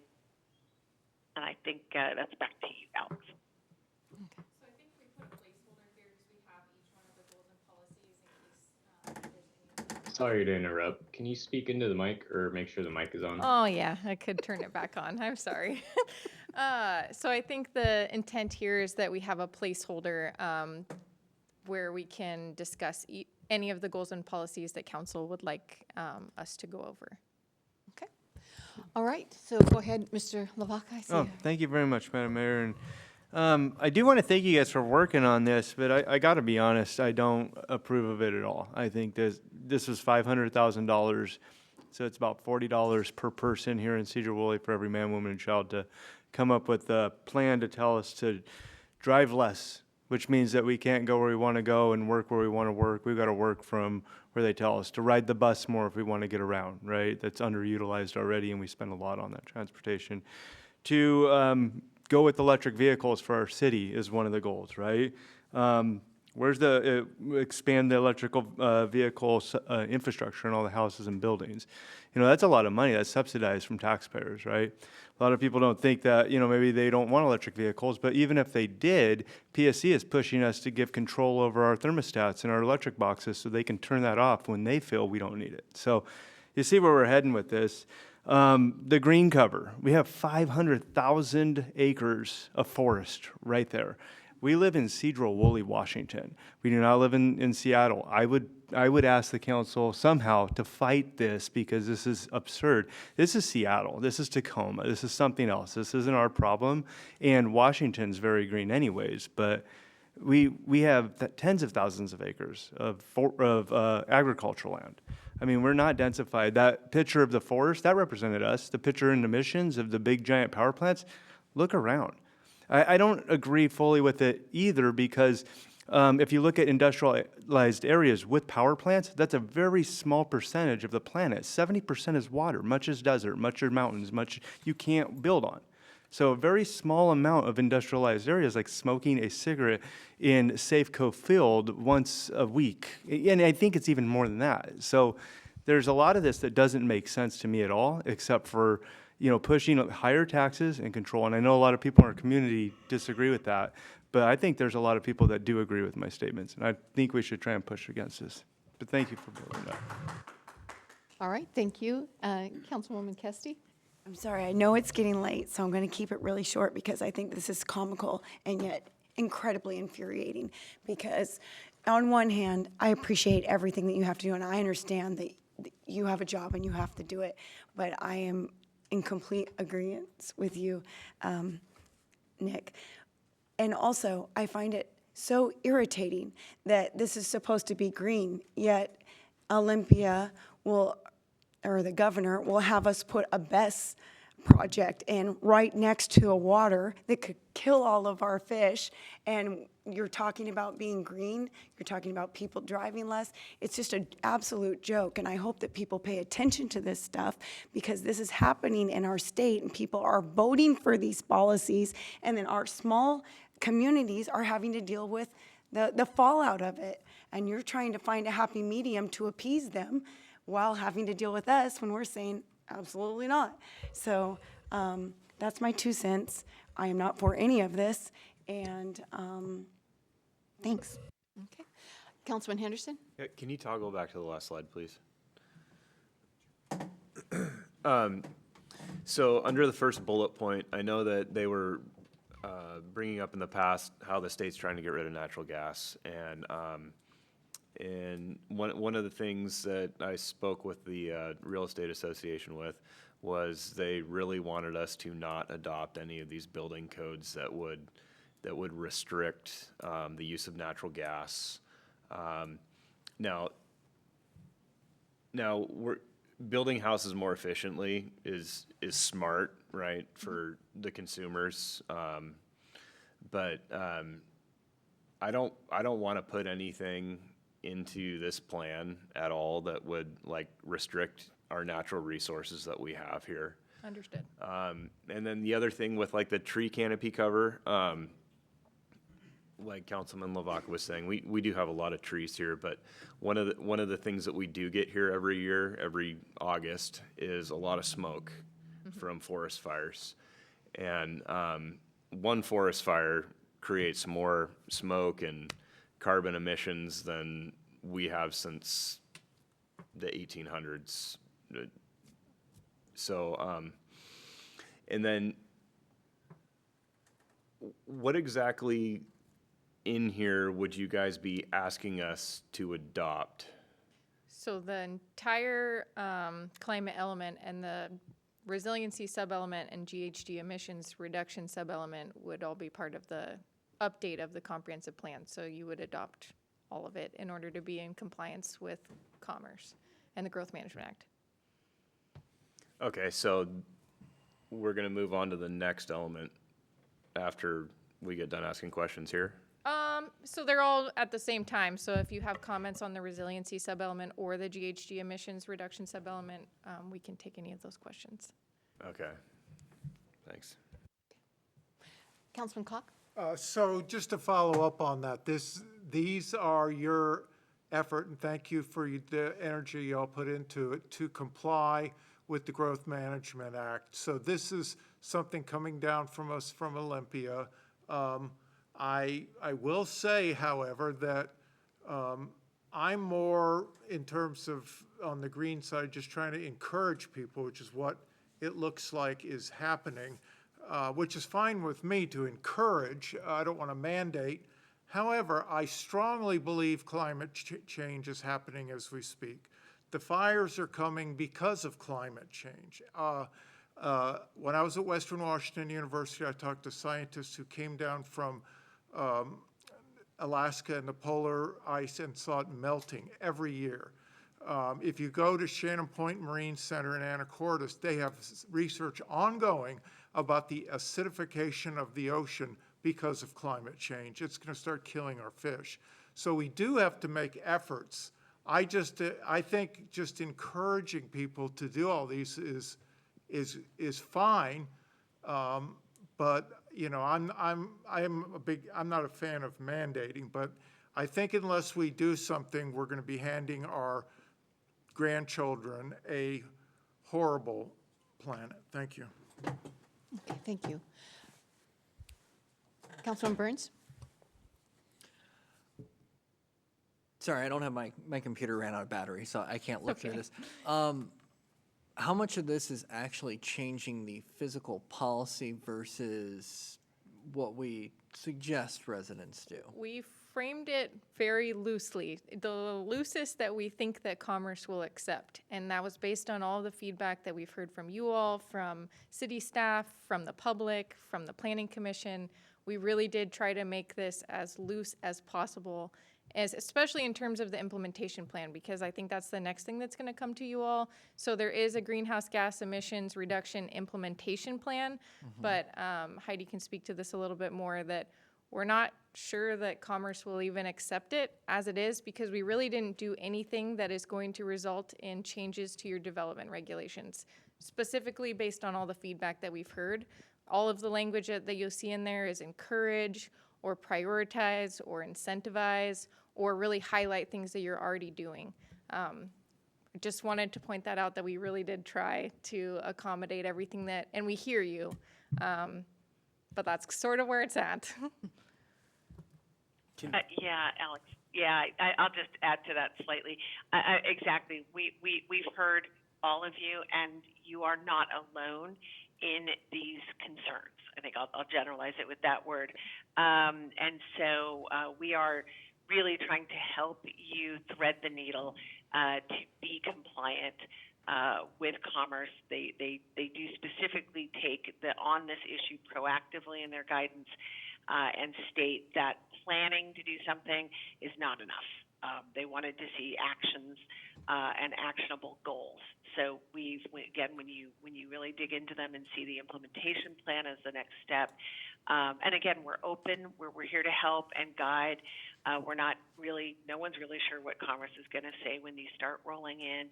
We don't have a lot of examples from communities that are similar to you, but I will say you're not alone in your concerns, and so none of them take any drastic steps that would include mandating or making anything more stringent on a mandatory basis. If I can, just real quickly, I think you mentioned this, that what is being proposed is, a lot of it is what we are doing now. If you could just explain that a little bit better, sure. please. Yeah. So there's several goals and policies in there that say continue to require or highlights your priorities with reducing VMT through trails, or because we heard that a lot from the public and from the community surveys. We also, I think there's things in there about maximizing solar access. I think that's something that you already do. We just tried to highlight the work that's already being done or prioritize things that were already identified in your hazard mitigation plan or measures that are identified from Skagit PUD about like the long-term planning for water adequacy and things like that that may be impacted by a changing climate. So, Madam Mayor? Councilman Henderson had his. Can you just give us like a brief example of like what you were just talking about our development regulations, like a brief example of what might be brought to the table, just so we're not completely shocked by something that we see, so we have time to Sure, I don't think any of these are going to result, but that's why we said like continue to require stormwater management and encouraging like low impact development or green stormwater infrastructure, because that's currently in your development regulations. We've tried very carefully to make sure that this was not going to impact your community beyond what you're already doing. So like the building efficiency, you're already required to comply with the most recent energy code. Trying to think of other ones. I'm sorry, my brain is like. I can appreciate that. Let's see.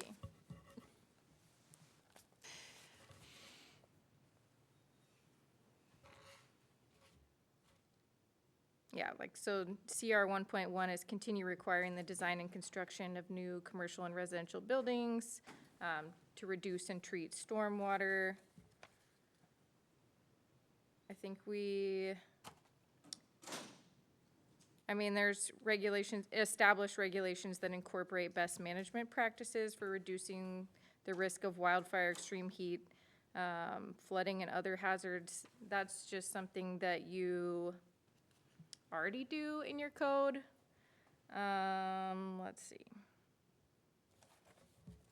There's a few things about maybe developing programs or providing resources for recycling and things like that. Those are all things that you can put on the city's website to provide information. A lot of these are coordinating with other agencies or Skagit PUD. I like how you use consider. We started. Yeah, we tried. Consider. Yeah. Let's see. Like prioritizing the strategies identified in the City of Sedro-Woolley Stormwater Action Plan to improve water quality. You already have a number of projects that are identified to improve water quality. There's measures in there about prioritize like acquiring properties and easements. Those are also identified in your hazard mitigation plan. There's other plans in here like coordinate with Skagit Council of Governments, WSDOT, and other relevant agencies to enhance resiliency from flood-related impacts by evaluating conceptual strategies for vulnerable highways segments. So that's already in local plans. We tried to frame it really closely around hazard mitigation instead of like proactive climate planning. Let's see. Well, and even under the ecosystem, it's, protect and restore, Yeah, which those we're are- already, Yeah. we're already doing. Yep, those are already Yeah. included in your critical areas ordinance. There's a few other things that could be considered, like aligning with salmon recovery priorities. I mean, we heard earlier in the TIP that you're gonna install fish passage with your road projects, which is already a requirement. There's information in here about continuing to require, let's see, I just saw it. Like underground utilities to promote resiliency of your energy systems. And we tried to incorporate things like what the Planning Commission was bringing up. So as you can see in the climate element that was distributed to you, anything that's in track changes or as a result of the feedback that we heard from the Planning Commission. So there's a few other ones in there about Firewise or planning for wildfires, like you just discussed, that would be an impact if when you have smoke or wildfires that occur. So if I could just jump in, I think when we... Sorry, I'm rambling That's now. all right. No, you're doing great. When we started this, part of it was looking at conducting a gap analysis. So seeing what the state's requiring and seeing what we're already doing. And so what we've discovered is that what we're doing is already some of the stuff that the state is requiring. So it's not like the state is telling us we're not doing anything. They're saying we want to see these 10 things, for example, and then we do our analysis and we take a look through our codes and feel, oh wow, we're doing 7 of them. That's good already. And then so say for those 3 that we're not doing, then how can we do those in a how do I say this? Way.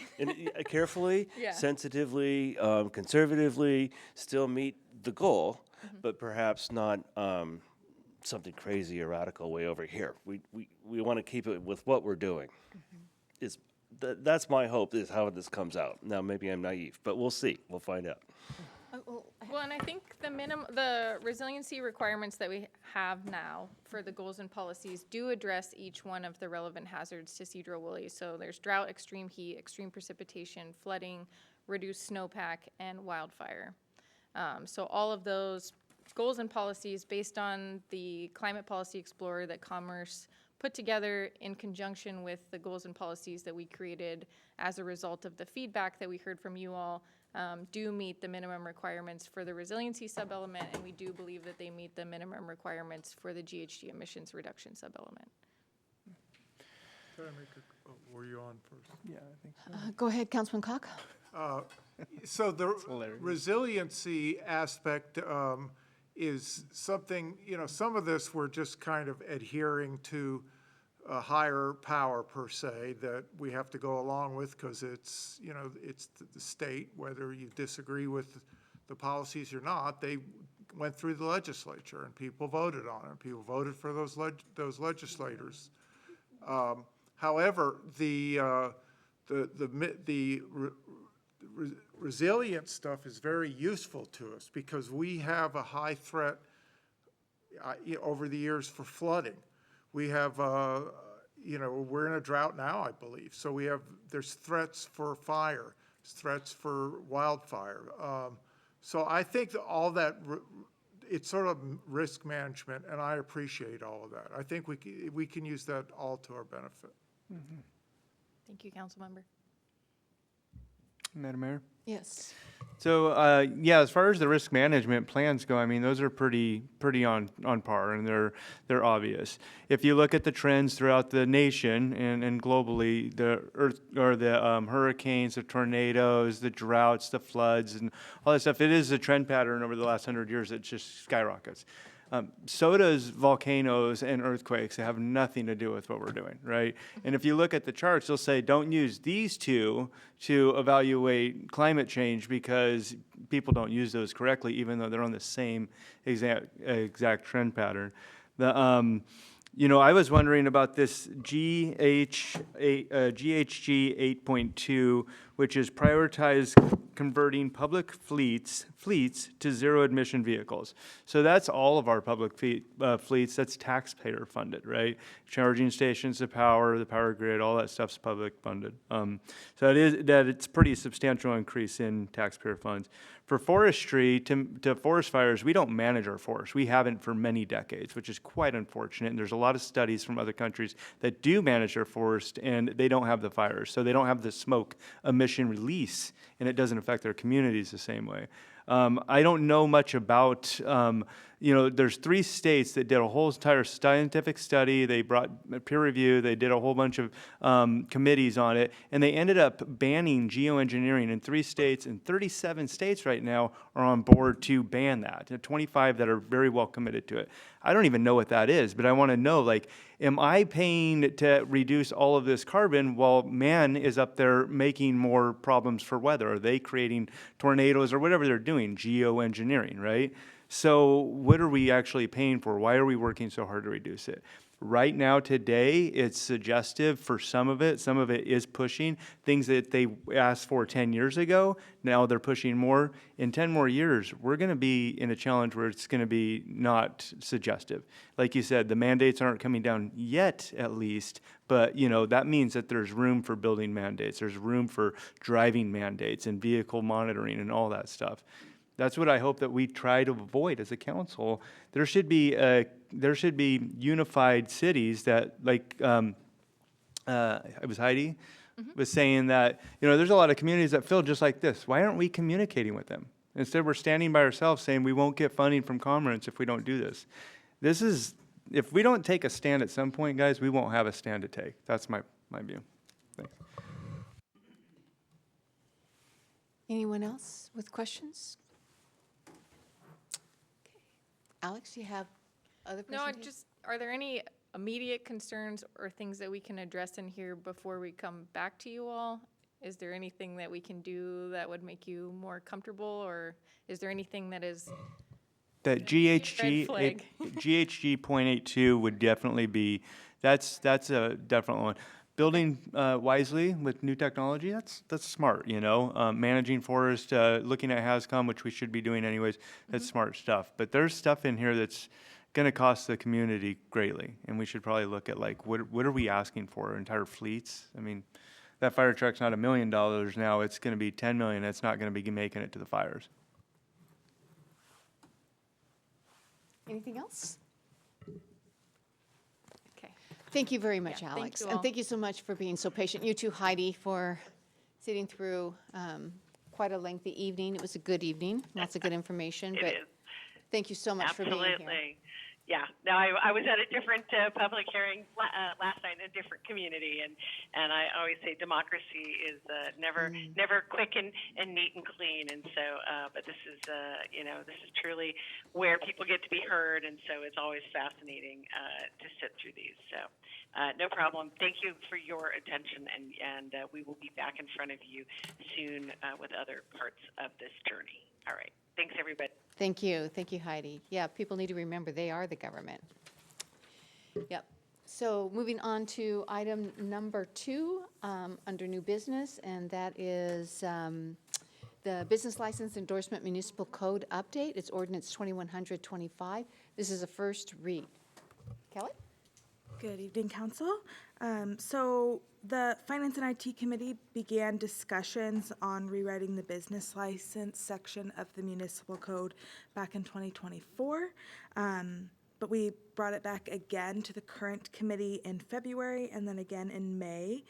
Basically, it's a rewrite of the municipal code just to clean it up, make it a little bit easier to understand, both for our residents and people doing business in Sedro-Woolley, as well as for the city staff to understand. We really wanted to make sure that the questions we got, the questions we had ourselves, got answered in this code. The first thing we did was make revisions throughout the code to clarify that the city of Sedro-Woolley doesn't issue business licenses. We issue endorsements on business licenses. So individuals or businesses get their business license from the state of Washington, but if you want to run your business or work in the city of Sedro-Woolley limits, you need an endorsement from Sedro-Woolley to ensure that the business is in compliance with public safety and code compliance. So that was the first thing we wanted to do, and we made a lot of other changes. What I'm going to go over here are kind of just some highlights. A lot of the other things were changes in how things were laid out in the code. One area that we got a lot of questions on was mobile vendors, and we revised the definition. We've added some additional language from when we presented it to the committee, but what the committee came up with at its core was the definition of a mobile vendor is when you both solicit the sales and provide the goods or service outside of a permanent structure. And the reason we worded this way is because there are a lot of businesses that,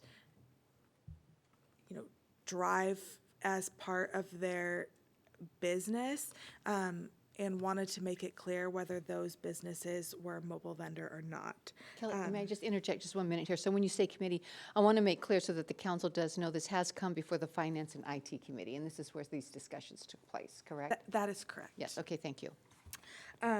Some of the things we wanted to address that were not mobile vendors, again, these are questions we got a lot and had internally, so we wanted to make sure we're included here. These things are not mobile vendors. Delivery businesses are not mobile vendors, and businesses that engage in very minimal supplementary sales from delivery vehicles are not mobile vendors. So this question came up, well, if a beverage delivery was coming to a grocery store, it wouldn't qualify as a mobile vendor because they're not soliciting the sale and providing the good or service from their mobile vendor or their mobile vehicle. They're soliciting the sale elsewhere, online over the phone. But if they had a promotion and were selling something off the truck while they were delivering, we didn't want it to be that specific that then that delivery truck had to go get a mobile vendor license. So that's included in here. Also, businesses just picking up items such as laundry, and then bringing it back somewhere else to perform the service is not a mobile vendor. And then things that are soliciting sales like over the phone or internet and then going to provide the service, so like a locksmith or a tow truck, is not a mobile vendor. And there's other items in the code that have some requirements for mobile vending, and that's why we include that here. One thing that's in the code and what was in there previously was the following are considered doing business. So if you own, rent, lease, maintain any property, that is considered doing business. It's not mobile vending, but it is doing business in Sedro-Woolley. So if you own a hotel or a motel, a storage facility, a bed and breakfast, if you rent equipment, if you rent out apartments, if you own a mobile home park and rent property on that, or you rent out residence, that is doing business in the city of Sedro-Woolley. Right now, there's no exceptions in our proposed code revisions, so that is one question we wanted to get some guidance from on the council on whether there should be any exceptions included there. One exception to consider is if someone owns just one rental property, do they need to get a business license? Or if they own a duplex and live in one side and rent out the other? Are they doing business in the city of Sedro-Woolley? So we've included in the packet the whole rewrite of the code, as well as the current code as well. So open to any questions the council may have. Madam Mayor. Yes, just my opinion, if somebody rents out a room or rents out a duplex, that just seems like overkill to request a business license. What about, I have the same feeling about and though I know this can be a controversial topic, but I feel the same way about an Airbnb or VRB, whatever it's called. I mean, VRBO. Yeah, if you rent your basement out to some visitors, I don't think you need to get a business license or business endorsement. I just think that's too much. That's my opinion. Councilman Lavaca? Thank you, Madam Mayor. I'm cautious on changing the municipal code after what happened a month ago. The last code, it sounded really good. Finances never even came up, and all of a sudden we had the hall filled up thinking that we raised the taxes. So I know it's best intent, but I'm not for changing anything at this point. I don't know. I read through it. It seems like, again, it makes it easier, like a month ago when we were told that it would make it easier, that it's streamlining it and making it easier for the city to understand as well. That's the same thing we were told last time too. So that's just my feeling on it. Okay, thank you. Councilman Burns? I would agree with Councilmember Koch on the rentals in general for if you have a duplex, if you're doing a Vrbo and Airbnb, I don't think that's necessary to put people through that for something that small. It just micromanagement. Okay, thank you. Question? Okay. Is there anything in here that is going to, is there anything you've noticed that's going to be changing, like, with the Logger Rodeo where we'd be charging? Is there anything you've come across that we need to know about? Don't want to be Well, running scared. specifically regarding fees, that the municipal code doesn't include the fees for these. The fees are included in the master fee schedule, so there are no changes proposed to the fees, other than that some businesses who currently qualify as a mobile vendor and pay an additional $75 a year fee will likely not qualify as a mobile vendor any longer. That we're actually restricting the definition of mobile vendor so that they will actually not require that endorsement. They'll just require a general business license. So cheaper for them. That's correct. Thank you. Okay, Councilman Henderson? Thank you. There isn't an exception in our current code for if you're renting out half of your duplex, right? We don't have that exception right now. There's no exception for that. Okay, so if we did at least adopt that part, we'd essentially be not imposing on a lot of people, right? Yeah, and I would recommend, if council wanted to do that, make an exception, just defining what that exception is. If it includes all or, someone up to a certain level, if someone's business is owning properties and renting them out, and they have 50 rentals in Sedro-Woolley, do you want that person exempt? Or someone who owns 10 or less, or someone who owns one or less, or one, I guess I should say. Just giving some guidance on where you would like that exemption to land. And what is our cost for an endorsement on a business license? the standard cost if you do business over $2,000 a year is $35. If you're less than $2,000 a year, you still have to get your endorsement, but it is at no cost. And then mobile vendor is $75. Selling and serving alcohol or cannabis is $250. And I think I don't have the other numbers off the top of my head because we don't come across this very often, but we have taxi cab and pawn shops, but that's not that's not prominent businesses in Sedro-Woolley. So Uber wouldn't be either, right?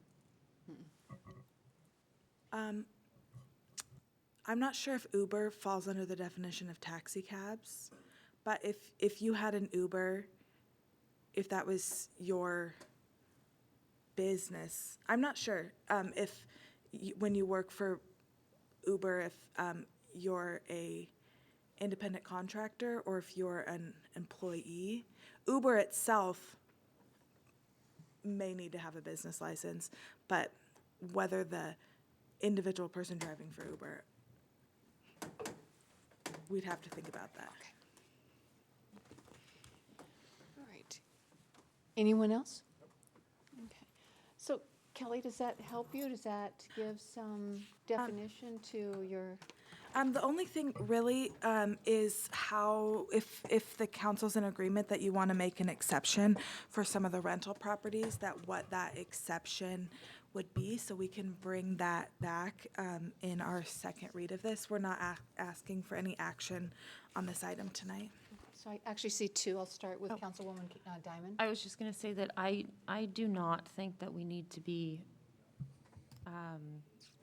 following through with bedrooms in one end of a duplex and that sorts of stuff. I mean, we're creating additional work for code enforcement that's quite honestly probably not going to be followed up on, and it's really difficult to track. I also don't want to take away the opportunity for somebody to be housed when there is an open space and an availability, and kind of tie the hands of some of the constituents when they have that availability. What you would define as a business in regards to a rental property business, or however that would work, that might look different. And what that number is, I'm not exactly sure. I'm not sure if you know what other cities might be doing in regards to that. I don't, but I can get some of that information. That'd be great, because that would be good to consider in regards to what's going on for the Airbnb, the VRBOs, and those sorts of things. Those are obviously sometimes considered income generating purposes, as opposed to somebody that might be renting out a room or renting, maybe they have a house that they're renting out to their kids, right? They're maybe not even profiting off of that. But just barely covering the cost of taxes and all of that stuff, and we don't want to create and tie the hands of that. So if you could get that information, that would be helpful. Okay, thank you. And Councilman Burns? I'm open to waiting until you get the information. I was going to suggest we exempt individual owners with 3 rentals or less, something like that, to anybody who's just simply renting out part of their home, like Councilmember Diamond was saying. It seems silly to charge them for that. Okay, we can do that. Is there other questions or clarification you'd like to receive? Nothing at this time. Thank you, Kelly. Thank you, Council. Thank you so much, Council. There is no action here. Moving on to item number 3, property tax increase. So Kelly, did you want to cover this one as well? Yes, so we also talked about this at the Finance and IT Committee meeting, and Councilmember Henderson brought it up during the council reports, I think at the last meeting. So just a quick summary. So in Washington State, property taxes are not property tax increases are not based on the increasing value of a property, but rather the amount of property tax assessed in the previous year. Each year's levy can be increased by no more than 1% unless a public vote for a greater increase, commonly known as the levy lid lift, or the jurisdiction uses bank capacity. So this topic came up because of House Bill 2049, which was regarding funding for K-12 education. Embedded in that original House bill was a proposal to modify the property tax increase limit from 1% up to 3%. And then later that section was removed from the bill. So the bill did pass, but it no longer included the increase from 1% to 3%. So as it stands currently, state law limits property tax increases to 1% without that public vote. So status quo for us. There was a motion made at the April meeting before House Bill 2049 to have an ordinance that would cap the city property tax increase to 1%. That motion carried. And then we followed up at the Finance and IT Committee meeting with this information after House Bill. And a motion was made at the committee to instead bring it forth as a resolution. So we have created a resolution that highlights some of these things that I've just gone over, and also includes that City Council does not support a property tax increase limit above the 1% without a public vote. Council did previously make a motion to bring this as an ordinance. So we recommend that if you'd like to consider this as a resolution, that council make a motion to do so. And if the council passes that motion, we're happy to bring this back for a second read as well. Okay. Any comments?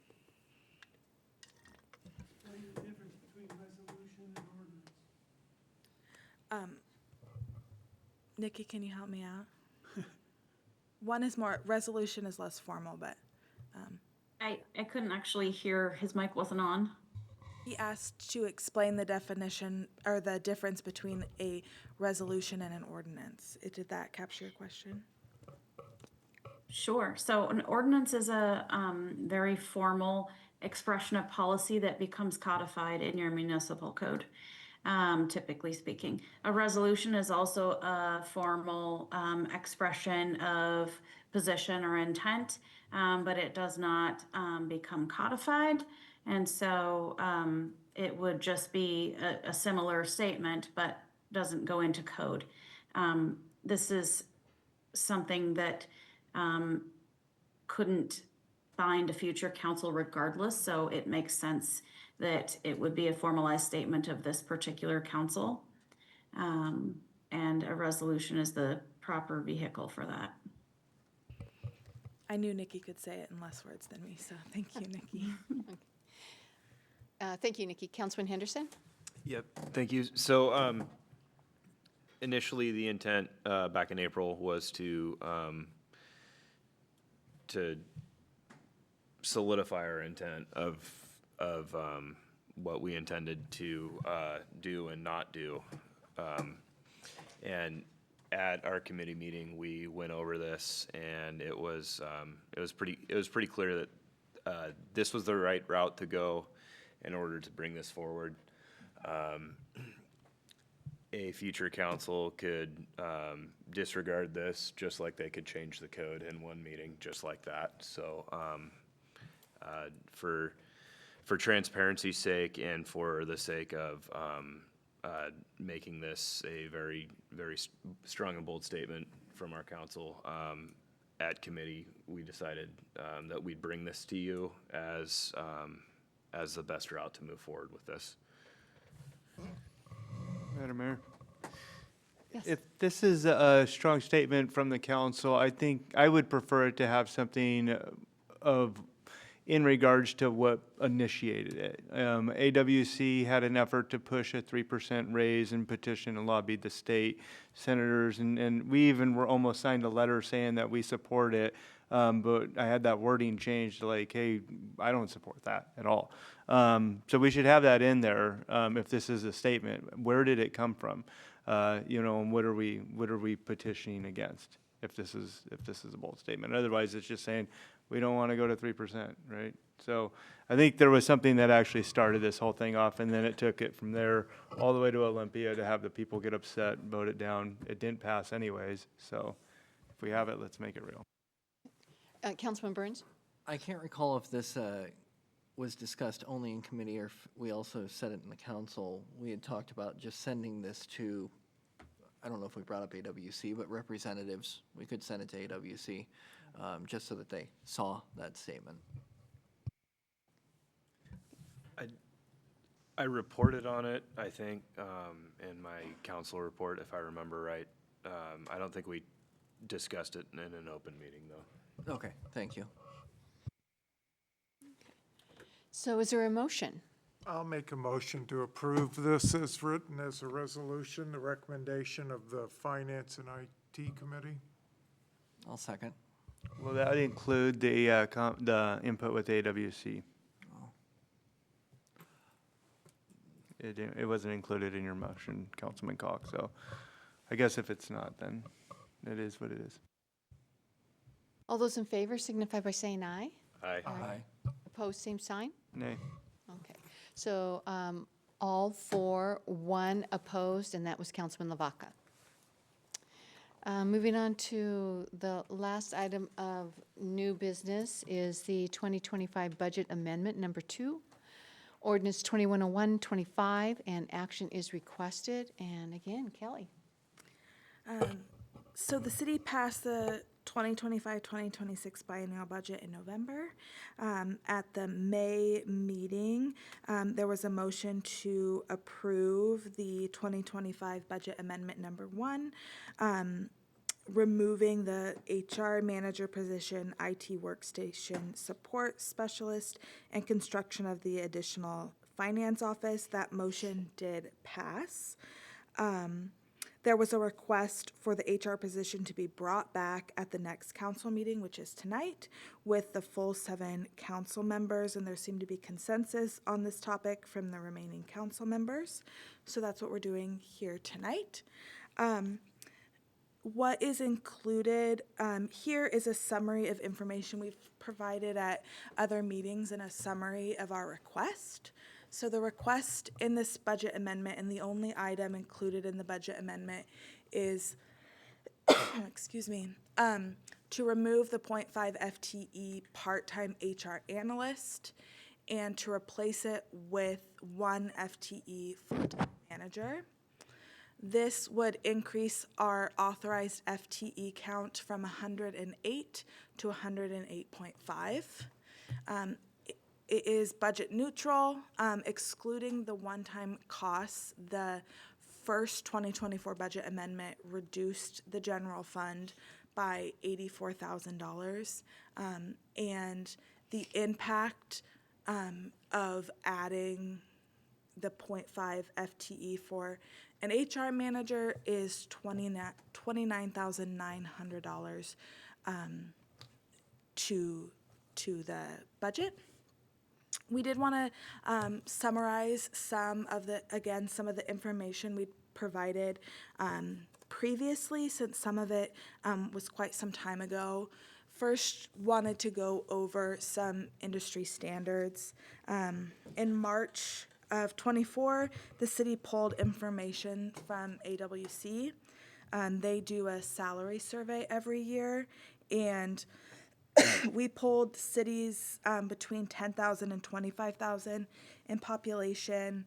There were 42 cities, and Sedro-Woolley is one of 2 that does not have a dedicated human resource director or manager or a dedicated HR professional. We also have labor negotiations with AFSCME where we agree on comparable cities. In that negotiation, we selected Airway Heights, Anacortes, Ferndale, Linden, Shelton, Stanwood, Yelm, and Steilacoom. All but the town of Steilacoom, which is about half the size of Sedro-Woolley, had that at least one HR manager. And then we also looked more currently at the salary ranges for HR professionals in other jurisdictions, and it is in line with our salary ranges. Also wanted to highlight recruitment, that the city has performed 2 rounds of recruitment for the part-time HR analyst. During those 2 rounds, the city received 98 applications. We offered 17 interviews to individuals. We interviewed 4 candidates. In the first round, the city hired 1 candidate, and that employee was later terminated. And in the second round, the city offered the position to a candidate, and they declined our offer.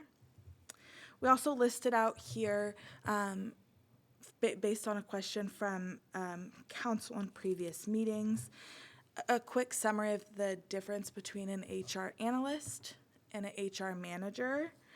So an HR analyst generally works under an HR manager or director, and their focus is on data analytics and reporting.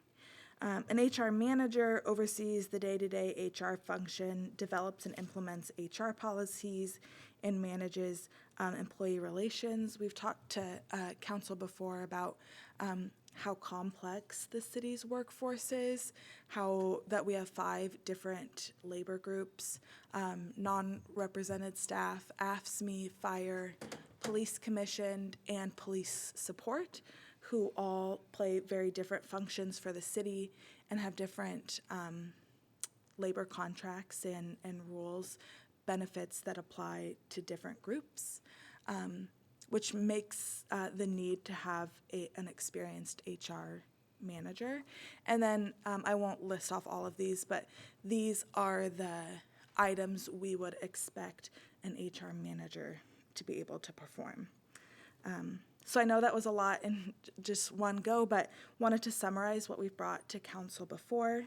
And then finally, just to highlight that this is budget neutral, and in the first 2025 amendment, we reduced the general fund by $84,000. This would increase it $29,900 for 2025. Okay, thank you. Any questions? Councilman Cock. My feelings on this are well known. I've actually sat in on several job interviews for HR professionals. For the level of complexity we're requesting and the kind of candidates we can expect to get, I think the smarter route to go is with the HR manager. Thank you. Councilman Henderson. So this week I went back and I pulled up the March 8th council meeting from 2024. So just a little over a year ago, and we were having this exact discussion where we were looking to hire a part-time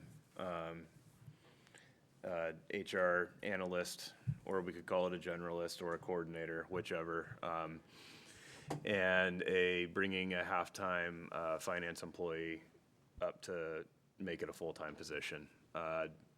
We went round and round. We had a very long discussion, and Charlie stated that yes, bringing in this half-time HR person will get Janine, who's filling that function, who's also in the union, get union people out of HR completely, and we're gonna be good, right? Well, we brought a person in, they didn't pan out, we couldn't find somebody new. So it seems to me as though a major problem of finding a person was the fact that they weren't gonna have a full-time job with benefits, right? we've been doing okay as a city up until now.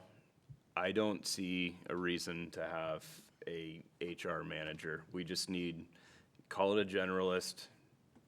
Charlie's their boss. Charlie has been performing that function along with Janine until now. I don't think we need that extra highly paid person. I can tell you straight up, working with Charlie on in very close basis, and the other directors can tell you this as well, that he's actually functioning in 2 full-time positions. He's functioning as a city administrator. He's also functioning as the HR person. He is not able to do everything that he needs to do, and we are also relying more heavily upon our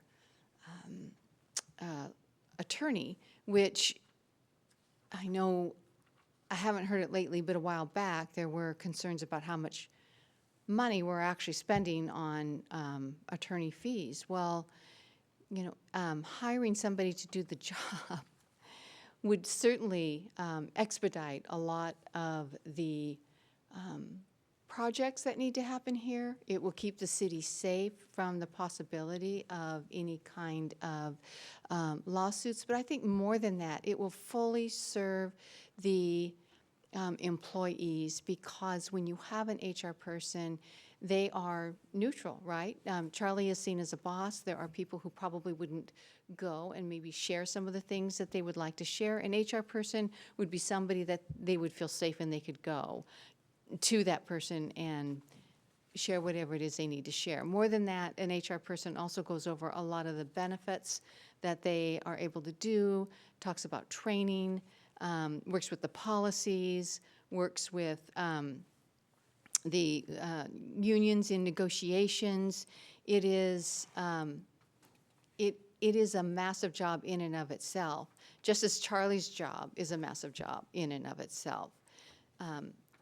I know that's hard to understand when you're not working within the city itself. I know you're looking at the 30,000 foot level, and so I get it. It doesn't look like we need it, but you know, I know several HR individuals who were willing to come in and talk, and I thought it wouldn't matter. Either you see the need, you hear what we're saying. Every director over there will tell you, they've told you, we need an HR person. If you don't believe us, I find it hard to believe that you would believe the half a dozen individuals that I could bring in who would talk about how we are walking a tightrope without an HR person. The city has grown. I even talked about, you know, we've almost accumulated 1,000 people over the last 3 years or so, 3 or 4 years. That means that the jobs become more complex. That means that the needs are far and away more complex.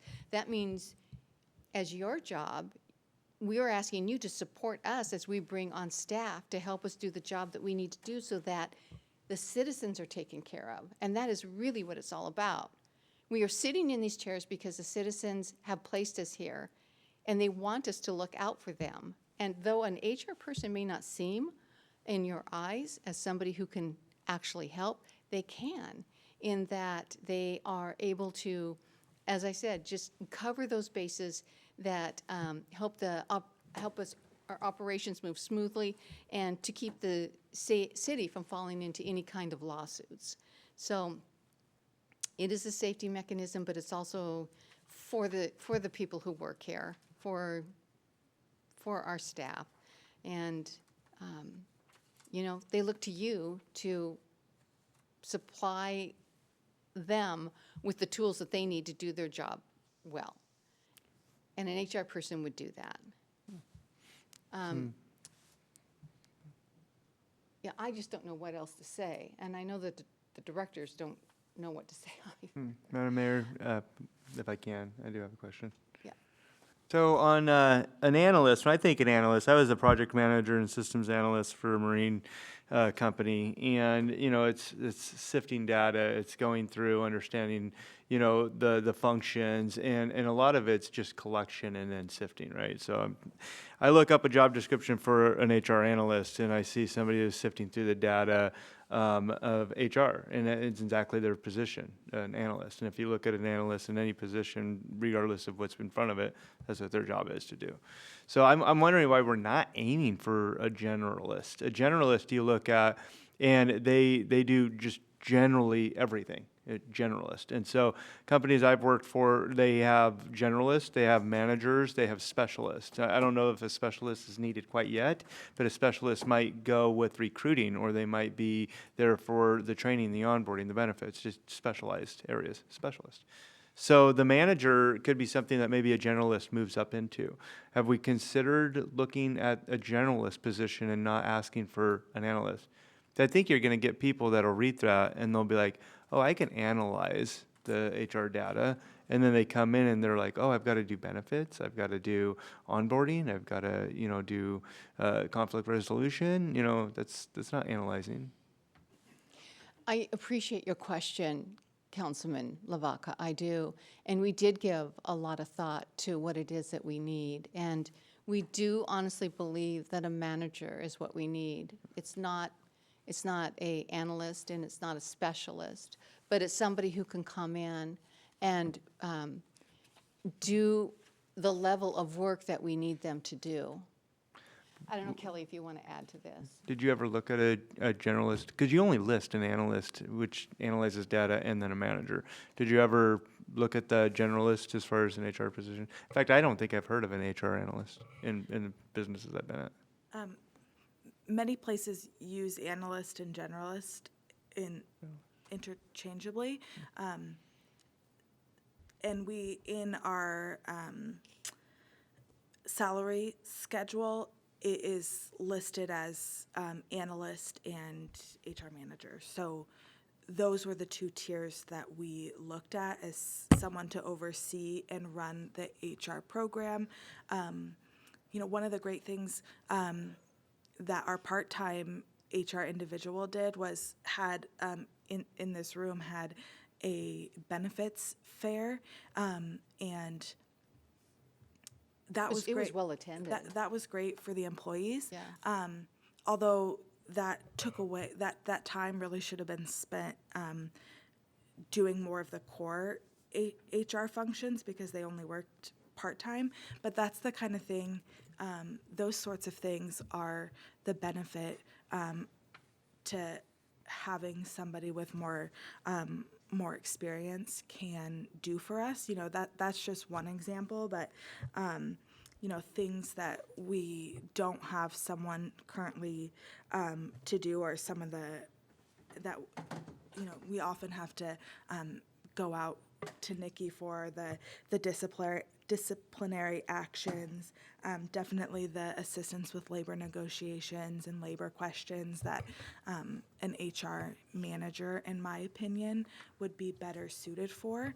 And even when we were going out for an HR analyst, it felt a little unfair to ask somebody to do the work of an HR manager but be an HR analyst or HR generalist. Yeah. Didn't we create those salary sheet though? I mean, we put HR manager and HR analyst on there. It wasn't. I don't think it was just there, was it? It didn't exist before. So why didn't we? I guess why are we even pursuing an analyst? It should be an HR manager and an HR generalist. Those should be the two positions that the city's looking for. Because we're not looking for anybody to analyze our data, but the generalist would have a lot of mobility to move into a manager position should one open up and the need and the skill set be built up. And you would be able to acquire the very techniques. 'Cause I don't think anybody's arguing the fact that you guys, the directors, have made a great case to say, guys, we need some support. You got to get us some more help. And an HR half person isn't going to do enough work. So we need a full-time person. So that's fully understood. And I don't think anybody's concerned about that. But the analyst seems like, a weird position to have in there. And I think it'd be a lot easier to aim for that generalist that covers all those bases you mentioned. And then Charlie would be their manager, but they would still function in the same way, very much so. And then it would give them room and time. We do only have one position in the FTE count if council approves it.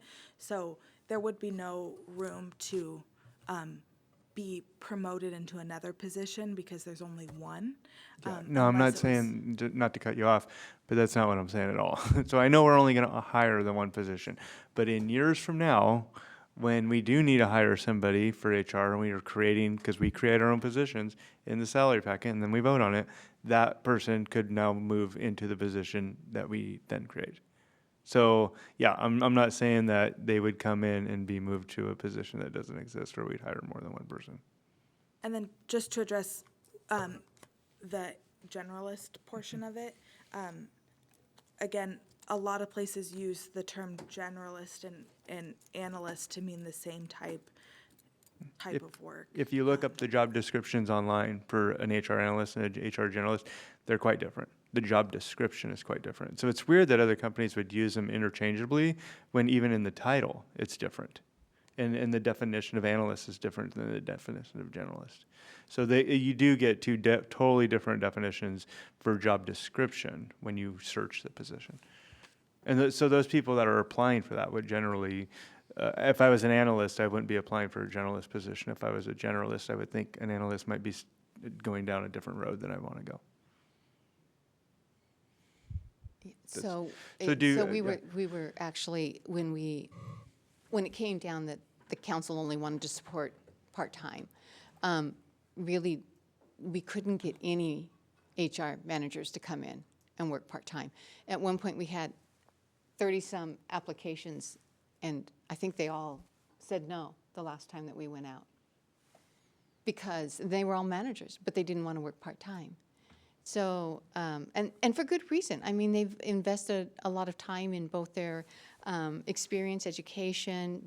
Usually they have the SHRM certificate along with either a 4-year degree or better. You know, they want to do their job well. They've equipped themselves with the knowledge to do their job well. Was the part-time position posted as a part-time manager or part-time analyst? The first time we went out, it was posted as an analyst, I believe, because that. Yeah. If I was a manager, I wouldn't want to step down But there. after that, we went out when she left, we went out for a part-time manager. And we received several applications. I want to say 30. I could be, maybe it was more than that. I don't remember. But when they all realized it was part-time, they pulled their application. I don't blame them. But you guys, you don't see that it would be a benefit to have the generalist. It's like a manager or, because I don't think an analyst is going to do for you. So I think that, you know, if we were to vote like manager or generalist or manager or analyst right now and the council goes with an analyst, I think you guys might be left wanting, in my opinion. I don't know. Or if you know, I think a generalist might be a good compromise and it would still accomplish a lot more than an analyst. And then they would have the future in 2 years or 4 years. I think the city's growing, and I think Charlie's already made allusion, the directors have made allusion to possibly getting another person or a part-time person to support that person. At that point, that person as a generalist would have mobility to go into a manager role, and then they would have the ability to hire on a generalist under them. I would get rid of the analyst position altogether. So what we have in front of you, what we're asking, and what you're voting on tonight, it's a request. The motion is to approve ordinance 210125, amending the 2025 budget and authorize an FTE count of 108.5, which would be a HR manager. That's what we're asking for. Can I comment? Yes, please. I think, you know, I hear what's being said about the generalists, but I think the generalists or / analysts, what you're going to be hoping for is kind of an inspired early career person instead of a manager who would see a city job as a HR manager as a step up or a career advancement.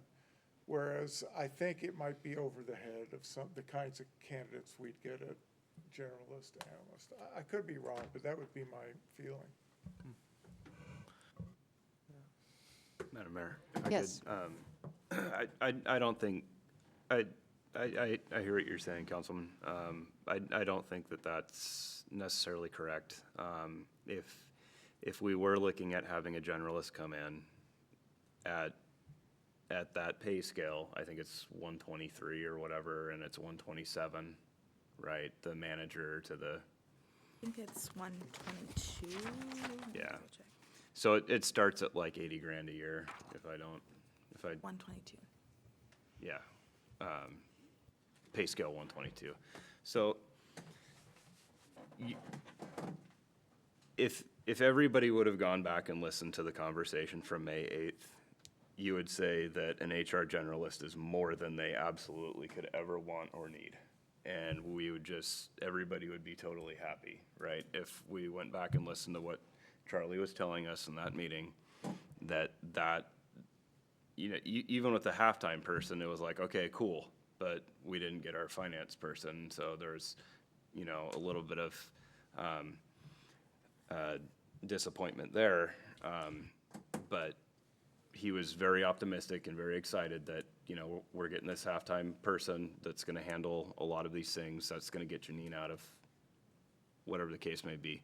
And then now we're talking about a $20,000 swing in a pay scale, right? I don't think we need the $20,000 higher paid position. I really don't, based on what the needs that the city has brought forward, that what the city has said that they need. I don't think we need that higher paid manager position when we could take a full-time, just an HR generalist person to handle A manager's task. it's a basic role. It's not like we're asking for the specialist that, and which I had forgotten about. That's true, you could have a specialist. We're not requesting a specialist. What we're requesting is somebody who can come in and do the job that we need done. And I cannot emphasize enough, we need somebody in there to do the job. And, without begging, I would hope that just once you would hear what we are absolutely asking of you. There's many times you ask us to go back and reassess, and we do. We do go back and reassess. There's many times you want us to look at different things, and we do that. It's not like we don't want to be compliant. We do want to be compliant, but I don't know. The executive meeting that you had, did it not become clear that there are issues that need to be addressed, and we need somebody who is skilled to do that? That would be a manager, not somebody who's in training.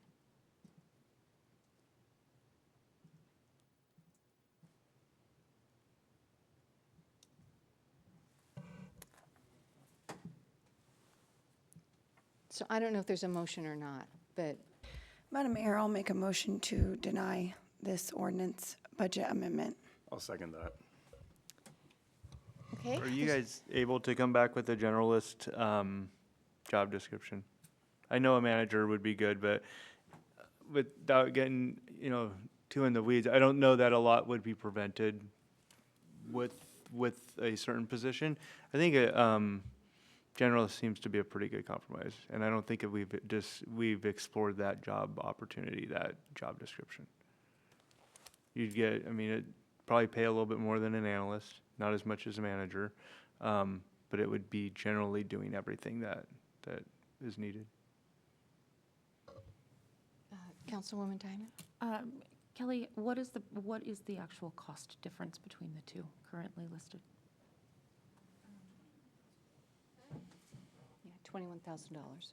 Between the two, including benefits? Because the benefit package would be the same regardless. That's not bad. Okay. Thank you. So we have a motion on the table by Councilwoman Kesty, seconded by Councilman Henderson to how would I say this? I'm so tired. It's almost midnight. To making a motion to. So Kelly, would this be approving the budget, denying the HR, or how would that work? How would? Technically, It'd be a motion. motions should be made in the positive. Yes, okay. And so it's rather complex to make a motion to deny Okay, how should I something. refigure that then to deny? I don't Put a want this. motion forward to approve it and then vote no, if that's how you feel. Right? That's what I did with the throwing candy at the, The children? you know what I mean? I Yes, just- yes, yes. Just to get it. Okay, so how do you want me to word that? A motion? So it's a motion to approve the ordinance. And then you would oppose it. Well, I don't want to make that motion because Madam Mayor, we never did answer too, like, we're not leaving any caveat on the table. We're not leaving anything like, okay, well, we're just denying the HR position in this motion, but there's nothing saying, yes, there will be a generalist position explored and brought back in the following week or two. There's a need within the city that's been clearly expressed, outside of what was expressed about situations that maybe would or would not have been handled.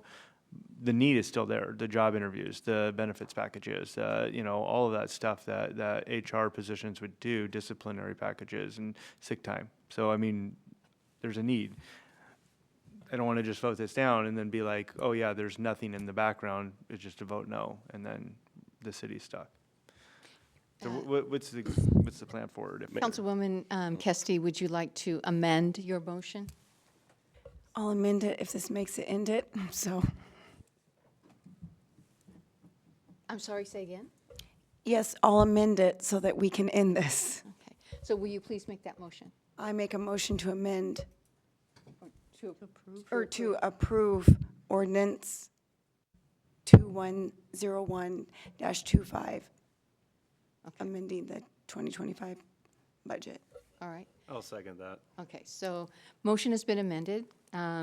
Motion made by Councilwoman Kesty, seconded by Councilman Henderson to approve ordinance 210125.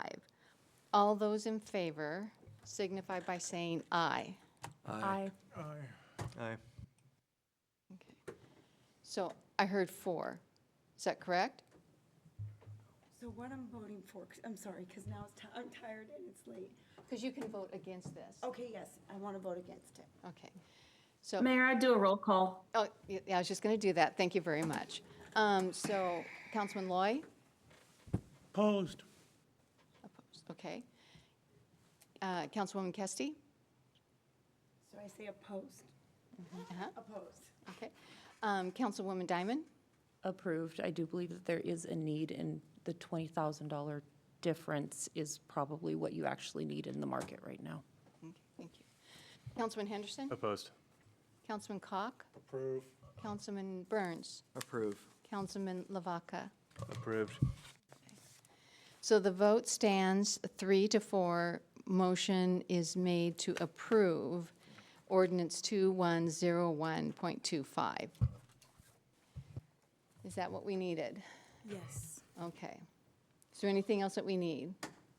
Because I'm thinking I need to go to bed. Other than an executive session, Okay. no.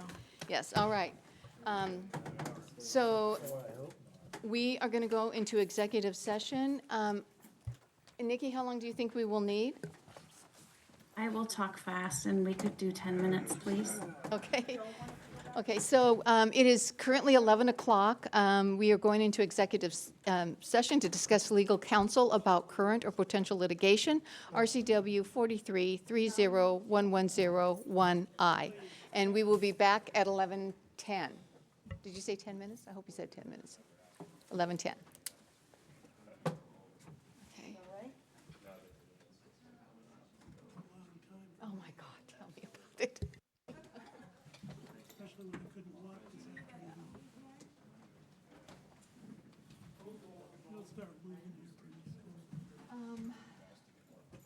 Do you want to come in?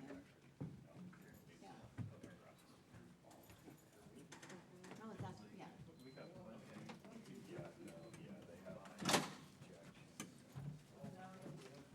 Stand here for a minute. My leg's fully asleep.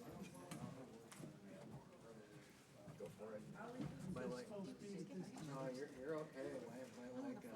My leg's not happy with sitting in that seat all that time. You want to come in?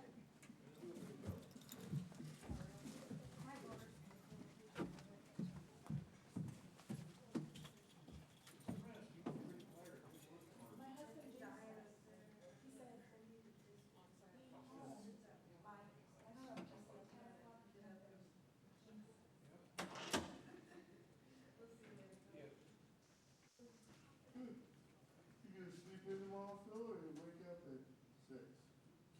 I usually wake up around 4 or something.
It is 10:10, and we are not back from executive session. We'll be back at 11:20, 10 more minutes.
10:23, still in executive session, back at 11:30.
All right, it is 11:31. We are back from executive session.